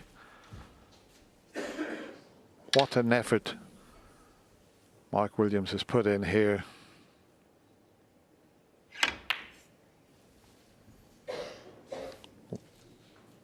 He's thinking about it. He's thinking about it. 13.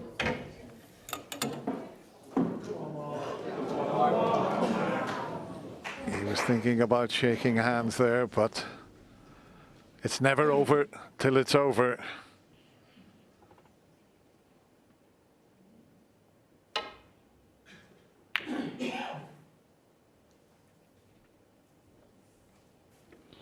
I have to say, Dennis, I've been watching the snooker from here since I was a 9-year-old child. This is one of the best matches I've ever seen at the Crucible Theatre.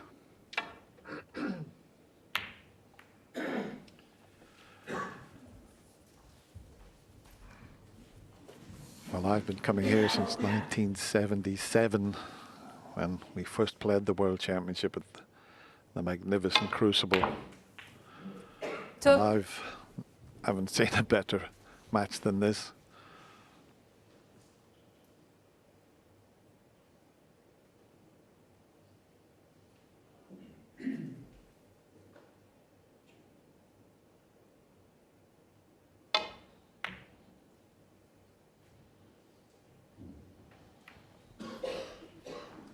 Mark Williams 2.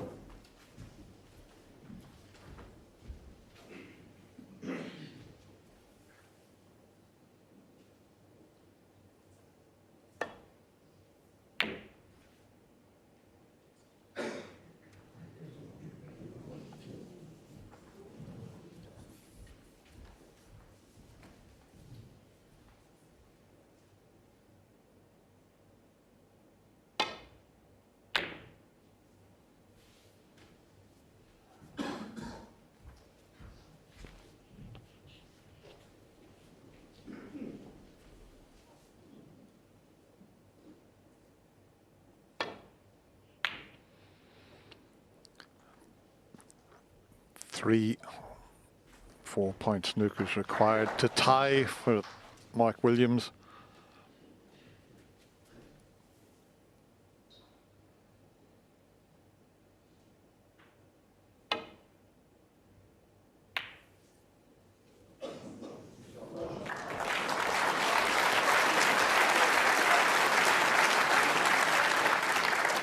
There's the first, and it's not a straightforward escape.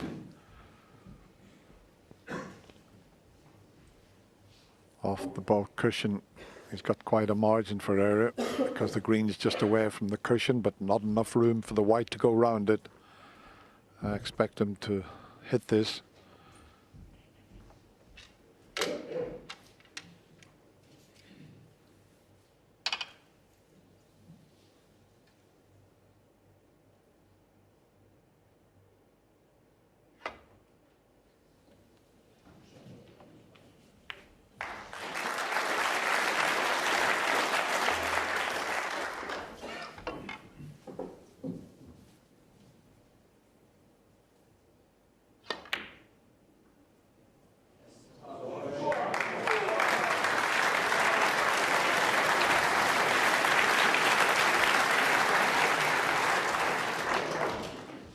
Another snooker.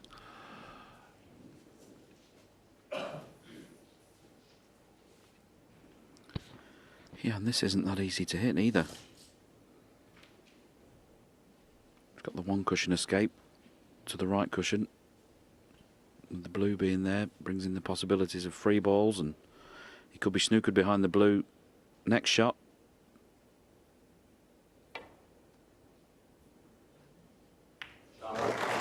Well played. Nothing straightforward at this stage.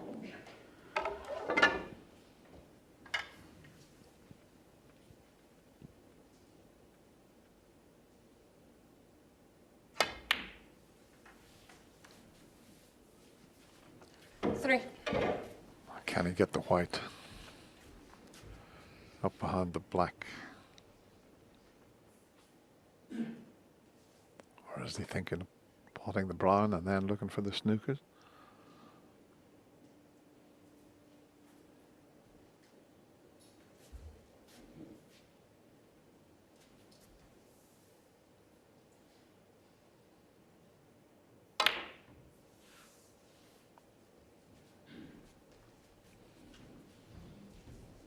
Mark Williams, 3.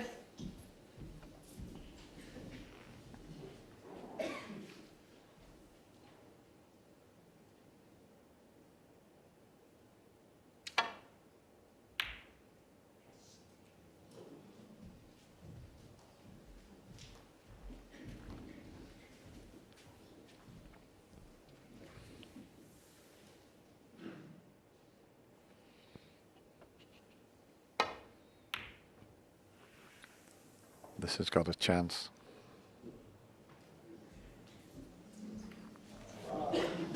It's easy to escape from. There might even be a gap. There is.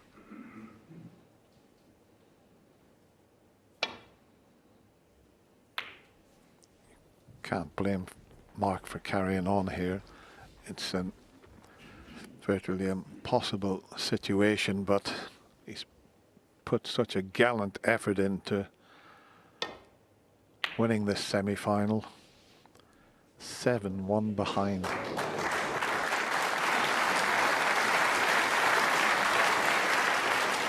This one's not as easy, because if he goes up past the blue, he needs a terrific amount of left-hand side to swing the white over to the brown. And if it goes wrong, he could head round the table and hit a high-valued colour. That's why he's coming off 2 cushions to just land on the brown. And this looks good.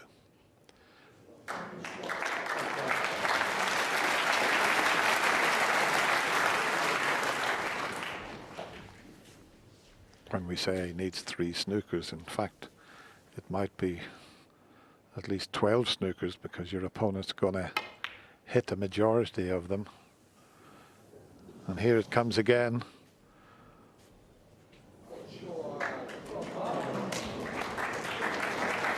This time, I think he can swerve it.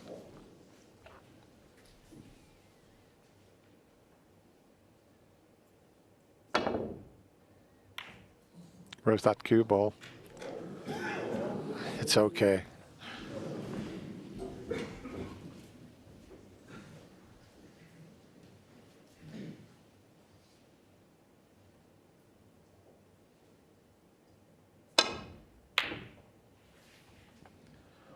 What an effort this is, by the way.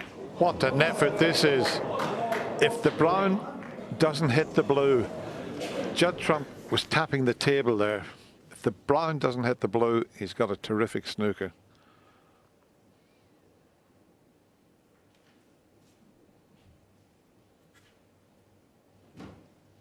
He's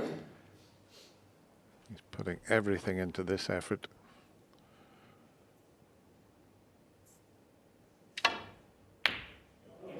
Wow. I think everyone thought that was in.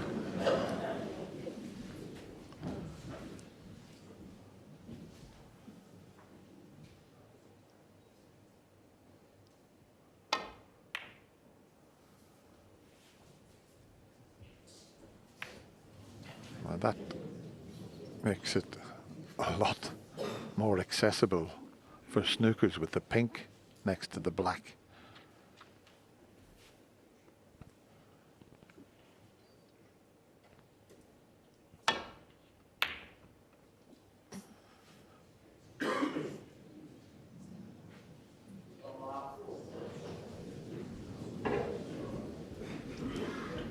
Can he get tight up against one of those colors?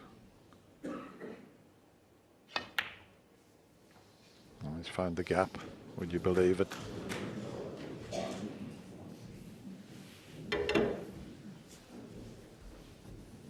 In or over. Just roll the brown. It looks not quite.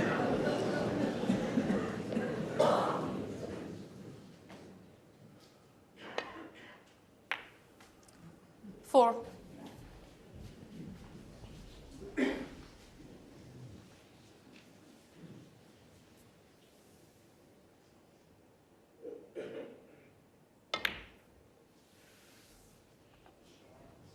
Another Mark Williams, good 4. effort.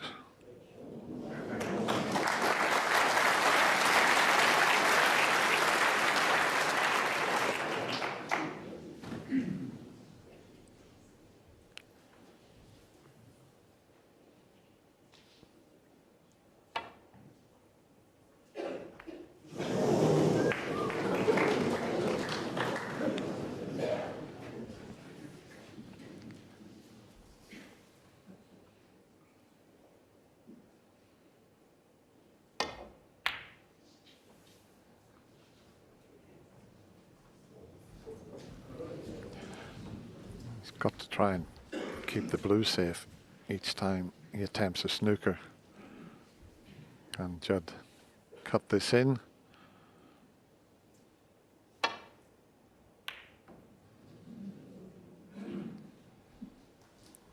A bit of a chance here to swing this around the angles and in behind pink and black.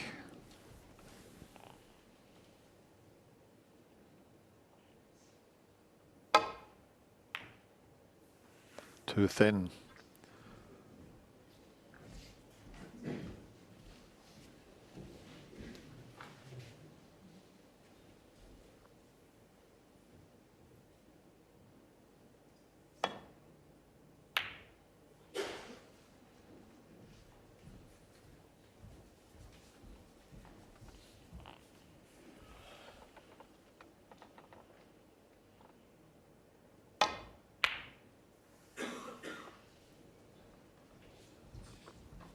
Just coming up short each time with the attempt at snooker.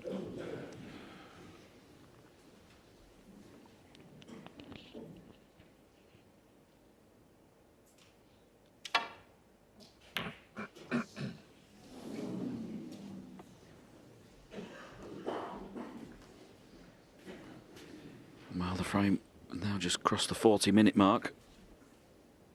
It's not over yet.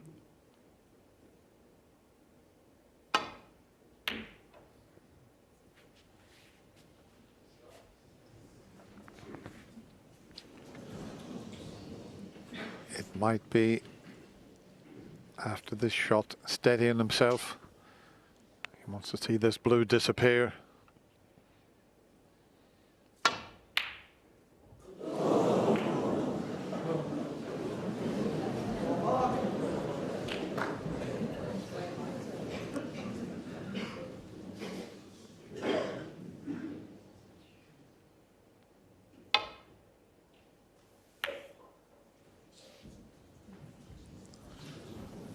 Can he see enough of it to take it into the middle, or is it a roll up to the corner? It's a roll up to the corner. It looks good. It looks very good. It's in, and Mark Williams comes forward. These two players have given us one of the best semi-finals ever seen in the history of the World Championship here at the Crucible Theatre. They're getting a standing ovation, and look what it means to Judd Trump. He gets himself into his third final. Remarkable match. He takes it 17 frames to 16. Well done.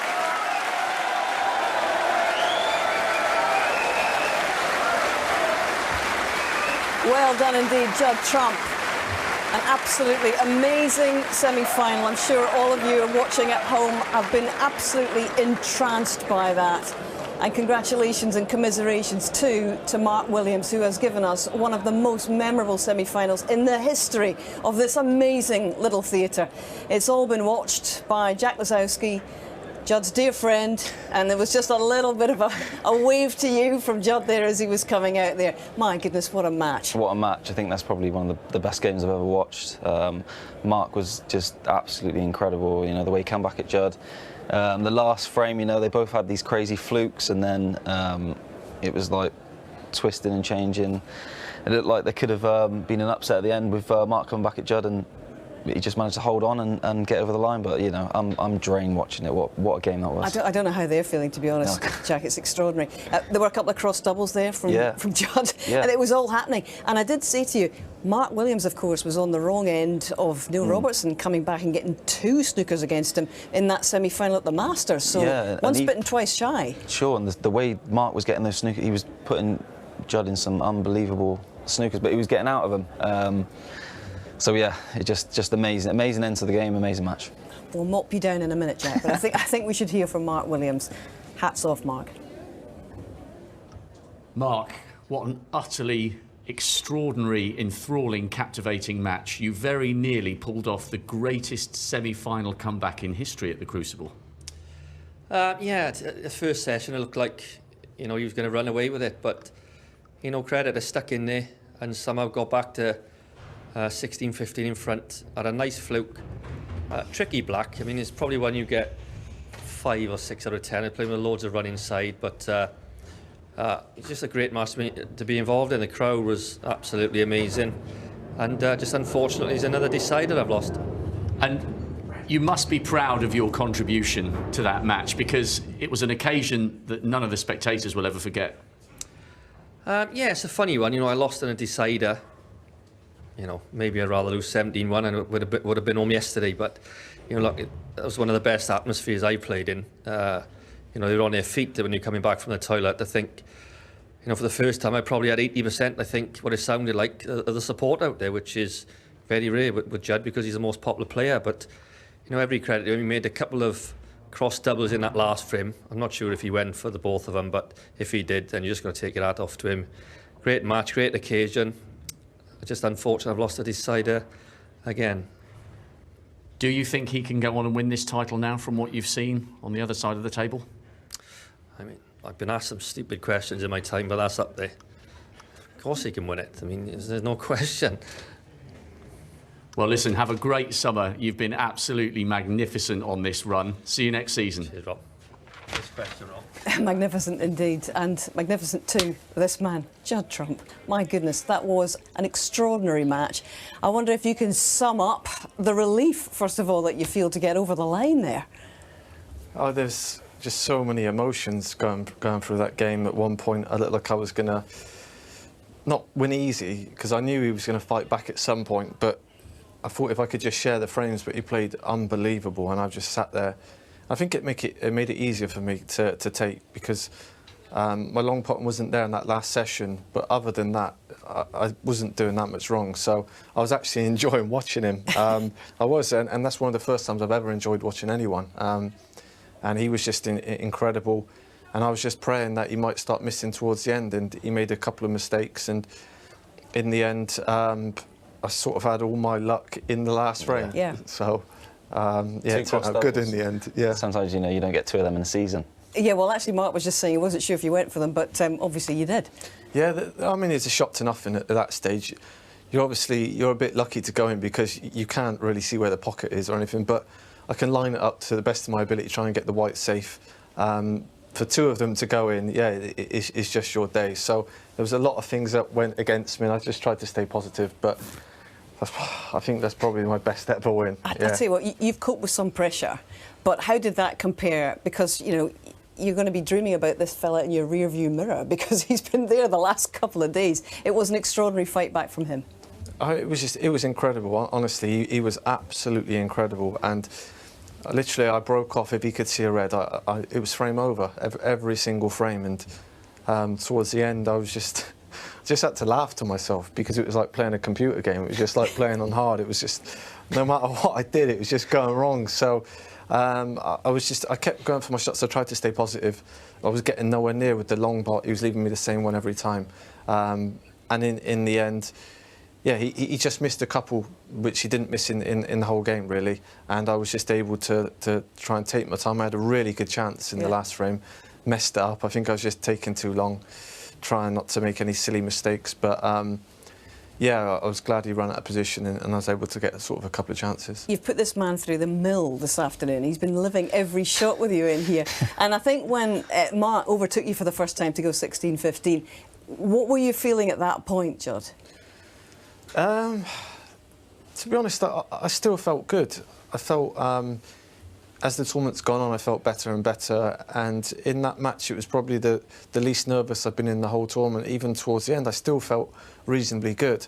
It's just the fact that the manner of getting back into it is just, you've got that thing you don't want to lose in the head. But other than that, my arm felt good. I was just taking a little bit too long. That was it, really. Otherwise, I think if I just played at my normal speed, I would have cleared the table. But yeah, I think he had a fluke at 16-15, and my head dropped a bit there, and I thought that was it then. But yeah, I mean, yeah, incredible. But what were your expectations coming in here? I mean, only a few weeks ago you're saying you couldn't wait to get to the end of the season, thinking about taking a break. I just wonder about the achievement. You've made the final when perhaps your expectations weren't all that high. How proud are you of this achievement, of getting to this final? Yeah, I'm incredibly proud of what I've achieved. I come here not expecting anything, to be honest. The first time since I was probably 17, the first time I didn't expect anything. Honestly, I didn't expect to win my first game, to be honest. I wasn't playing well. Just the feeling in myself, I just didn't have what I've had in the past few years. But as the tournament's gone on, I've started hitting the ball better and better. Against McGill, he really pushed me, and I started to feel okay then, even though he bashed me up. And the same with Williams. It's just a feeling that I have when I know I'm playing well, and I can take my chances out there. And yeah, it's nice to know that I can do it on the biggest stage, and it just feels like the whole season's worth it now. It's been a tough season, but when you get wins like that, it's monumental, really, because it's so tough to lose a game like that. So to get over the line is something that you're probably going to remember forever. You were joking the other day on social media that you felt like you'd been dropped into the middle of a World Seniors Championship. Well, you've seen off the oldest guy, 47-year-old, but you're going to have to face one or other of the 46-year-olds tomorrow. Either way, how do you look forward to a prospect against either Ronnie or John, a man, of course, you've played two finals against? Yeah, I mean, it was an incredible lineup in the semi-final. I was hoping Jack was going to be with me, but Yeah, the lineup was absolutely incredible, and just to be involved. My outlook this time was just no pressure. Normally, in every other season, I'd fancy myself to win every single game, but just because I haven't been playing that well, I've been able to enjoy it more and take everything in. Even in the last couple of frames, in the last frame when we come, I was just trying to rile the crowd. I just wanted it as loud as possible, just to experience it, because after a tough season like this, you just want to be out there enjoying every moment. So, for me, Ronnie or John, it's going to be a very, very hard task, but for me, just to be in the final, I honestly don't care what happens now. I'm just going to savour every moment of it. I think you're right, actually, because we've noticed it as well, Jack. You riling the crowd up there just before the final frame decided. And even the other day, joking around with the referee on the table there, just distracting him. You feel like, to me, even though you say you've had a difficult season, you've won 2 big titles, obviously, but it looks like you've come here with the determination to really savour it, really enjoy it this time. Yeah, I just think the outlook from the get-go was, I know I'm trying my best. If I can't win, then it doesn't matter. Whereas in every other tournament, I've been trying my best, but I've still been getting down on myself. So I try not to do that in this event, and it feels like it's paid off. And in every close game, Anthony McGill I played was in brilliant spirit. He was so nice to me after the game, and I tried to do that with Mark as well. It was just a friendly game. Mark's such a nice person, such a nice family. I just tried to enjoy every moment with him, and yeah, it was always going to be tough for the loser, but obviously so pleased to be on the winning end. Your best ever win, you've just told us. Can you win one more here? How confident do you feel about landing a second world title, Judd? If I can take the feeling of what I had out there, it was sort of similar. I think if Mark didn't play well, it was similar to how I felt against John Higgins in the final. I felt that good. So if I can get off to a good start against whoever it is, yeah, I truly believe my best game is very, very close. Judd, thank you so much to you and indeed to Mark for an absolutely epic entertainment in that match. It's been brilliant, and we wish you all the very best for the final tomorrow. Thanks for coming in. OK, we're about to find out who this man is going to play tomorrow. This is a heavyweight rivalry that's 30 years in the making.